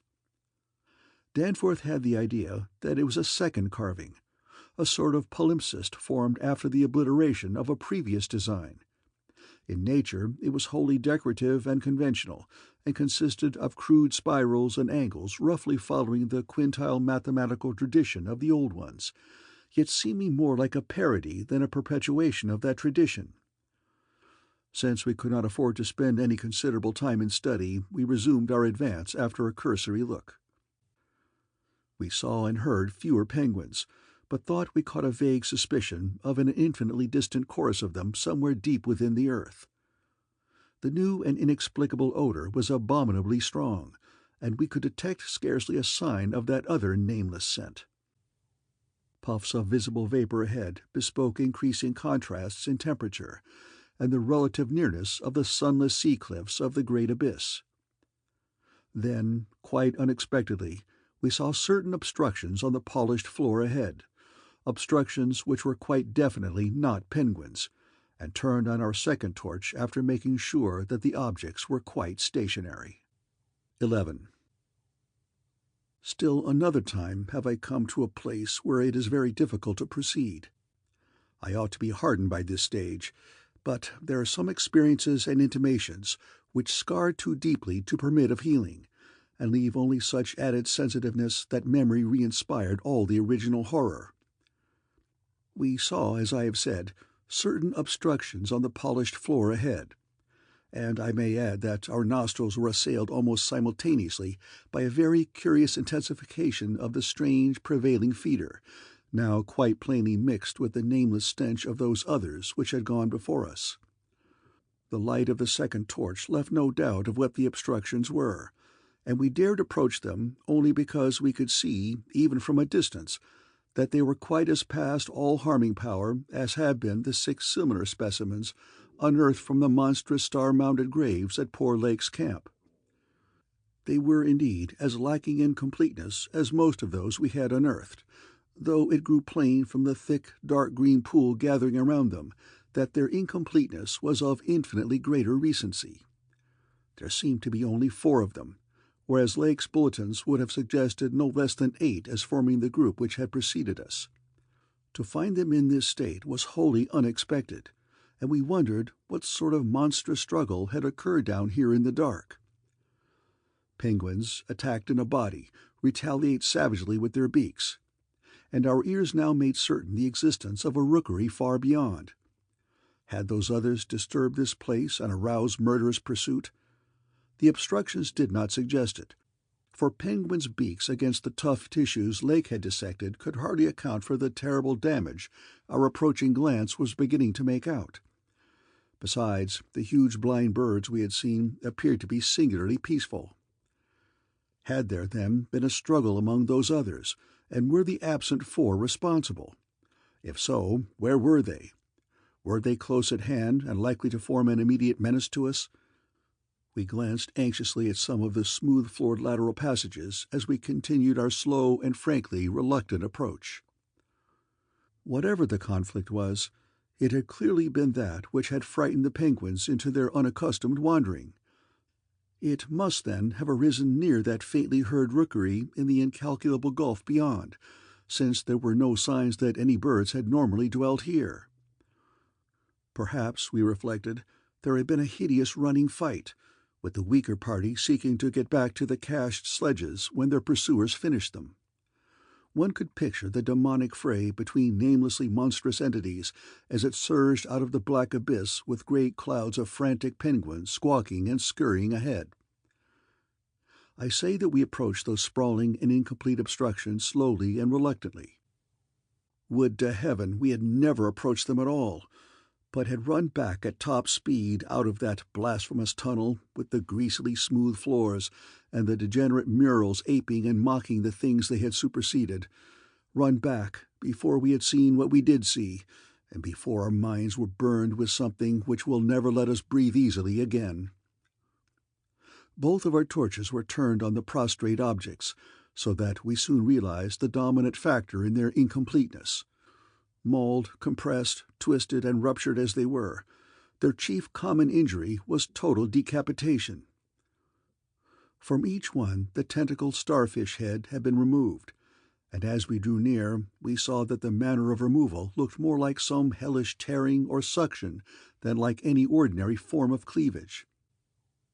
Their noisome dark green ichor formed a large spreading pool, but its stench was half overshadowed by that newer and stranger stench, here more pungent than at any other point along our route.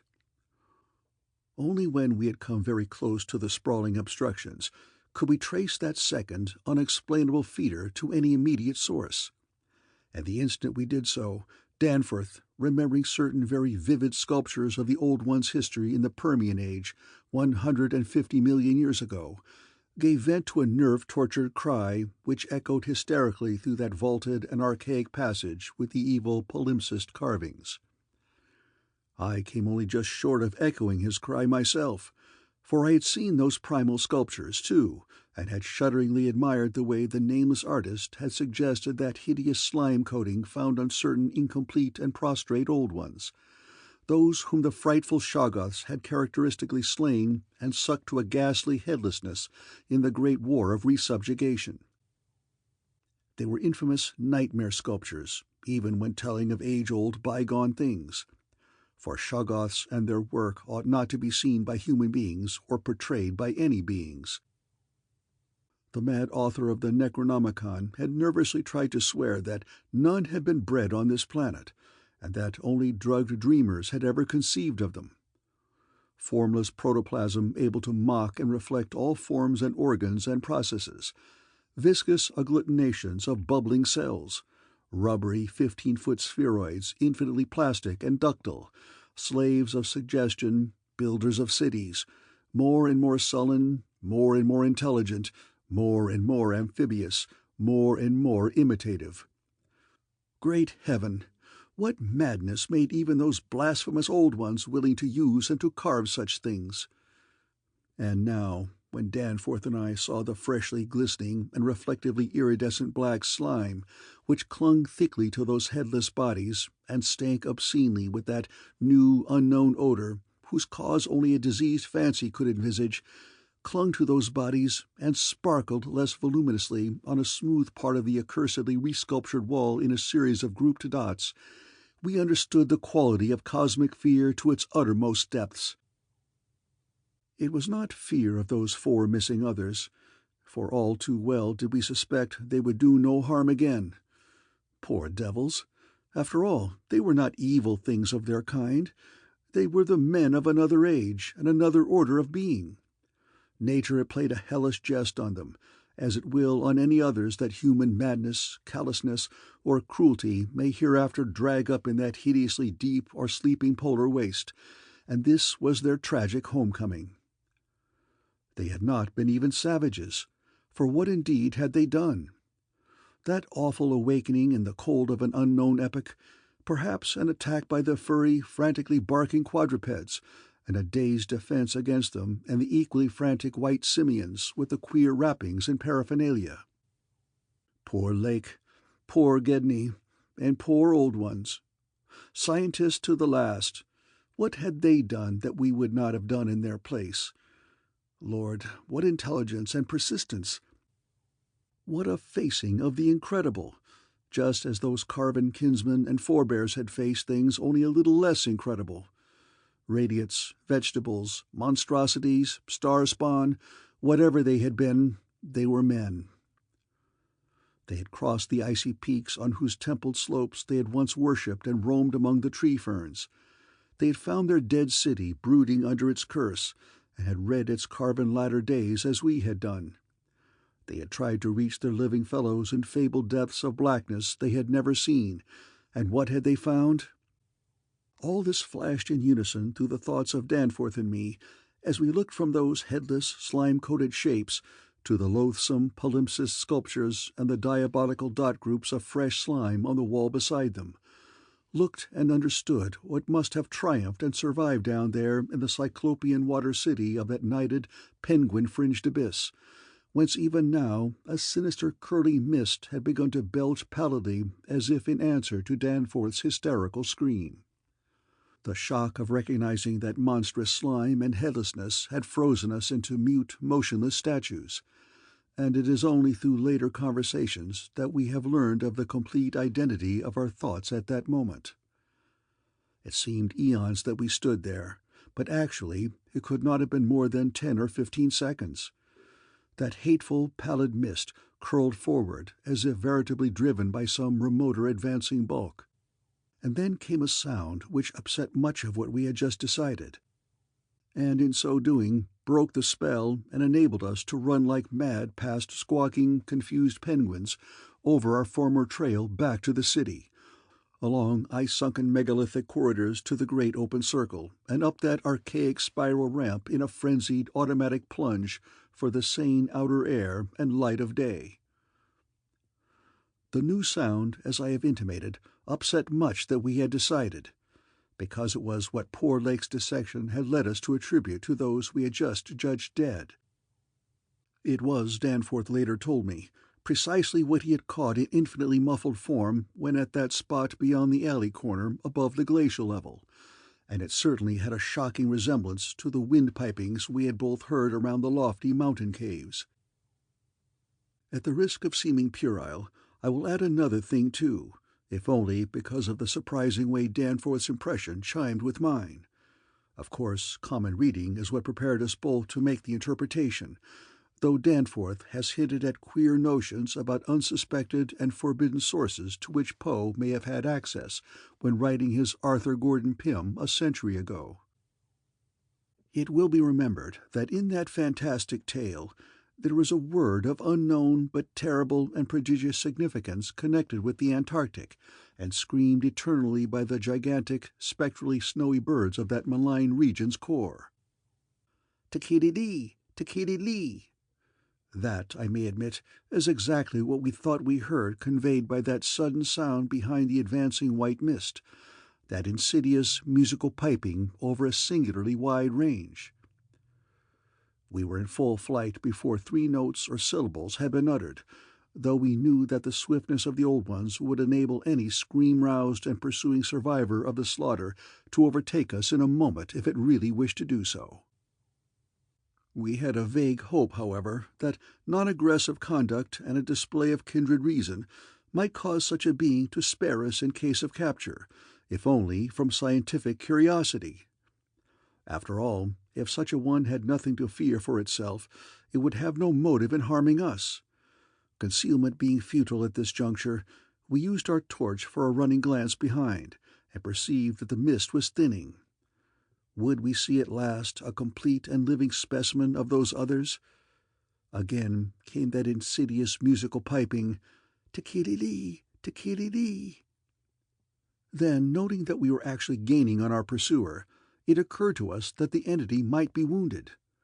We could take no chances, however, since it was very obviously approaching in answer to Danforth's scream, rather than in flight from any other entity.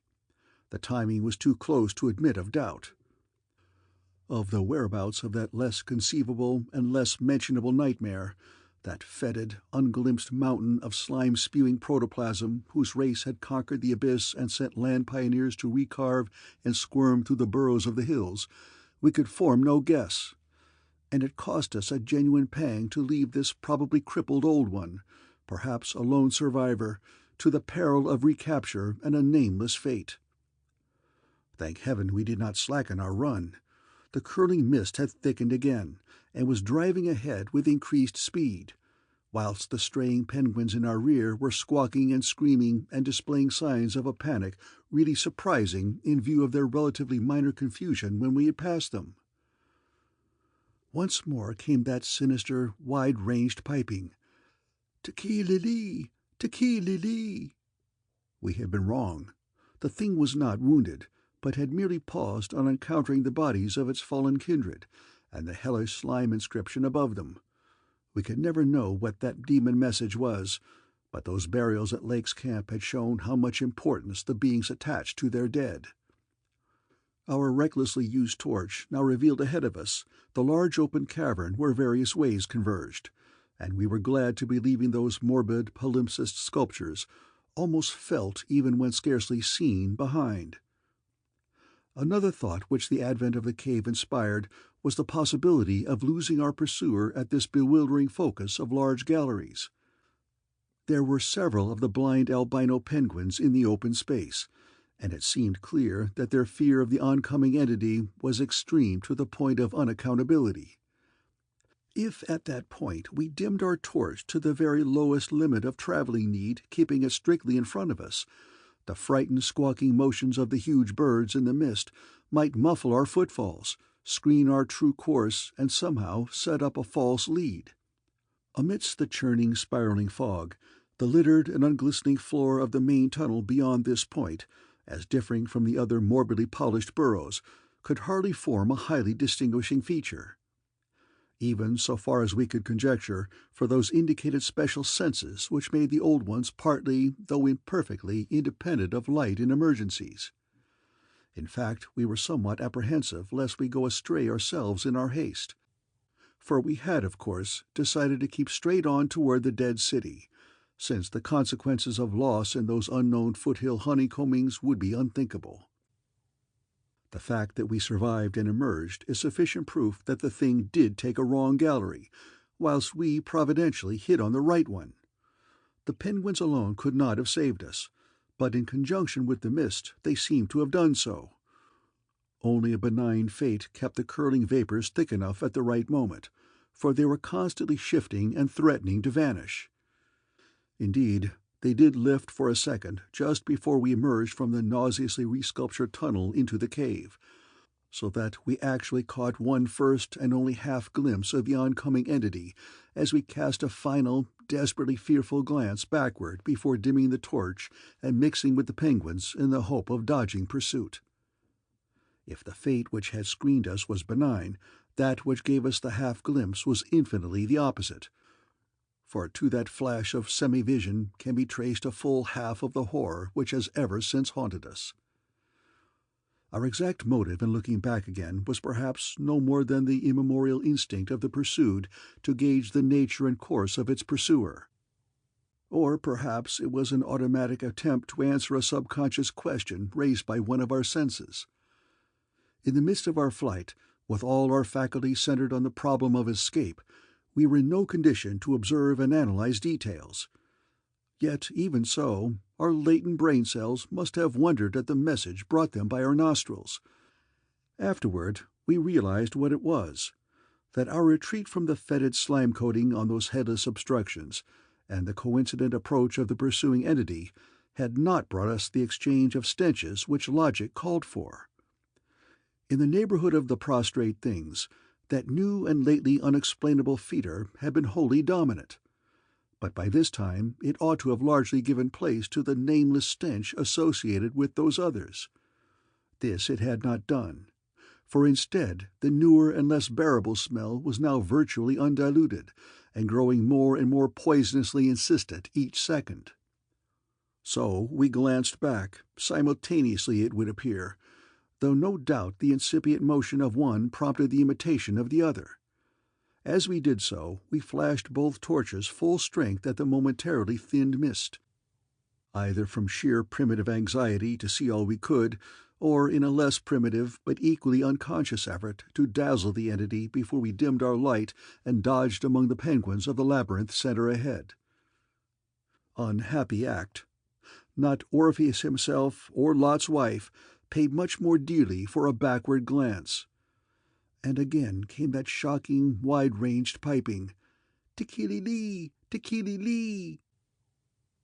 Danforth was totally unstrung, and the first thing I remember of the rest of the journey was hearing him light-headedly chant a hysterical formula in which I alone of mankind could have found anything but insane irrelevance. It reverberated in falsetto echoes among the squawks of the penguins, reverberated through the vaulting ahead, and, thank heaven, through the now empty vaultings behind. He could not have begun it at once, else we would not have been alive and blindly racing. I shudder to think of what a shade of difference in his nervous reactions might have brought.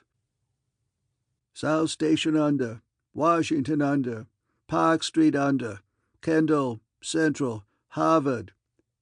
The poor fellow was chanting the familiar stations of the Boston-Cambridge tunnel that burrowed through our peaceful native soil thousands of miles away in New England. Yet to me the ritual had neither irrelevance nor home feeling. It had only horror, because I knew unerringly the monstrous, nefandous analogy that had suggested it. We had expected, upon looking back, to see a terrible and incredible moving entity if the mists were thin enough. But of that entity we had formed a clear idea. What we did see, for the mists were indeed all too malignly thinned, was something altogether different, and immeasurably more hideous and detestable. It was the utter, objective embodiment of the fantastic novelist's thing that should not be, and its nearest comprehensible analogue is a vast onrushing subway train, as one sees it from a station platform, the great black front looming colossally out of infinite subterraneous distance, constellated with strangely colored lights and filling the prodigious burrow. But we were not on a station platform. We were on the track ahead, as the nightmare plastic column of fetid black iridescence oozed tightly onward through its 15-foot sinus, gathering unholy speed and driving before it a spiral, rethickening cloud of the pallid abyss vapor. It was a terrible, indescribable thing, vaster than any subway train, a shapeless congeries of protoplasmic bubbles, faintly self-luminous, and with myriads of temporary eyes forming and unforming as pustules of greenish light all over the tunnel-filling front that bore down upon us, crushing the frantic penguins and slithering over the glistening floor that it and its kind had swept so evilly free of all litter. Still came that eldritch, mocking cry, "Tekilili, Tekilili!" And at last we remembered that the demonic Shoggoths, given life, though, and plastic organ patterns solely by the old ones, and having no language save that which the dot groups expressed, had likewise no voice save the imitated accents of their bygone masters. 12. Danforth and I have recollections of emerging into the great sculptured hemisphere and of threading our back trail through the cyclopean rooms and corridors of the dead city. Yet these are purely dream fragments involving no memory of volition, details, or physical exertion. There was something vaguely appropriate about our departure from those buried epochs. For as we wound our panting way up the 60-foot cylinder of primal masonry, we glimpsed beside us a continuous procession of heroic sculptures in the dead race's early and undecayed technique, a farewell from the old ones written 50 million years ago. Finally, scrambling out at the top, we found ourselves on a great mound of tumbled blocks, with the curved walls of higher stonework rising westward, and the brooding peaks of the great mountain showing beyond the more crumbled structures toward the east. The sky above was a churning and opalescent mass of tenuous ice vapors, and the cold clutched at our vitals. In less than a quarter of an hour, we had found the steep grade to the foothills, the probable ancient terrace by which we had descended, and could see the dark bulk of our great plain amidst the sparse ruins on the rising slope ahead. Halfway uphill toward our goal, we paused for a momentary breathing spell, and turned to look again at the fantastic tangle of incredible stone shapes below us, once more outlined mystically against an unknown west. As we did so, we saw that the sky beyond had lost its morning haziness, the restless ice vapors having moved up to the zenith, where their mocking outline seemed on the point of settling into some bizarre pattern which they feared to make quite definite or conclusive. There now lay revealed on the ultimate white horizon behind the grotesque city a dim elfin line of pinnacled violet, whose needle-pointed heights loomed dreamlike against the beckoning rose color of the western sky. Up toward this shimmering rim sloped the ancient tableland, the depressed course of the bygone river traversing it as an irregular ribbon of shadow. For a second we gasped in admiration of the scene's unearthly cosmic beauty, and then vague horror began to creep into our souls. For this far violet line could be nothing else than the terrible mountains of the Forbidden Land, highest of Earth's peaks and focus of Earth's evil, harborers of nameless horrors and Archean secrets, shunned and prayed to by those who feared to carve their meaning, untrodden by any living thing of Earth, but visited by the sinister lightnings and sending strange beams across the plains in the polar night. If the sculptured maps and pictures in that pre-human city had told truly, these cryptic violet mountains could not be much less than 300 miles away. Yet none the less sharply did their dim elfin essence jut above that remote and snowy rim, like the serrated edge of a monstrous alien planet about to rise into unaccustomed heavens.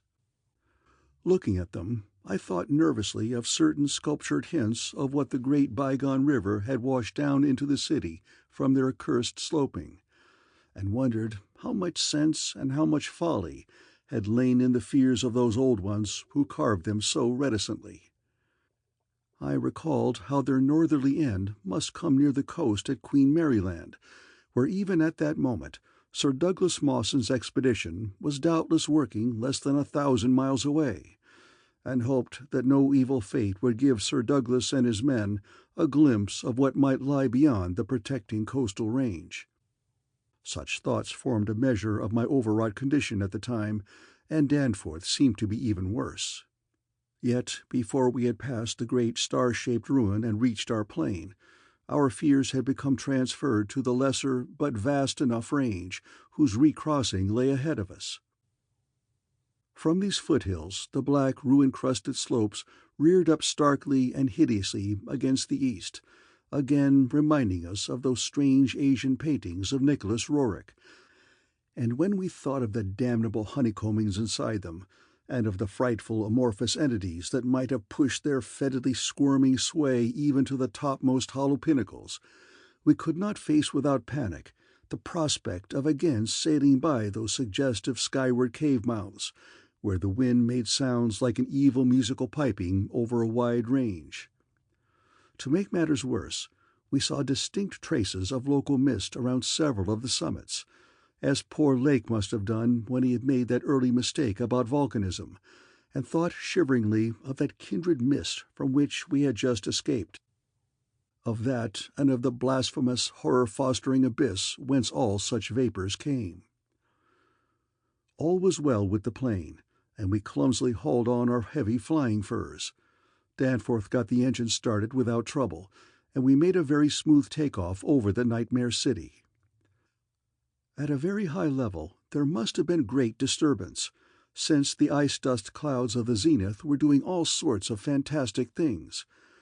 But at 24,000 feet, the height we needed for the pass, we found navigation quite practicable.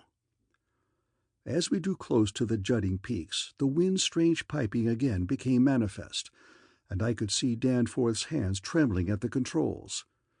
Rank amateur though I was, I thought at that moment that I might be a better navigator than he in effecting the dangerous crossing between pinnacles, and when I made motions to change seats and take over his duties, he did not protest. I tried to keep all my skill and self-possession about me, and stared at the sector of reddish farther sky betwixt the walls of the pass. But Danforth, released from his piloting and keyed up to a dangerous nervous pitch, could not keep quiet. I felt him turning and wriggling about as he looked back at the terrible receding city, ahead at the cave-riddled, cube-barnacled peaks, sidewise at the bleak sea of snowy, rampart-strewn foothills, and upward at the seething, grotesquely clouded sky. It was then, just as I was trying to steer safely through the pass, that his mad shrieking brought us so close to disaster, by shattering my tight hold on myself and causing me to fumble helplessly with the controls for a moment. A second afterward, my resolution triumphed, and we made the crossing safely. Yet I am afraid that Danforth will never be the same again. I have said that Danforth refused to tell me what final horror made him scream out so insanely, a horror which I feel sadly sure is mainly responsible for his present breakdown. We had snatches of shouted conversation above the wind's piping and the engine's buzzing as we reached the safe side of the range and swooped slowly down toward the camp, but that had mostly to do with the pledges of secrecy we had made as we prepared to leave the nightmare city. All that Danforth has ever hinted is that the final horror was a mirage. It was not, he declares, anything connected with the cubes and caves of those echoing, vaporous, wormily honeycombed mountains of madness which we crossed, but a single fantastic, demonic glimpse among the churning westward zenith mountains of what lay back of those other violet westward mountains which the old ones had shunned and feared.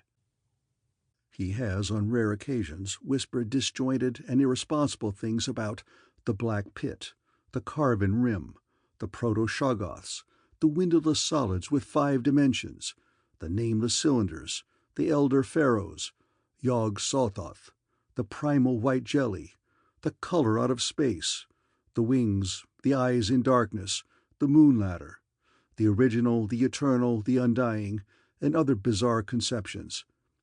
But when he is fully himself, he repudiates all this and attributes it to his curious and macabre reading of earlier years. Danforth, indeed, is known to be among the few who have ever dared go completely through that worm-riddled copy of the Necronomicon kept under lock and key in the college library.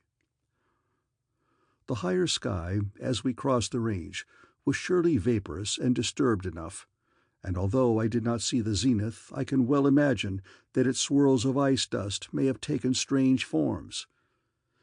Imagination, knowing how vividly distant scenes can sometimes be reflected, refracted, and magnified by such layers of restless cloud, might easily have supplied the rest. And of course Danforth did not hint any of these specific horrors till after his memory had had a chance to draw on his bygone reading. He could never have seen so much in one instantaneous glance. At the time, his shrieks were confined to the repetition of a single mad word of all too obvious source. "Tikilili! Tikilili!" The end of At the Mountains of Madness by H.P. Lovecraft.